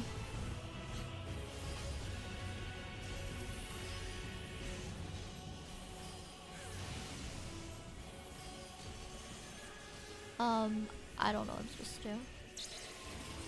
Oh, okay, we should go here. I'm gonna make some room for everybody else. Holy shit.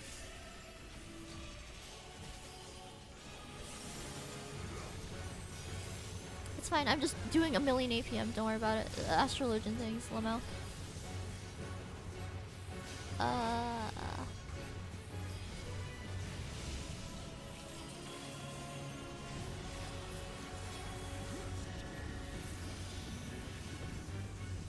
should get pushed into this corner back here that's blue.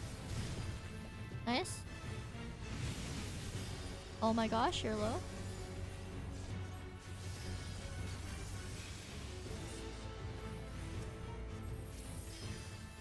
I don't like the look of that.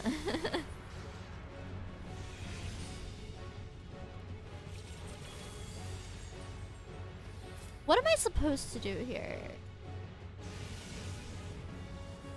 Okay, here. Like, yeah, okay. This is fine.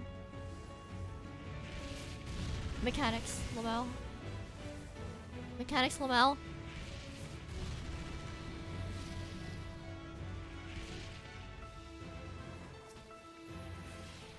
Easy, easy, easy. How are you low again?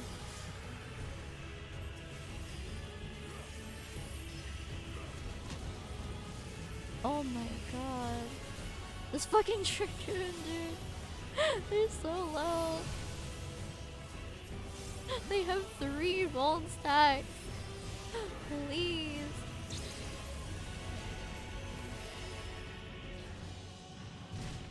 Oh, oh. E. Now I have a Vault stack and Dragoon said, okay. Well, I should have been paying less attention to the Dragoon and more attention to me. Also, I should have used Arm's Length. I forgot I had that. Hope I'm not getting erased, so, I mean, do I just, like, go back or, like... Well, I might as well watch, right? I mean, surely they got this. Unless, like, a stack marker appears, like, right now. I'm sure they're fine. Just sit back and chill.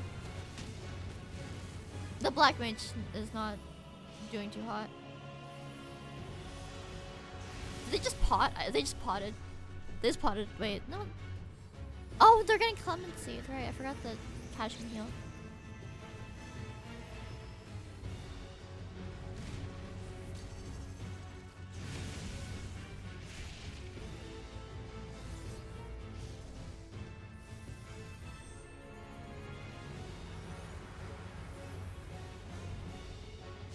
Oof. I mean, at least the tank buster doesn't hit too hard. It's fine. Cash still has hollow ground too, you know? That's... I'm just watching a movie.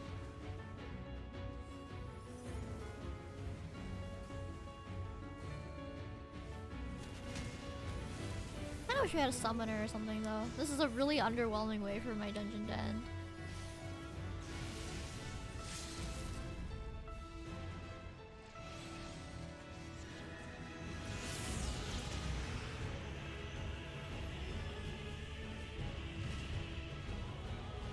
Sure cast pro Black Mage move. This just sucked. This sucked. And I really don't like our Dragoon because they ate mechanics at every opportunity they could. Every time I looked at them, they were like one shot. Oh my god.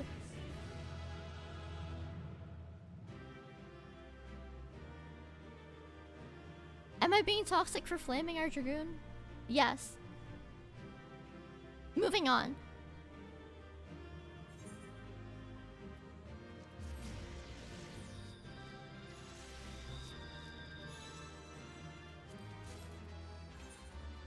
I'm not commending them. Holy shit, I'm leaving. I'm getting the fuck out of here. I don't want to talk to this guy. Never again.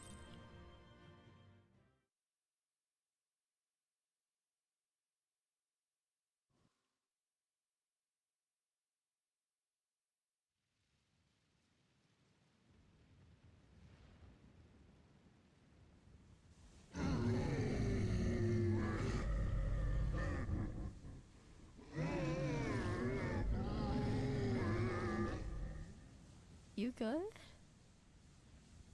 The fuck? Gross. As I feared. What is it?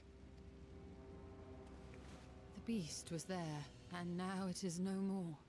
Yes? Indeed. We saw it plain. But you didn't, did you? I saw nothing. Not the blasphemy that perished here, nor the other men turned beasts. And because of this, I now see all too well. There is no ether. Where the creatures should be, I saw naught but emptiness. Emptiness? But that would mean... Recall the words of the Watcher. 'Twas a stagnancy of ether, a cessation of flow, leading to decay and absence, that led the ancients to conclude their star was dying. This is the same phenomenon. The instant these people are seized by the transformation, their ether begins to rot and crumble away like dried mud. Oh, so they're zombies. Got it. This sucks. Until, from their corporeal forms to their very souls, naught remains. But the beast spoke with its dying breath. Surely at least a sliver of the man it was endured. Mayhaps so. But even if the process was incomplete, it was little more than a faint residue. Gods be good. You're saying they cannot be saved? Not by any means known to me, or by Well, any shit. means at all, like as not. For there is naught left to save. So they die. They just die. They return not even to the ethereal sea.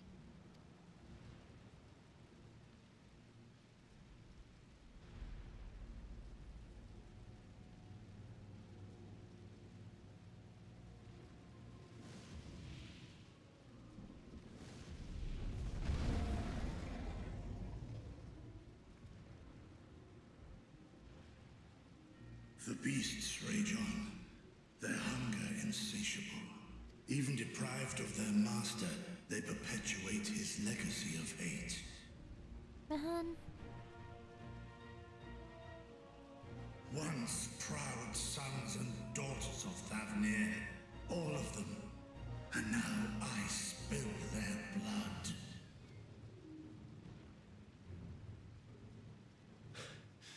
Vitra, my friends, I am heartened to see you safe. You put your secret at risk. Those closest to me already know the truth. A truth I must now share with one and all.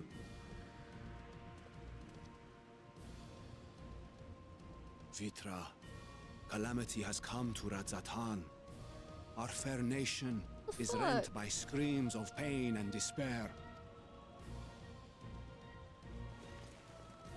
More than ever, we require a strong leader to shepherd us through the storm.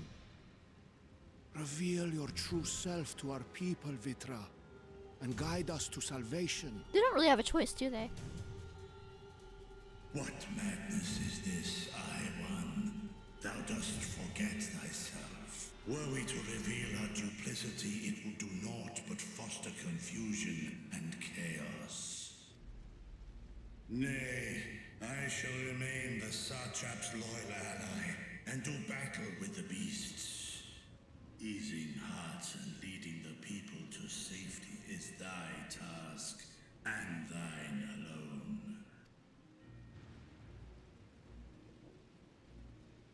I ask that you remain at Ahewan's side, and render unto him what aid you may. Alright, what can we even do? Like, But without you, Radzatan will not survive.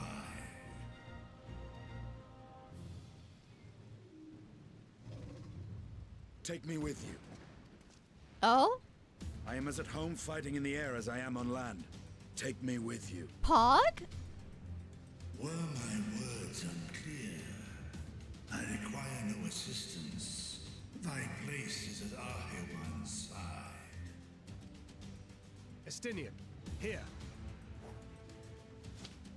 What is that? It's the last thing you ever wanted. A link pearl. Is Sidian like a boomer who doesn't like using his phone? Hello? We'd gain much from knowing your elevated perspective. And it'll keep you from getting lonely, which I know you loathe. You heard the man. Seems I'm coming with you after all.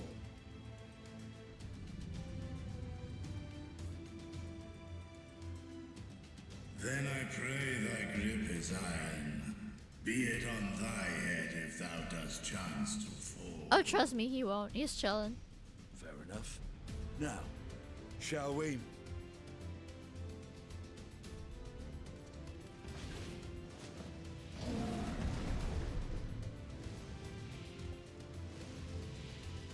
Yo, he went from killing dragons to riding a dragon. Look at him.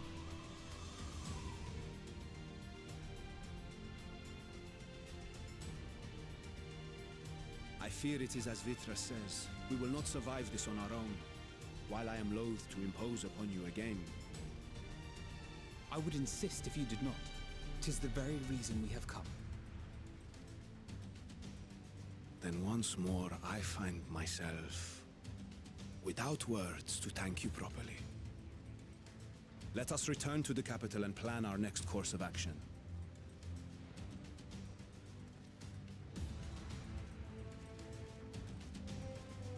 Pog, alright. Don't really know what you can do at this point. Like, I don't... What is the solution to this, you know? Like, we're back here. Can I attune to the Aetheryte yet?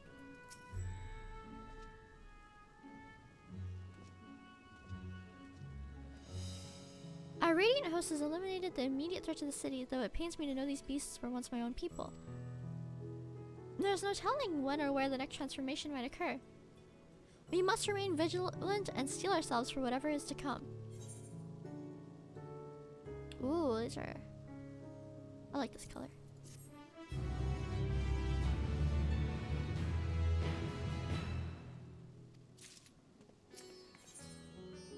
Iowan's burden is heavy indeed, yet he need not bear it alone. Forgive me, my friends, but I must return to Megaduta for the time being. There, I can better manage this crisis and dispatch my troops as the situation demands. In that case, we shall carry out an investigation of our own here in the city.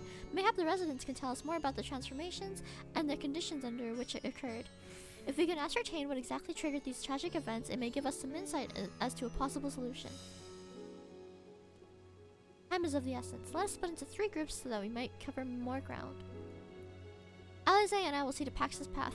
Thancred and Y'shtola pray make for Dharma. I leave Artha and Graha to you, Leifan.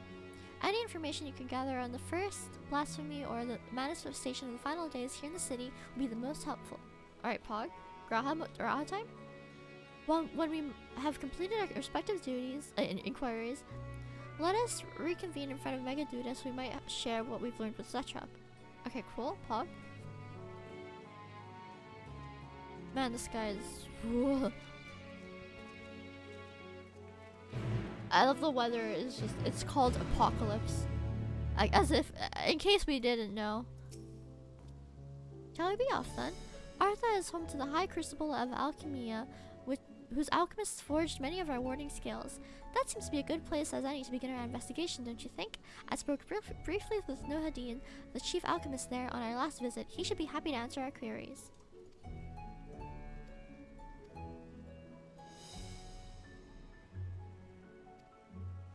Where?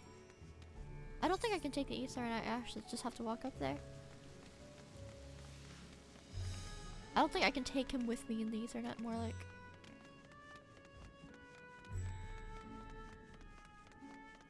Can I please use the Ethernet? Please? Fuck.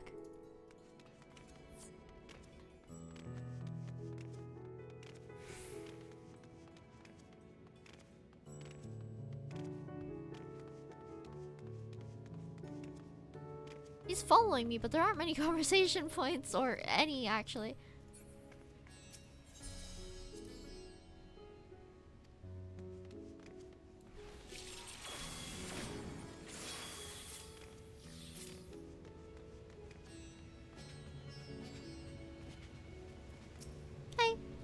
I remember these red eyes. You're the science who commissioned the skills from us, yes?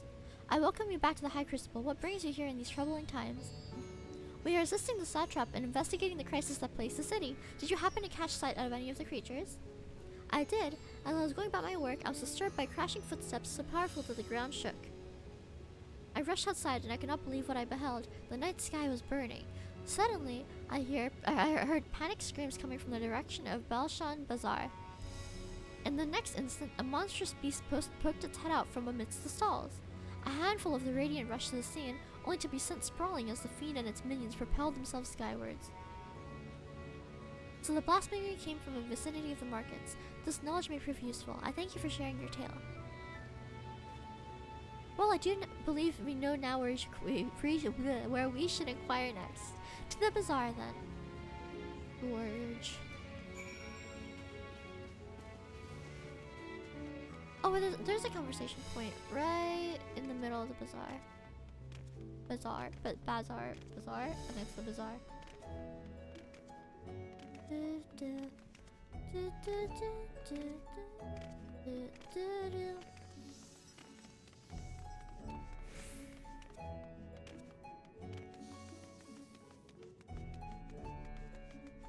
What do you have to say?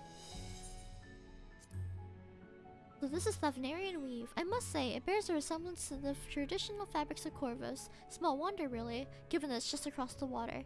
Not that I'm much of an expert on Corvus culture, of course. I've not had the occasion to visit my ancestral home since coming to Sharlayan, and like as not, I will never reside there again. That said, in recent days I've felt more acutely aware of my heritage, and grateful for it. It is thanks to my forebears I inherited the royal eye, and with it the wisdom of ancient Alec.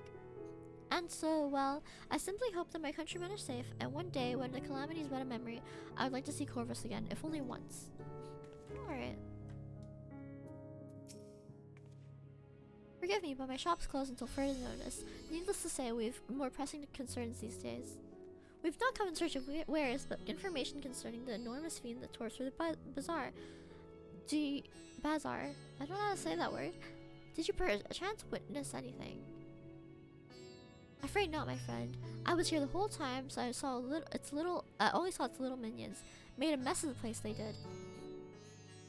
While that was all going on, the great big one tore through the west side of the bazaar. You'd have better luck asking there. Pod? Alright.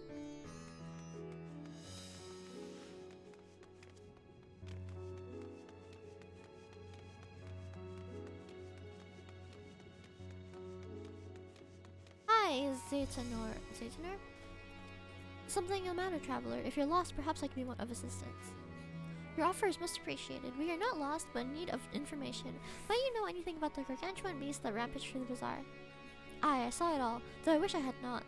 I was going about my work when all of a sudden a piercing scream cut through the air. I turned around and there was the fiend, its massive body bursting through that entryway with the force of a tidal wave. And then it was gone as quickly as it came.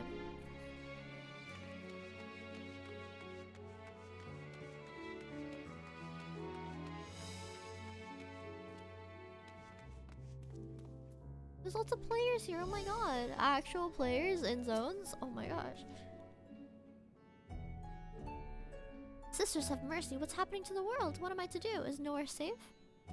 Settle down, friend, the danger is past, at least for now. If it's not too painful to remember, could you tell us what you saw? First I heard the screams, then a horde of ravening beasts came charging towards us. One of them was huge, bigger than the Marriott, throwing people about like rag dolls, and it was eating them. I hid under the counter, saw others do the same. But the shrieking and wailing kept getting louder, more voices in the throng. Beasts or victims I couldn't tell. I knew not what was happening. I still don't. That is enough, my good man. You are brave enough to share with us your tale. Many of your fellow merchants are safe. The High Crucible, too, has survived mostly unscathed. Pray stay close to your friends and loved ones, and rest your body and mind while you are able. I suspect that is most we will expect the people here to tell us. I think it's best we find a place outside the bazaar where people might rest and where we might rest and review our findings. I wonder why people are turning though. I'm interested in knowing why. So I can be sure my favorite characters won't. Judging by their accounts, the transformation had already occurred by the time the beast had reached the bazaar.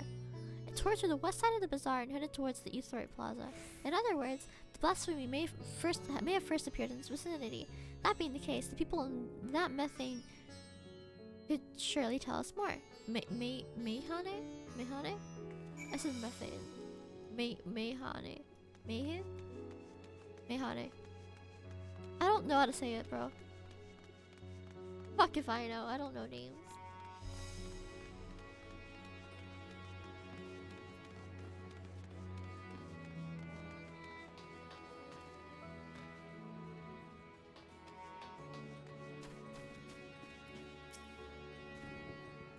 Going after the enormous beast, are you? Aye, I saw it, including the very instant the poor pastor transformed. Damn the gods for putting me there. It started over there by the window. A few men, merchants probably, talking and drinking. Conversation must have taken a turn for the worst. Next thing I know, their leader, I suppose he was, buries his head in his hands, and black mist was swirling about him. Then his whole body bursts apart, and there stands a hideous, slavering beast, massive and foul, all gaping maws and bulging eyes. His friends stop shrieking, and then the black mist comes again until the change takes them too. The stuff of nightmares, I tell you. Nightmarish indeed. Incidentally, do you perchance know who those merchants were? No, I'm a decorator by trade. Not much cause to mingle with their sort. Saw Michiel the barmaid chatting with them though. She might know something.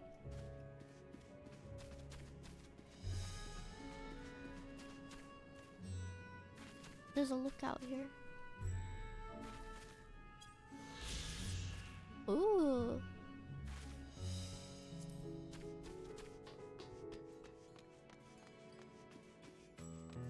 Roll Mira, what do you have to say?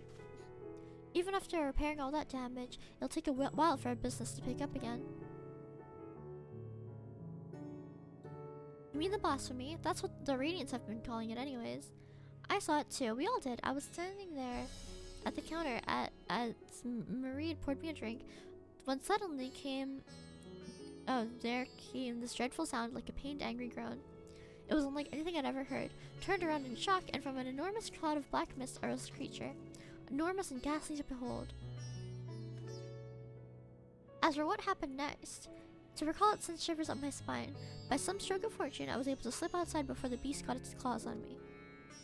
But the sight that greeted me was offered no solace. The blue sky above turned red as blood.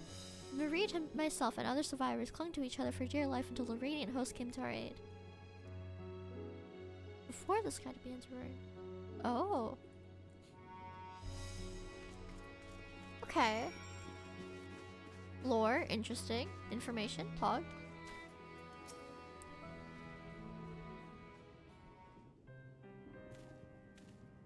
Oh, hello there. Welcome to Marie's Mehane. What can I get you?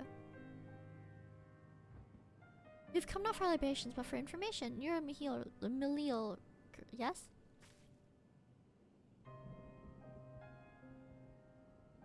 We are investigating the so-called blasphemy on the satrap's behalf. We hear it was one of your customers, a merchant, that first underwent the transformation. What can you tell us about him? He was something of a regular here, especially as of late. Kalzal was his name. He ran his own consortium, dealing primarily in the exports of Thavnarian specialties.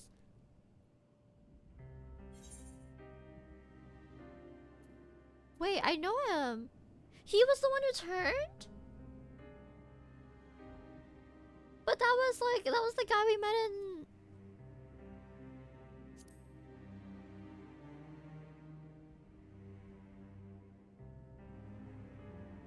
Yeah! Oh fuck, I can say. He ran a trading operation in Yedlamud. It was through him the Signs were acquainted with fisherman Matsia. Oh no. He'd fallen on hard times of late. Some ghastly towers propping up everywhere cannot have been good for business. Even now with the towers gone, the collapse of the empire has led to all sorts of problems elsewhere. The market for luxuries is surely not what it once was. Trying times for the head of a trading consortium indeed. Kalzal was a compassionate man. Even as his own business suffered, he did what he could to provide for the artisans, fishermen, and many others who counted on him to sell their wares. And Indeed, that was the very topic of yesterday's meeting. As far as I could hear, yet they discussed matters further as Kalazal's tone grew grave and grim, and that was oh no. Did you notice anything unusual about Kalazal in particular? Please, anything at all. Kalazal left for his work and he had no family that I know of. His employees and associate knew him best, but they too were lost to us. Wait, I'm thinking. I'm trying to look up if this is the NPC I'm thinking of. I could have sworn that it was like one I knew too.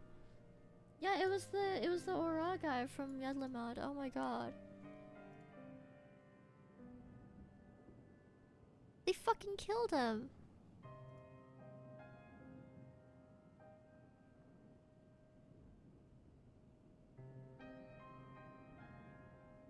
They fucking killed him. What the hell? Still, perhaps his neighbors know something I do not. I can direct you to them if you believe it would help. What do you say? Why would they kill off NPCs I know? Why the fuck would you do that? Don't play the Victorious Quest template music. This is just upsetting. Kalazal has made his home in Kama, a nearby residential area. From what I gather, Kalazal lived there since childhood and was known throughout the neighborhood. Kama, the name is new to me. How did we get there? I'll write down some directions. I cannot promise you that you'll find what you seek there, but if nothing else, it is a start. Let's see where this lead might take us. And I'm just very upset. There's a lot of conversation points. Holy.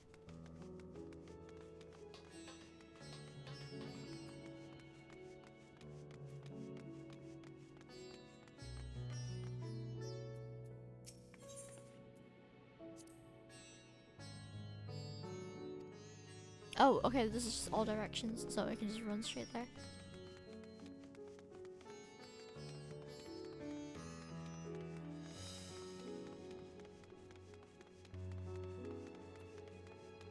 I have to like thread across here and then like, why is this map so confusing? I have to go through the Aetheryte Plaza, turn, like make a U-turn, go up the stairs, cross a bridge, and then go to the residential district. Oh my god. Like, I'm surely I'm following this map right?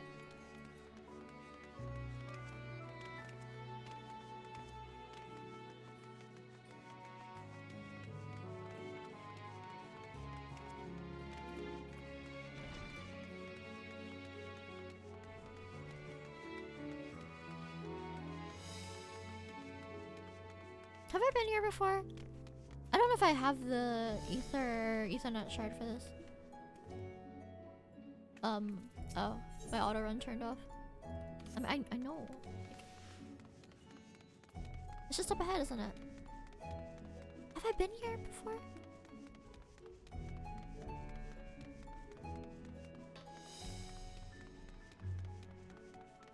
I'm gonna try to tune to the Ethernet and I'll see.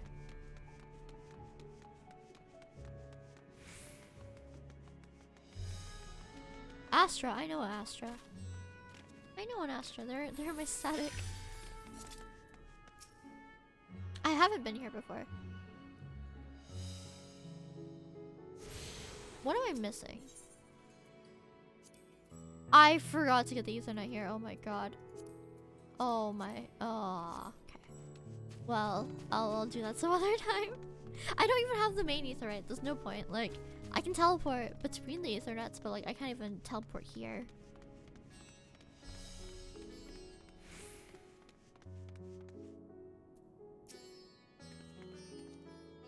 And this must be Kama. We've arrived at last. Let us begin questioning the residents without delay.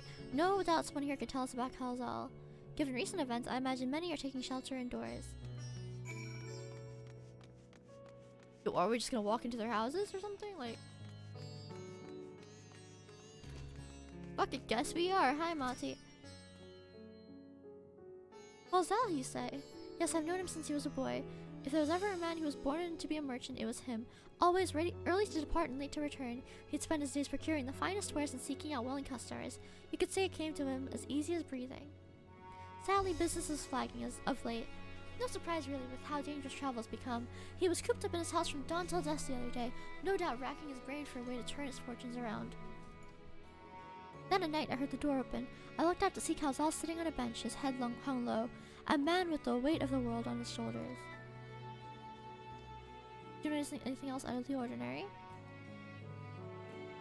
Nothing to speak of. Other than the troubles with his consortium, he was the same old Calzal, cordial and honest like always. These questions you're asking, has something happened to him? He wasn't the one caught up in the terrible incident at the bazaar, was he? I don't travel much these days, but my daughters told me not to venture outside. Stuck in here as I am, I heard little about these bizarre goings-on. Rest assured the city is safe for now, but the situation may change without warning. I urge you, stay close to your daughter, and prepare to take refuge should the satrap order it. We're not telling her. We're not telling her what happened to him. Okay, well...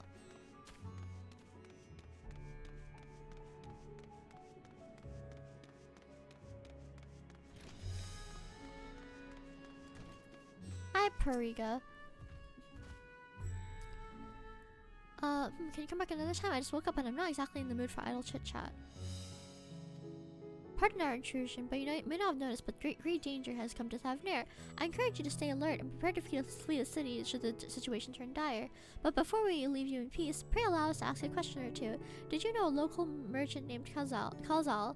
If so, did you notice anything unusual about him recently? I know him. In fact, we spoke just the other day. Like many others, his business was going poorly. It seemed as though he'd managed to turn things around, thanks to a generous order from Ruveda Fibers, while he was practically dancing the streets. I haven't spoken to him since, but I assume it all went well. Gina Baha might be able to tell you more, though. As I recall, he was the one who brokered the arrangement. Raha is very fashionable, and also he has like a little scarf on. You can't really see him. Look, he has a little scarf on. And also, I appreciate how cordial and good at like leading he is, but that makes sense because he led the Crystarium for like 100 years. Like, if anyone is in the Scions is fit to be a leader, it is him.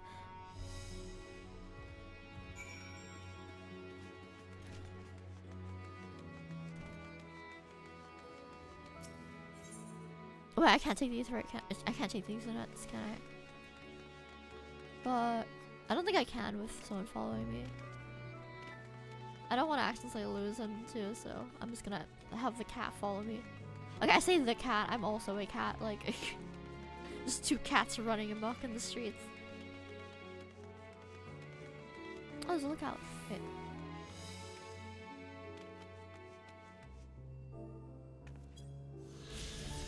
Oh.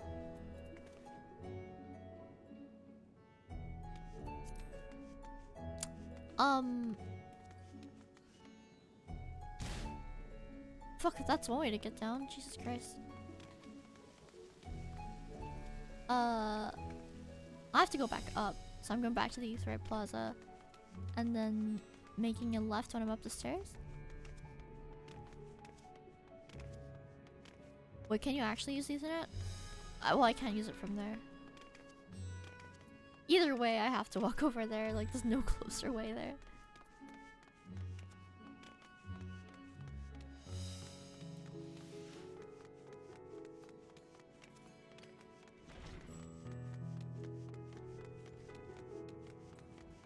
Wait, no, we're here. What do you have to say?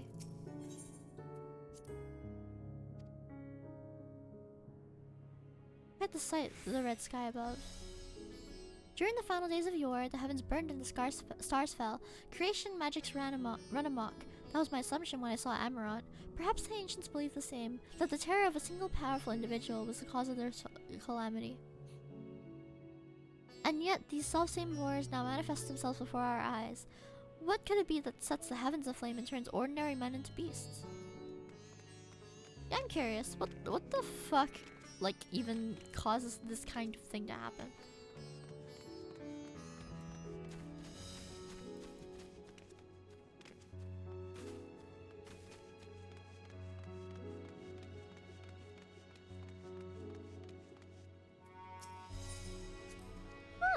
Farming silkworms. Yep. Hi.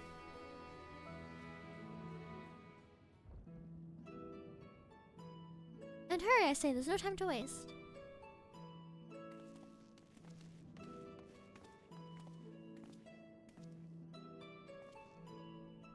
Pardon me, but are you in charge of buying and selling here? Yes, we have a few questions we'd like to. I'm sorry, but I simply don't have time to chat. And if you haven't noticed, we have our hands full at the moment. We must carry all of our wares and equipment to safety before those accursed beasts return. In that case, might we be of assistance? Perhaps we could speak with when the job is done. This guy looks like Voxer. He looks like Shenpai's like little dude.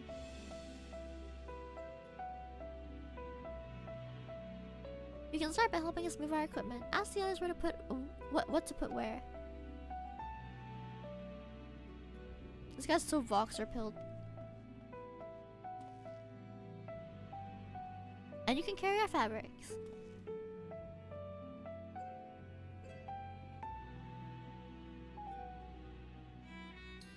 Go through that door and speak with Kamala. She'll tell you the rest. And we're doing fetch quests.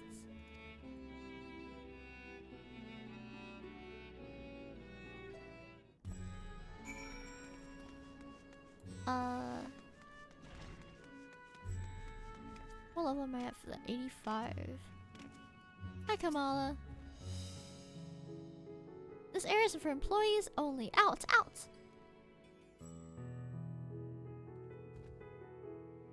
What's that? You've come to help? Oh, praise be to Minduruva. Kind stranger, I welcome your assistance. On your way here, you pass 3 storehouses, yes? I'd like you to carry that small crates to Nebrifel by the storehouse near the hatchery. The crate of clothing is from Manuha. Fuck, I accidentally skipped the text. And the massive crate there goes to Zamira in the middle of the storehouse. Watch your back with that one. I have a limited time to complete the task. Okay, light crate goes to I'm looking at the text log. Neverfall. But to the storehouse near the hatchery. Where the fuck is that?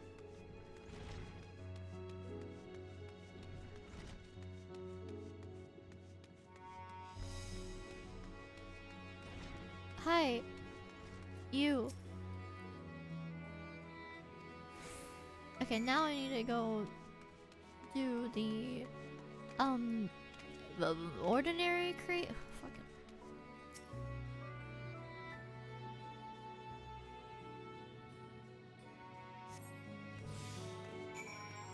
Manuha, hi, here.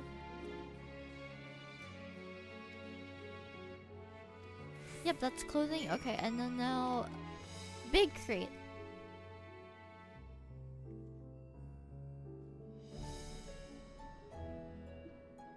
That is taking me a while to lift. Oh. Why am I lifting it like this? This isn't good for my back. Bro, you're right, the brawny one, aren't you? You can say that. Never know when you need to defend yourself in these unpredictable times. Crate full of fabrics. Exactly what I was hoping to receive. Here, let me put that away for you. Jesus Christ. How strong is my cat girl if she can just hold a crate that fucking big above her head like that? Jesus Christ. Hi, I'm really buff, apparently. What's up? I've never seen anyone so strong. I am the warrior of light. I and my associates will see to the rest. So please return to Jinabaha and assure him our work is proceeding at pace.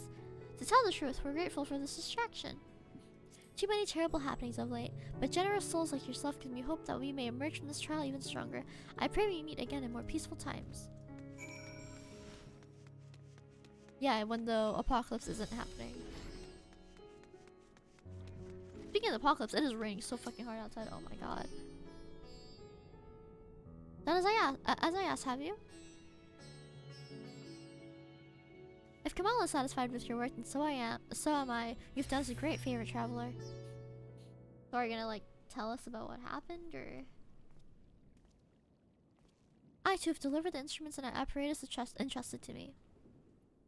You both have my thanks. With our wares safely stored away, we will not lose any more to these fiends. We did not. Thankfully, most of our workers had already left for the day, but those of us still here saw it all. We looked at the burning skies in confusion. Then, before we could even make sense of it, a hideous creature burst through the doors, shrieking. We ran for our lives, but one of my colleagues was not so fortunate. He cried out a scream of agony, such terror. In the next instant, he too sprouted fearsome claws. The sight of it caused another fellow to panic, and then he too transformed. So it's contagious. Caused by panic. I'm sorry, was there something you wanted to ask? Indeed, you knew the merchant Kalzal, did you not? I believe he had some dealings with your establishment.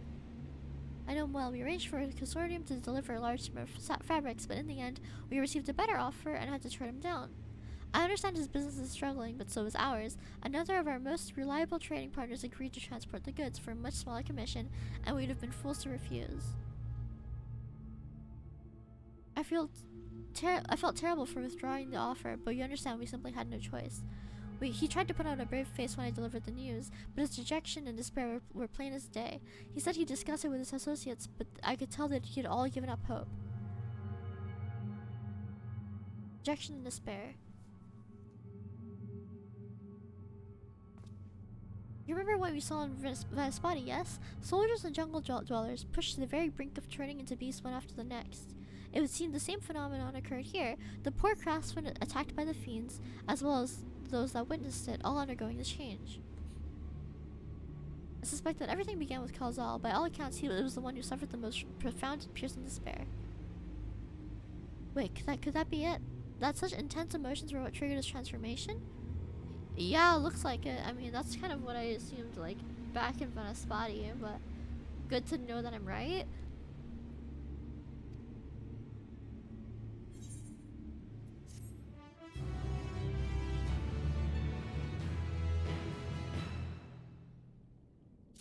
What do you have to say for yourself?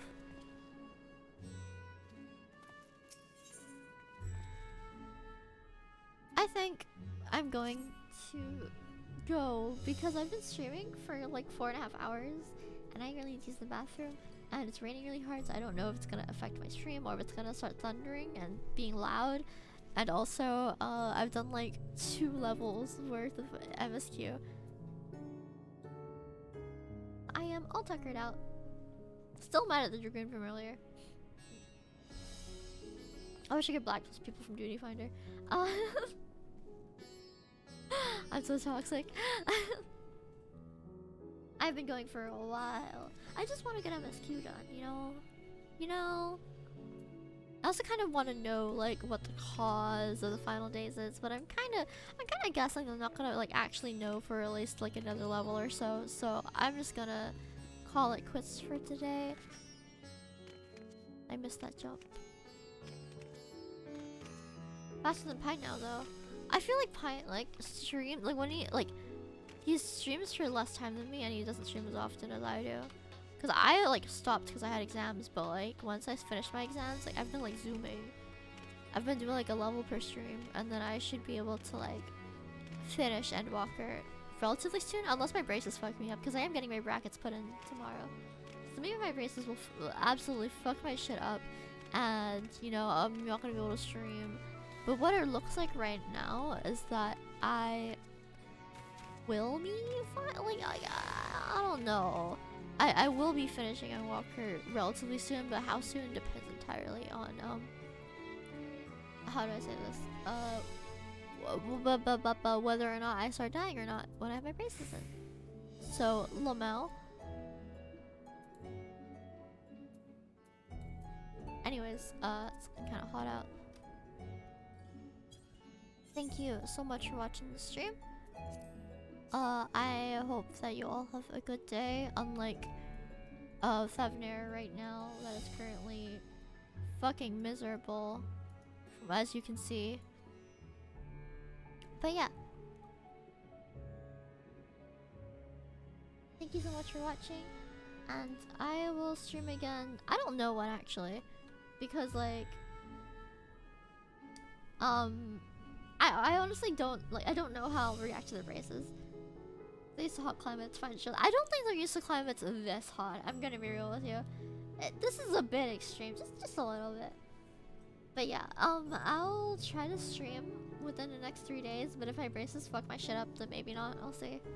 Bye bye, bye bye. If anyone's lurking and you haven't followed yet, please make sure to follow so you know when I'll be streaming and suffering next. And I'll probably cry or something. I don't know. Bye bye, bye bye.